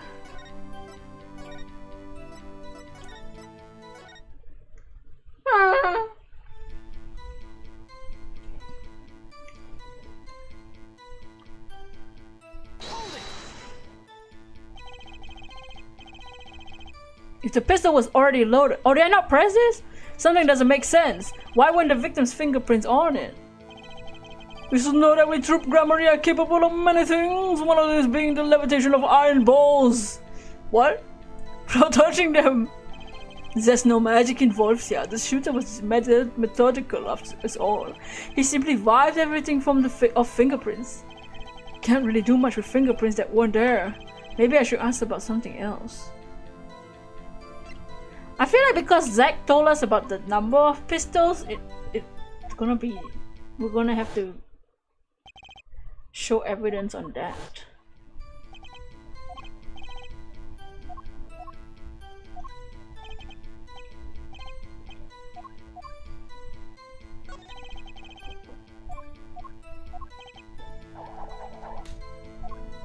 Do we present the gun on this statement?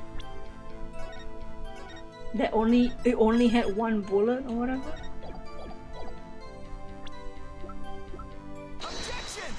Oh! According to the defendant, Zach Gremery, when he entered the room, there were 2 pistols on the table. See, all they need to do is just wait for the ballistic markings on the fucking other bullet. Also, ask Valen, where is his gun? Zach has his. 2. One of the pistols he used to shoot the clown in the forehead. Then he left with it in his pocket. Of course, this is what he would say. Unlike the hapless clown, we must assume the defendant had the brain in his head. And what about what Mr. Valen has told us? You see, there's something about his testimony that doesn't make sense. What might that mean? Man, without his mustache, he definitely looks like a criminal. He looked less like a criminal with the mustache. Without the mustache, you can really see how much of a piece of shit he has of a face. How punchable he really is. I told you, he took the pistol then shot the clown. That's your story at least. Yeah.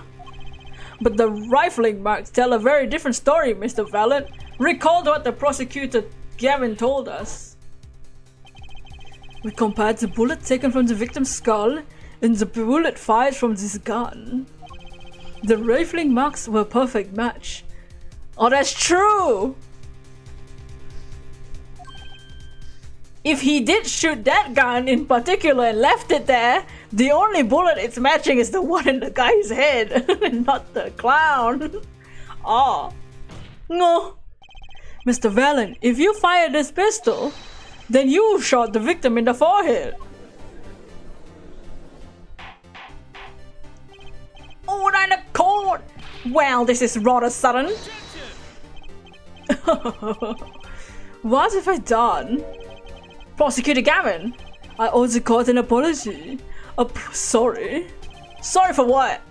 Oh no, they're gonna update the ballistic marking report. I was unaware that 2 of these unique pistols were crafted. The analysis of the rifling marks only proves the type of gun that fired them. What kind of bullshit analysis is that? But that's not what you told us before. You said you verified the murder weapon. Which is why I'm apologizing to you now. Quite sincerely, I might add.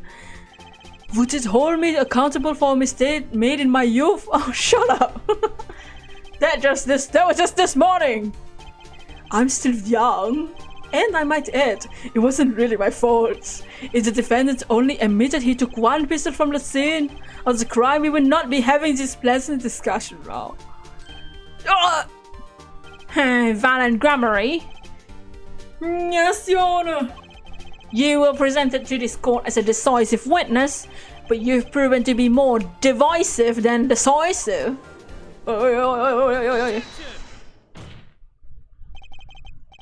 You're seeing time. The testimony so far has merely been a review of the facts. The proof comes next. Care to elaborate, Prosecutor Gavin? Zack said he shot the clown. Now Valen saying the same thing. Clavier said the ballistic marking revealed the bullet from the head and the gun in this room, so Valen could have shot him. Yeah, and like just Valen's story alone. Why bother shooting the clown when you see the dude's already dead? Why bother shooting anything else in the room? You know, that's stupid. What the hell?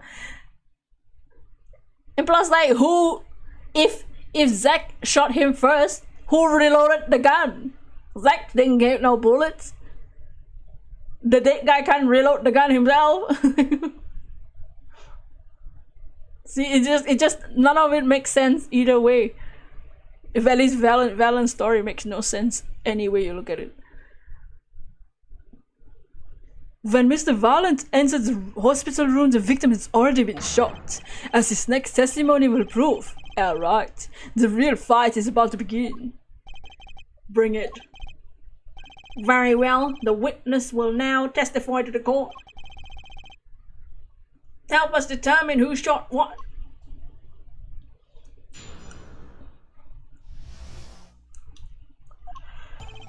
Oh yeah. I arrive in the hospital room at the appointed time, which is to say 11:20. After discovering the body, I fulfilled my obligation and called in the doctor. The doctor examined the body before the police arrived. He was quite clear about the time of death, 11:10 p.m. Okay. The one in the room at the time was my partner, not me. Those times are rather close, you have to admit. You're talking about an alibi established over a matter of minutes. To use a 10-minute discrepancy as the basis of your alibi is easy to explain in this situation, El Judge. For example, how was he sure it was 11? I don't know. Check out debut single 13 Years Hearts Are for Love.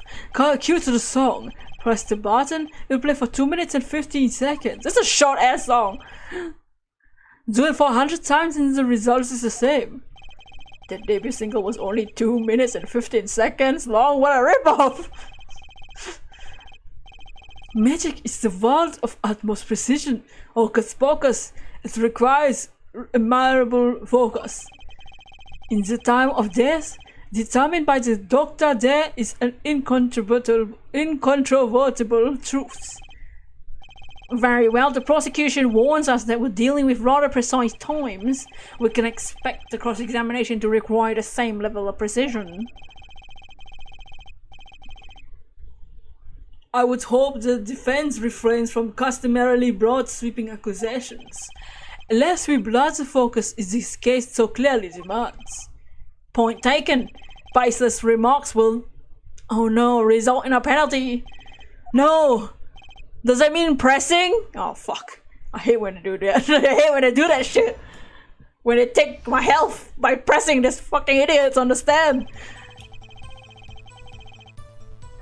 I arrived in the hospital at 11:20. Are you sure about that? Can I press that without getting a penalty? 11:20 p.m. Can you prove that's when you arrived? Unless such a feat may be beyond great valence, for there was no one in the room but Magnifi, and he was departed after a fashion. I have here the defendant's exact grammarly sworn deposition. I snuck into his room at the appointed time. It was 10 minutes before I left the room, and the victim was still alive. The time indicated by this letter to Zach was 11:05. Exactly. Which means the witness could not have entered the room before 11:15. Because his partner was still in the middle of his crime. I see someone did their arithmetic homework.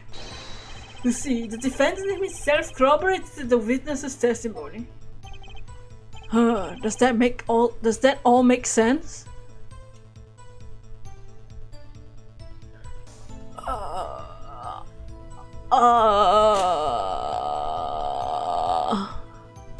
What if I say no problem? I'm gonna get hit by a fucking health bar, right? Does that all make sense? See, but I wanna press the other statements.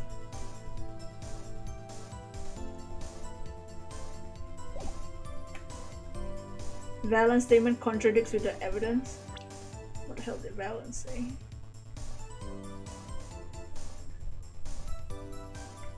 I arrived in the hospital at 11:20.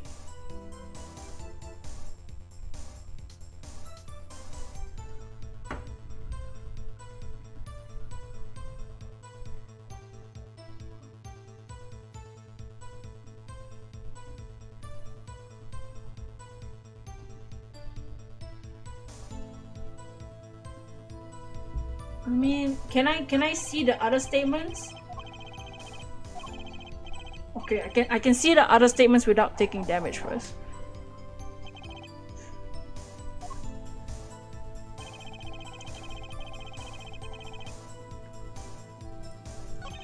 The doctor examined the body before the police arrived. Okay, I want to press this one. The 11:10 time of death. I don't think I'm stepping out of a limb, and have to say I have some doubts about this. How could the doctor be so precise with the time? They usually only get an estimated time of death, true. I'm not sure I've heard of a verified time of death. Magic revolution, the making of complex simpler.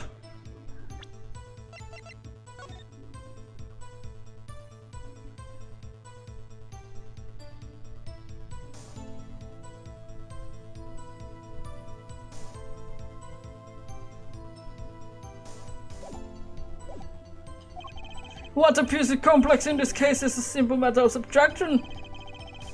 I see another person has done some arithmetic homework. The point here is the IV the victim was taking. It's quite visible in the photograph of the scene. Oh.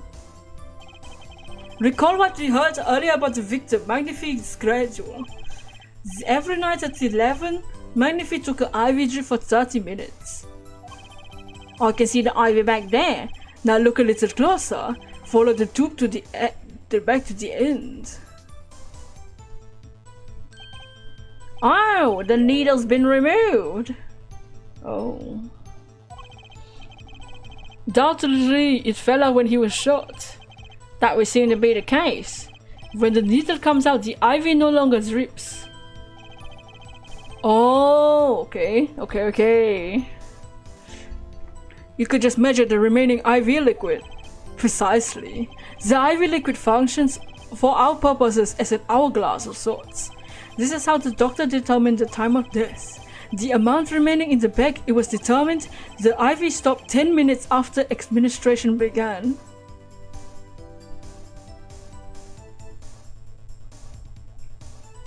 Okay. Oh, and we got the evidence too. And so it was when I Valent entered the room. 10 minutes had passed since that horrible crime was committed. And this is proof. Very well, Mr. Wright. Did that seem important? I mean, it seemed important enough for us to get new evidence. For the amount remaining, the IV stopped 10 minutes after administration began. Okay. I'm gonna save and say yes, it's important. Well, seeing how it's the biggest clue we have to the time of death, I say it's very important. Agreed, it would be hard to imagine a more precise way to determine the time. Behold the power of arithmetic. Very well, the witness will add this detail to his testimony. Sometimes the most magical thing of all is the truth. The water of life springs are not eternal. The remaining IV proves my innocence.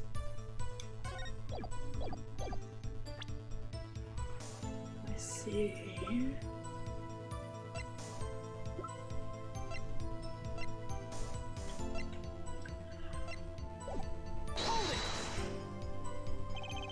Did you notice the IV yourself by any chance? Are we gonna try? Are we gonna say that he filled the IV bag with like water?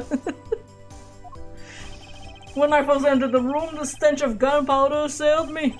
The mark of death upon my mentor's forehead, and his left arm did I spy a rose drooping, wilted. It's torn, discarded IV needle. Knocks from the vein of the force of the shot, luckily for you. If the IV had not been there, why you might be a suspect? That could be it though. He might have poured another liquid in there to adjust the time of death. Indubitably so. I must say it's thanks to my lucky color. Your lucky color? Indeed. Even today I swear upon my suspect self. For it always without a doubt brings me luck. Yellow? But the IV color's green. Yes, the one held by the Association of International Magicians. I'll adorn this entire Our trophy, a bust. What a day. This is one trip down memory lane no one needs. Oh, is he talking about the fucking... Talk about Big Top? Oh, fuck off. My lucky color, yes indeed, that IV too. I think twice was huge, especially for me. That does seem to be the case indeed. Well, Mr. Wright, any thoughts on this testimony? Oh, okay. How about this lucky color testimony? There's a contradiction. The IV bag in the picture is green, not yellow. It certainly sounds like your lucky colors brought you plenty of luck. But not this time. Mr. Valent, your lucky colors betrayed you. I'm afraid you've lost me. So the original color of the liquid was yellow, and he added a different liquid to change the time of death to be when Zack was in the room. Okay. Your Honor, the witness testimony just now clearly contradicts the evidence. What? Wow, that's a lot of pressing and evidence getting to get to this point. Please recall my warning at the beginning of this cross-examination, Mr. Wright. Baseless accusations will be duly penalized. I do hope this latest accusation is well based. Oh, I can assure you it's quite based. Just kidding. Let's hear the defense's claim. Where is your evidence that contradicts Mr. Valent has told us?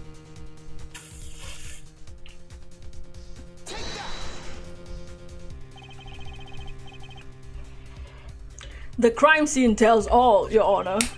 The fairy tale of the crime scene.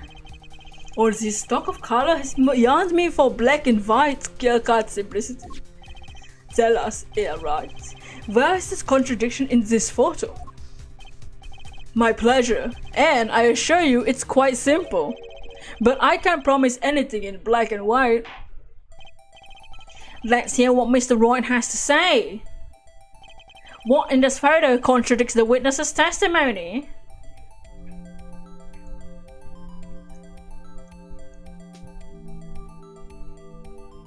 Oh no! Oh no! I just... Wait! Yeah!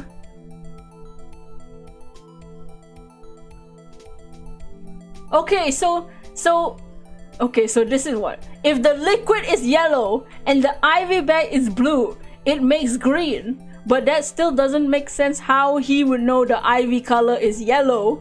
How would he wouldn't know that the IV color is yellow unless he saw... I don't fucking know what I'm saying anymore. Is this right? Valen Grammary, let me get one thing straight about your lucky color. It's yellow, yes? I swear if we get all this dialogue just for us to get hit by damage, I'm gonna cry. Kinda takes the mystery out of it, but yes. Phoenix, the IV bag is blue. Yellow and blue makes green. Something wrong with yellow? Oh no, I realized my mistake. Yes, there is. If Clavier is gonna tell us that yellow and blue make green, I'm gonna cry. Decisively wrong, in fact. Take another look at the photo of the crime scene. Uh-oh. See, it's confusing because sometimes when cartoons color transparent things, they color it blue. What's this? Confusion, doubt. Tell us your elderly eye spy. Even my elderly eyes can see a problem here, Mr. Valen. Look at the IV bag. What is this? What foul magic? He got the ick. It would be hard to call the IV liquid yellow. And I'm afraid no magic was involved in taking out this photograph. Alakazoo! Whoa, look at all his rabbits and shit. He will know that the liquid is yellow because he poured the liquid inside. Oh, then what does this mean? This is some kind of mistake. Yes, Prosecutor Gavin, your witness's mistake. The greener they are, the harder they fall. I suppose there's no substitute for experience. Okay, Phoenix, calm the fuck down. Valen Grammary, you reminded us several times. Your lucky color is yellow. Oh, they made it even bluer. But the IV is clearly not. Well, this contradiction can only mean one thing. Oh no. Here it is. He's about to tell us that yellow and blue make green. And to think you almost had me. Huh? I see your two colors now, is Attorney Phoenix, right? Oh, he said the name of the game. Something you'd like to tell us, Prosecutor Gavin? As far as this court can tell, the witness's testimony contradicts the evidence. Yes, a contradiction. One that I shall be pleased to hand right back to Mr. Wright. How do you mean? How? Because the witnesses made no mistakes. I agree at first glance the IV liquid appears greenish yellow. But I assure you the liquid itself is quite yellow. Yellow liquid? What did he pee in the IV bag? Just kidding. As far as I can tell from this photo, it's green. Yes, but what color is the IV bag itself? Oh, there it is! The bag? You mean the plastic on the hook? Huh. It looks like I wanna say light blue. Oh, precisely. Figures it's out yet? Put the yellow liquid in the blue bag and you get green. This incidentally is the liquid's true color. Oh, I see. Your explanation does have a ring of truth to it. Objection! So how would he know that the liquid inside is yellow? As I thought, there's no substitute for experience, Prosecutor Gavin. What? You may tell a good tale, but you just proven something rather grave for you, that is. Grave. The liquid in the IV is yellow, yes. But how did the witness know that? Duh. It's quite unnatural when you think about it. You did think about it, didn't you? Oh. Your Honor, the defense requests an explanation from the witness. At the scene of the crime, the IV liquid appears to be green. So let me ask, how did the witness know the IV liquid was actually yellow? Oh my god!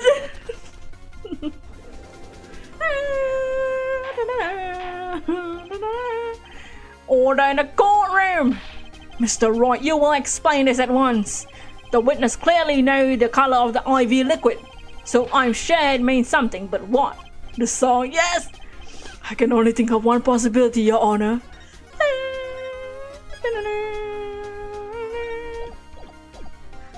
The witness, Valen Grammary, has testified that the IV liquid is yellow because he had seen it before. It looked yellow.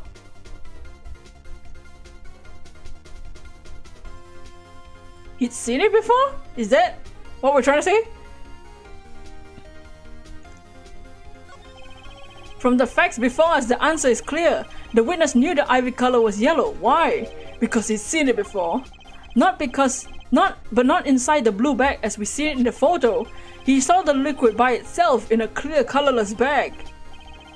I suppose he would have had to, but I'm still not clear what this means. Ask yourself, why would he know if he didn't work at a hospital? That's where you find your meaning, Your Honor. I'm afraid I find nothing. So what if he knew the IV's color? Leaves the getting excited over absolutely nothing to teeny bopper fans, yeah? The IV liquid is the only evidence proving the time of death.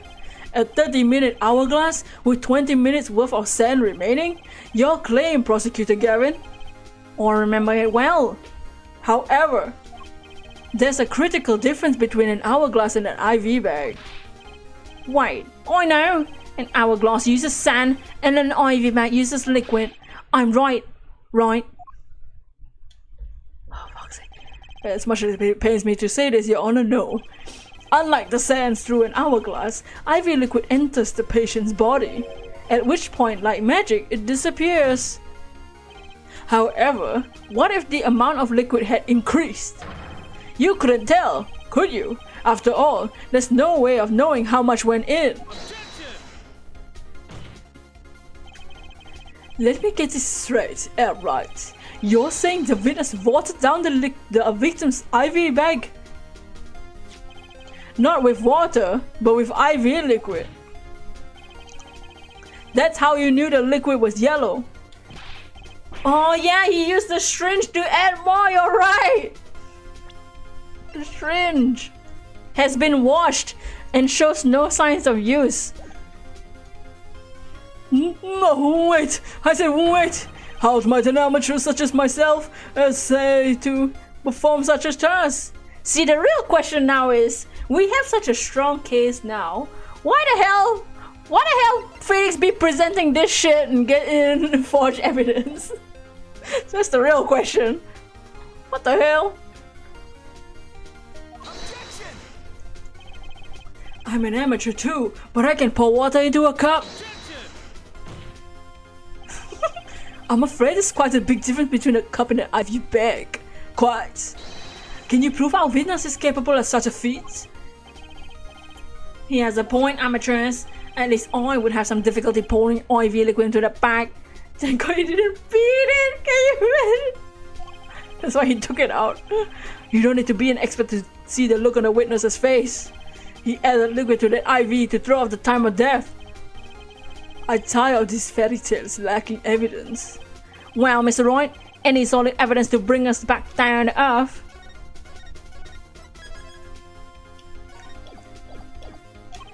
Valen Grammary, I'm afraid your magic won't serve you well in your life of crime. That's what you're strongly suggesting. Magic relies on props, and props become evidence. Our witness was certainly able to increase the amount of IV liquid in the bag. All he had to do was work a little magic, and the prop was the victim's syringe. It's the perfect prop for magically increasing IV trick, and easy enough for an amateur to use. What kind of evidence is that? The syringe was clean, not a trace of liquid in it. Isn't it in the picture? Yeah.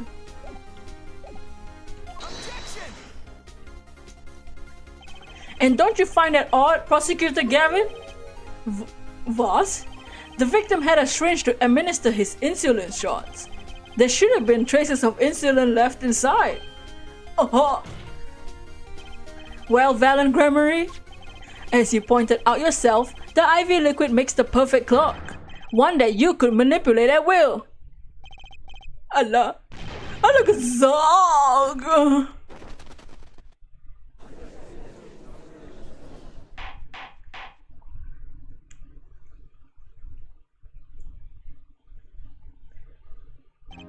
I do believe, well, with this being his first, and the burden of the trial had been too much to bear for Prosecutor Gavin.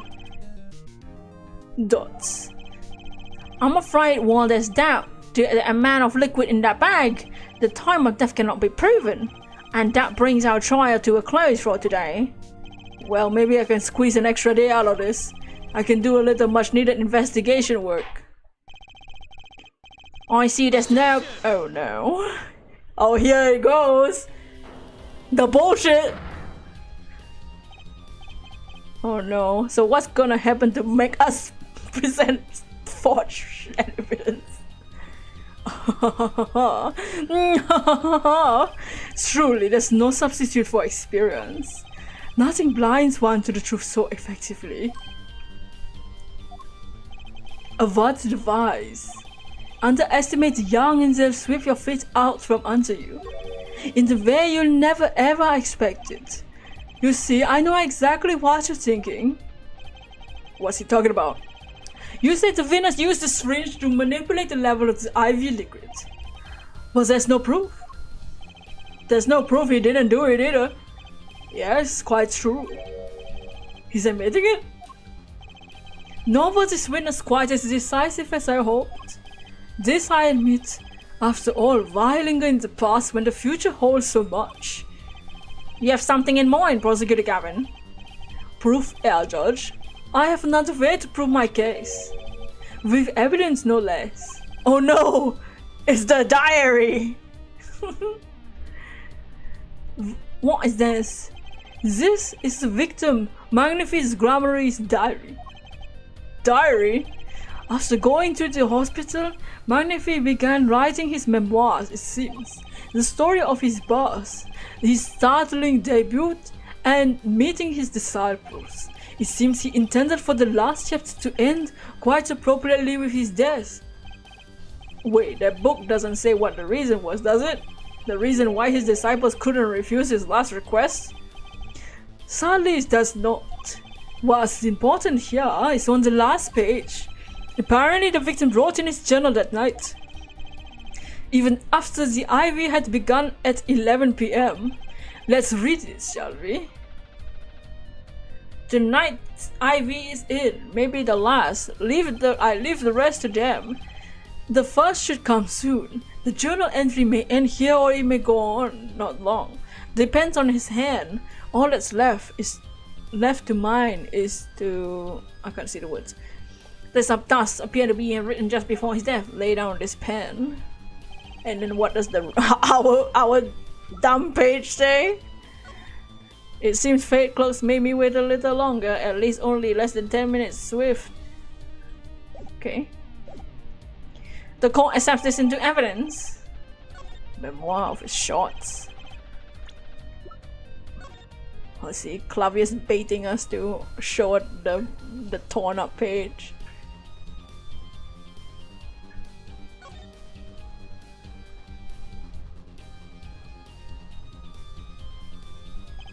This is the last page. The diary entry ends here. Huh? What's this? It looks like a page was ripped out. Well, Now isn't that interesting?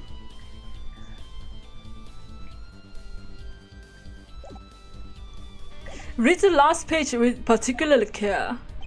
This journal may end here and it may go on, but not long. That depends on this hand. Of course, by his, he refers to a defendant, Zach Gromery. That would make sense, yes. He was the first scheduled visitor after all. But look at what he said before that. This journal may end here, it may go on. It may go on. Magnifique Gromery intended to write again. That is, if Zach Gromery didn't pull the trigger. Dot. I see the defense understands the meaning of this. The victim's diary did not go on. It ends. Because the Magnifique's life was brought to an end by the defendant, Zach Gromery.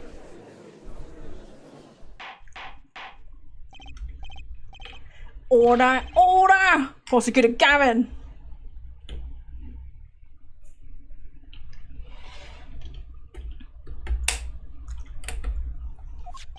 Are you certain that Magnifique Gromery wrote this? There's no mistaking his handwriting. Uh-oh. Uh-oh. Uh-oh. Oh no.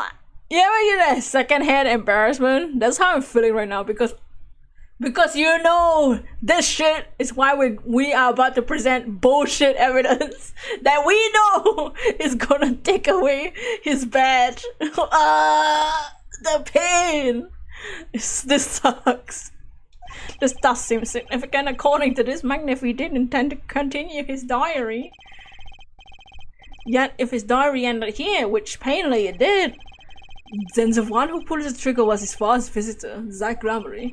Well, how do you like me now, outright? Still too green for your taste, Dots. Oh no, he's right about the diary being pretty clear. Still find it hard to believe that he overlooked such an obvious problem with his previous evidence. Well, Mr. Roy, the witness's testimony we heard was lacking, but put together with this evidence seems quite sufficient for a case. If the diary is accepted like this, the trial's over. Phoenix, don't do it! Don't do it! Maybe it's time for me to show them something. Oh no! Oh no! Phoenix! Don't do it! I'm left with no choice but to show my own evidence. Phoenix! Don't do it! Don't do it! You have some evidence that overturns this diary. Huh? It's not too late to rethink this and avoid more embarrassment. Shut up, Claudia! Ah! This is so, I can feel myself cringing! No! No! Oh, incidentally, don't even think of showing this diary I've showed to the court. Now that we come this far, I hope you have something a little more decisive. Show us evidence that proves the victim continued writing in his diary. Alright, I'd be happy to. No, don't do it! Don't do it! I don't wanna do it! I don't wanna do it! Oh,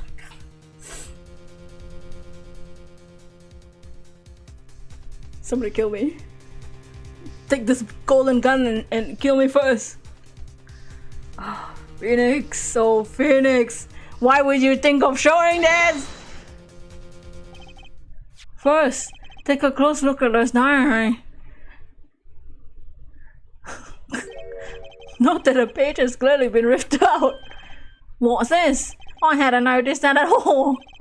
That's why we're still here talking about this shit. As it just so happens, I have here what I believe to be the missing page. Like, I don't believe it. Looking at this page, it's hard to imagine the first visitor that night shot Magnifique Gromery. That's the defense's position. Wait, let me see that.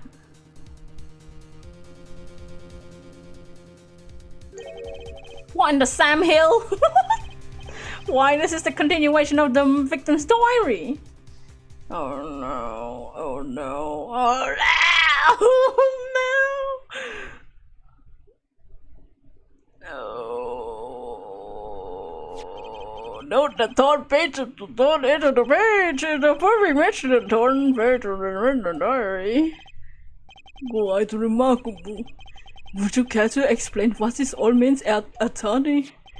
The diary continued after his first visitor came, which means the victim was still alive after Zach Gregory left, leaving no one to take his life but the second visitor.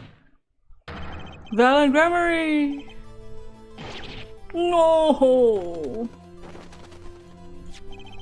The handwriting too matches on the other pages. This is without a doubt a genuine article. Oh! I can feel the pain inside myself.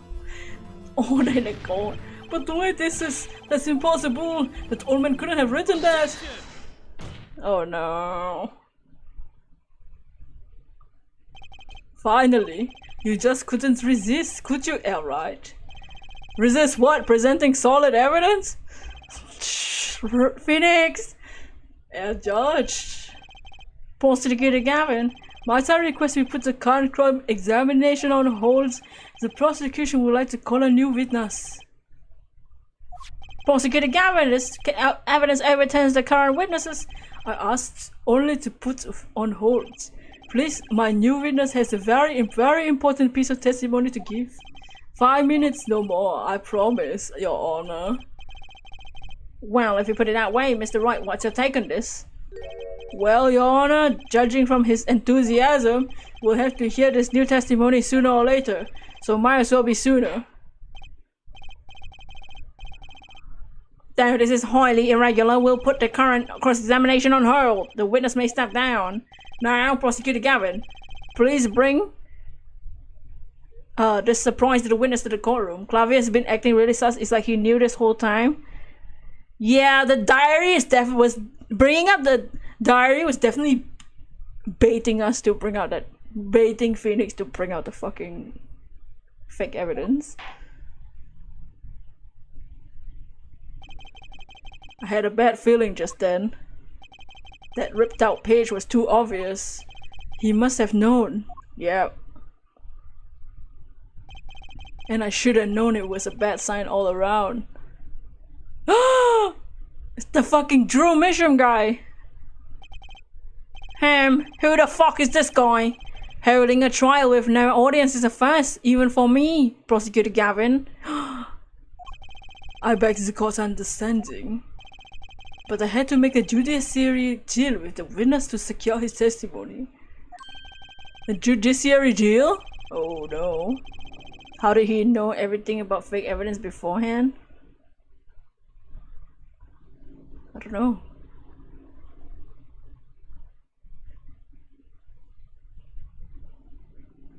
The details of this testimony may have some legal ramifications, shall we say. I thought it best to contain the information to this room. Uh-oh, Phoenix. And you all, I gotta... Feels like he planned everything, yeah. Yikes! Clavier! Oh, yes, yes. State your name and occupations for the record. That's what he looks like, sounds like. A painter? You're somehow related to this case. Well, not per se. I've one simple request for this witness. Mr. Misham, was it? Do you know what this is? Oh, yeah, I know it well. How's that possible? Have you seen this diary page somewhere before? Oh, yeah, I made it. You what? You made it? Might call it one of my works. A prosecutor's office received a tip-off yesterday. Illegal evidence has been prepared for the trial of Zach Gramery. Oh. The prosecutor's office already knew? Oh my fucking shit. Illegal evidence? No! I initiated an investigation and found this witness. They got a tip. A painter to the world at large, Drew Misham has another side, you may say. His skills in making the perfect reproductions of certain things. Forgeries, in other words. Forgeries? Well, so we are to understand that this page here is a fake, prepared by a certain defense attorney. Hey, I didn't do anything! Hold it! I didn't prepare this shit! The attorney speaks. Something about this page, I presume. What is he saying? It makes no sense. After all, it was you who presented this evidence to us, Phoenix Wright. Witness! I mean, Mr. Misham, was it? Who requested this forgery? Who was your client? That I don't know. What? Most of my clients for the remainder of what I made. I read the items as they want, and I receive payment. That is the extent of my contract with them. But there's no proof that this is a fake. It is a fake. Huh? To avoid this sort of problem, I always put a special mark on my works. I can say without a doubt, but this is mine.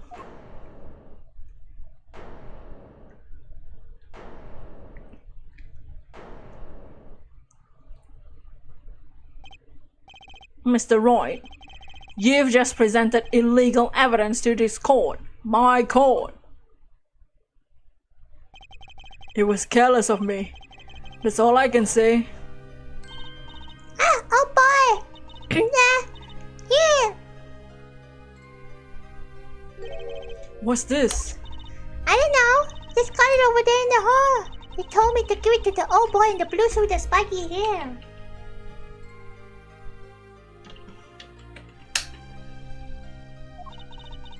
They said it was really important. It was all a trap. A fatal trap. Oh no. Mr. Roy? Yes.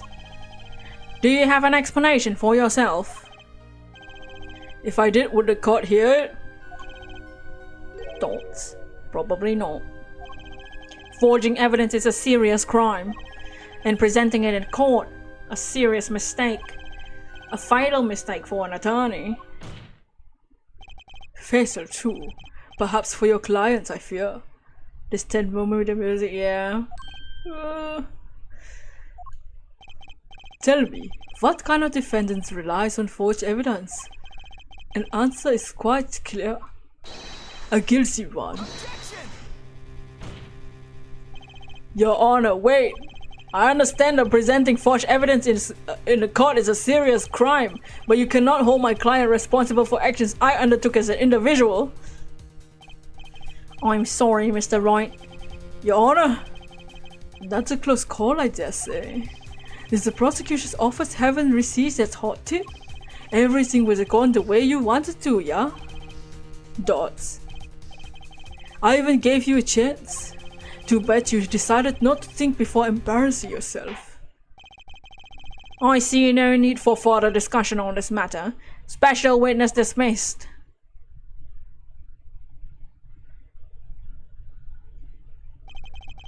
Mr. Attorney, Yes? could I ask your name? Phoenix Wright. Mr. Wright, I've seen and studied many people, but none like you. I'll remember you, Mr. Wright.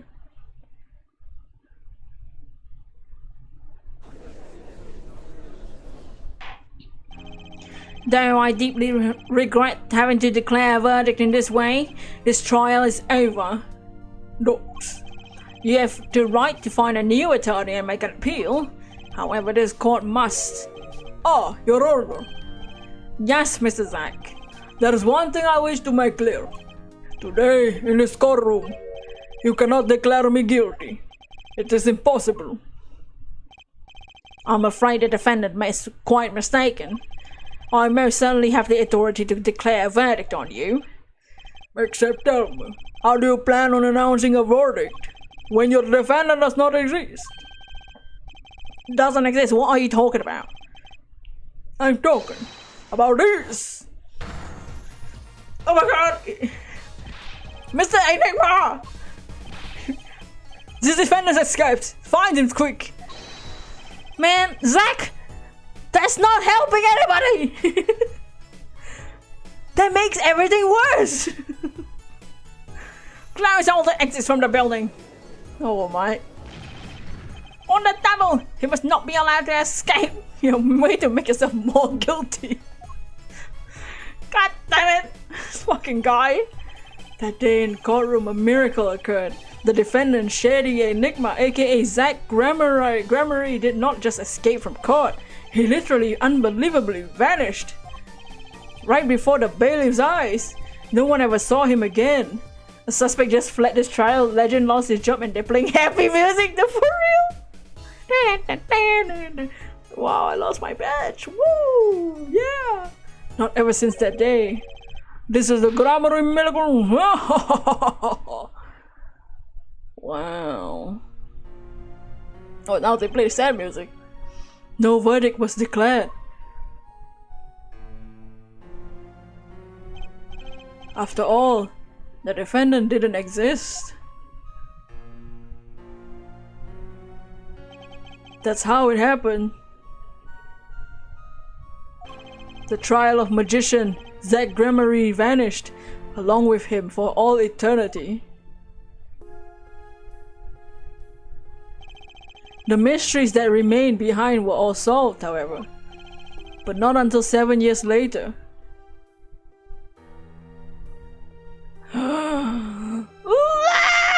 Oh man.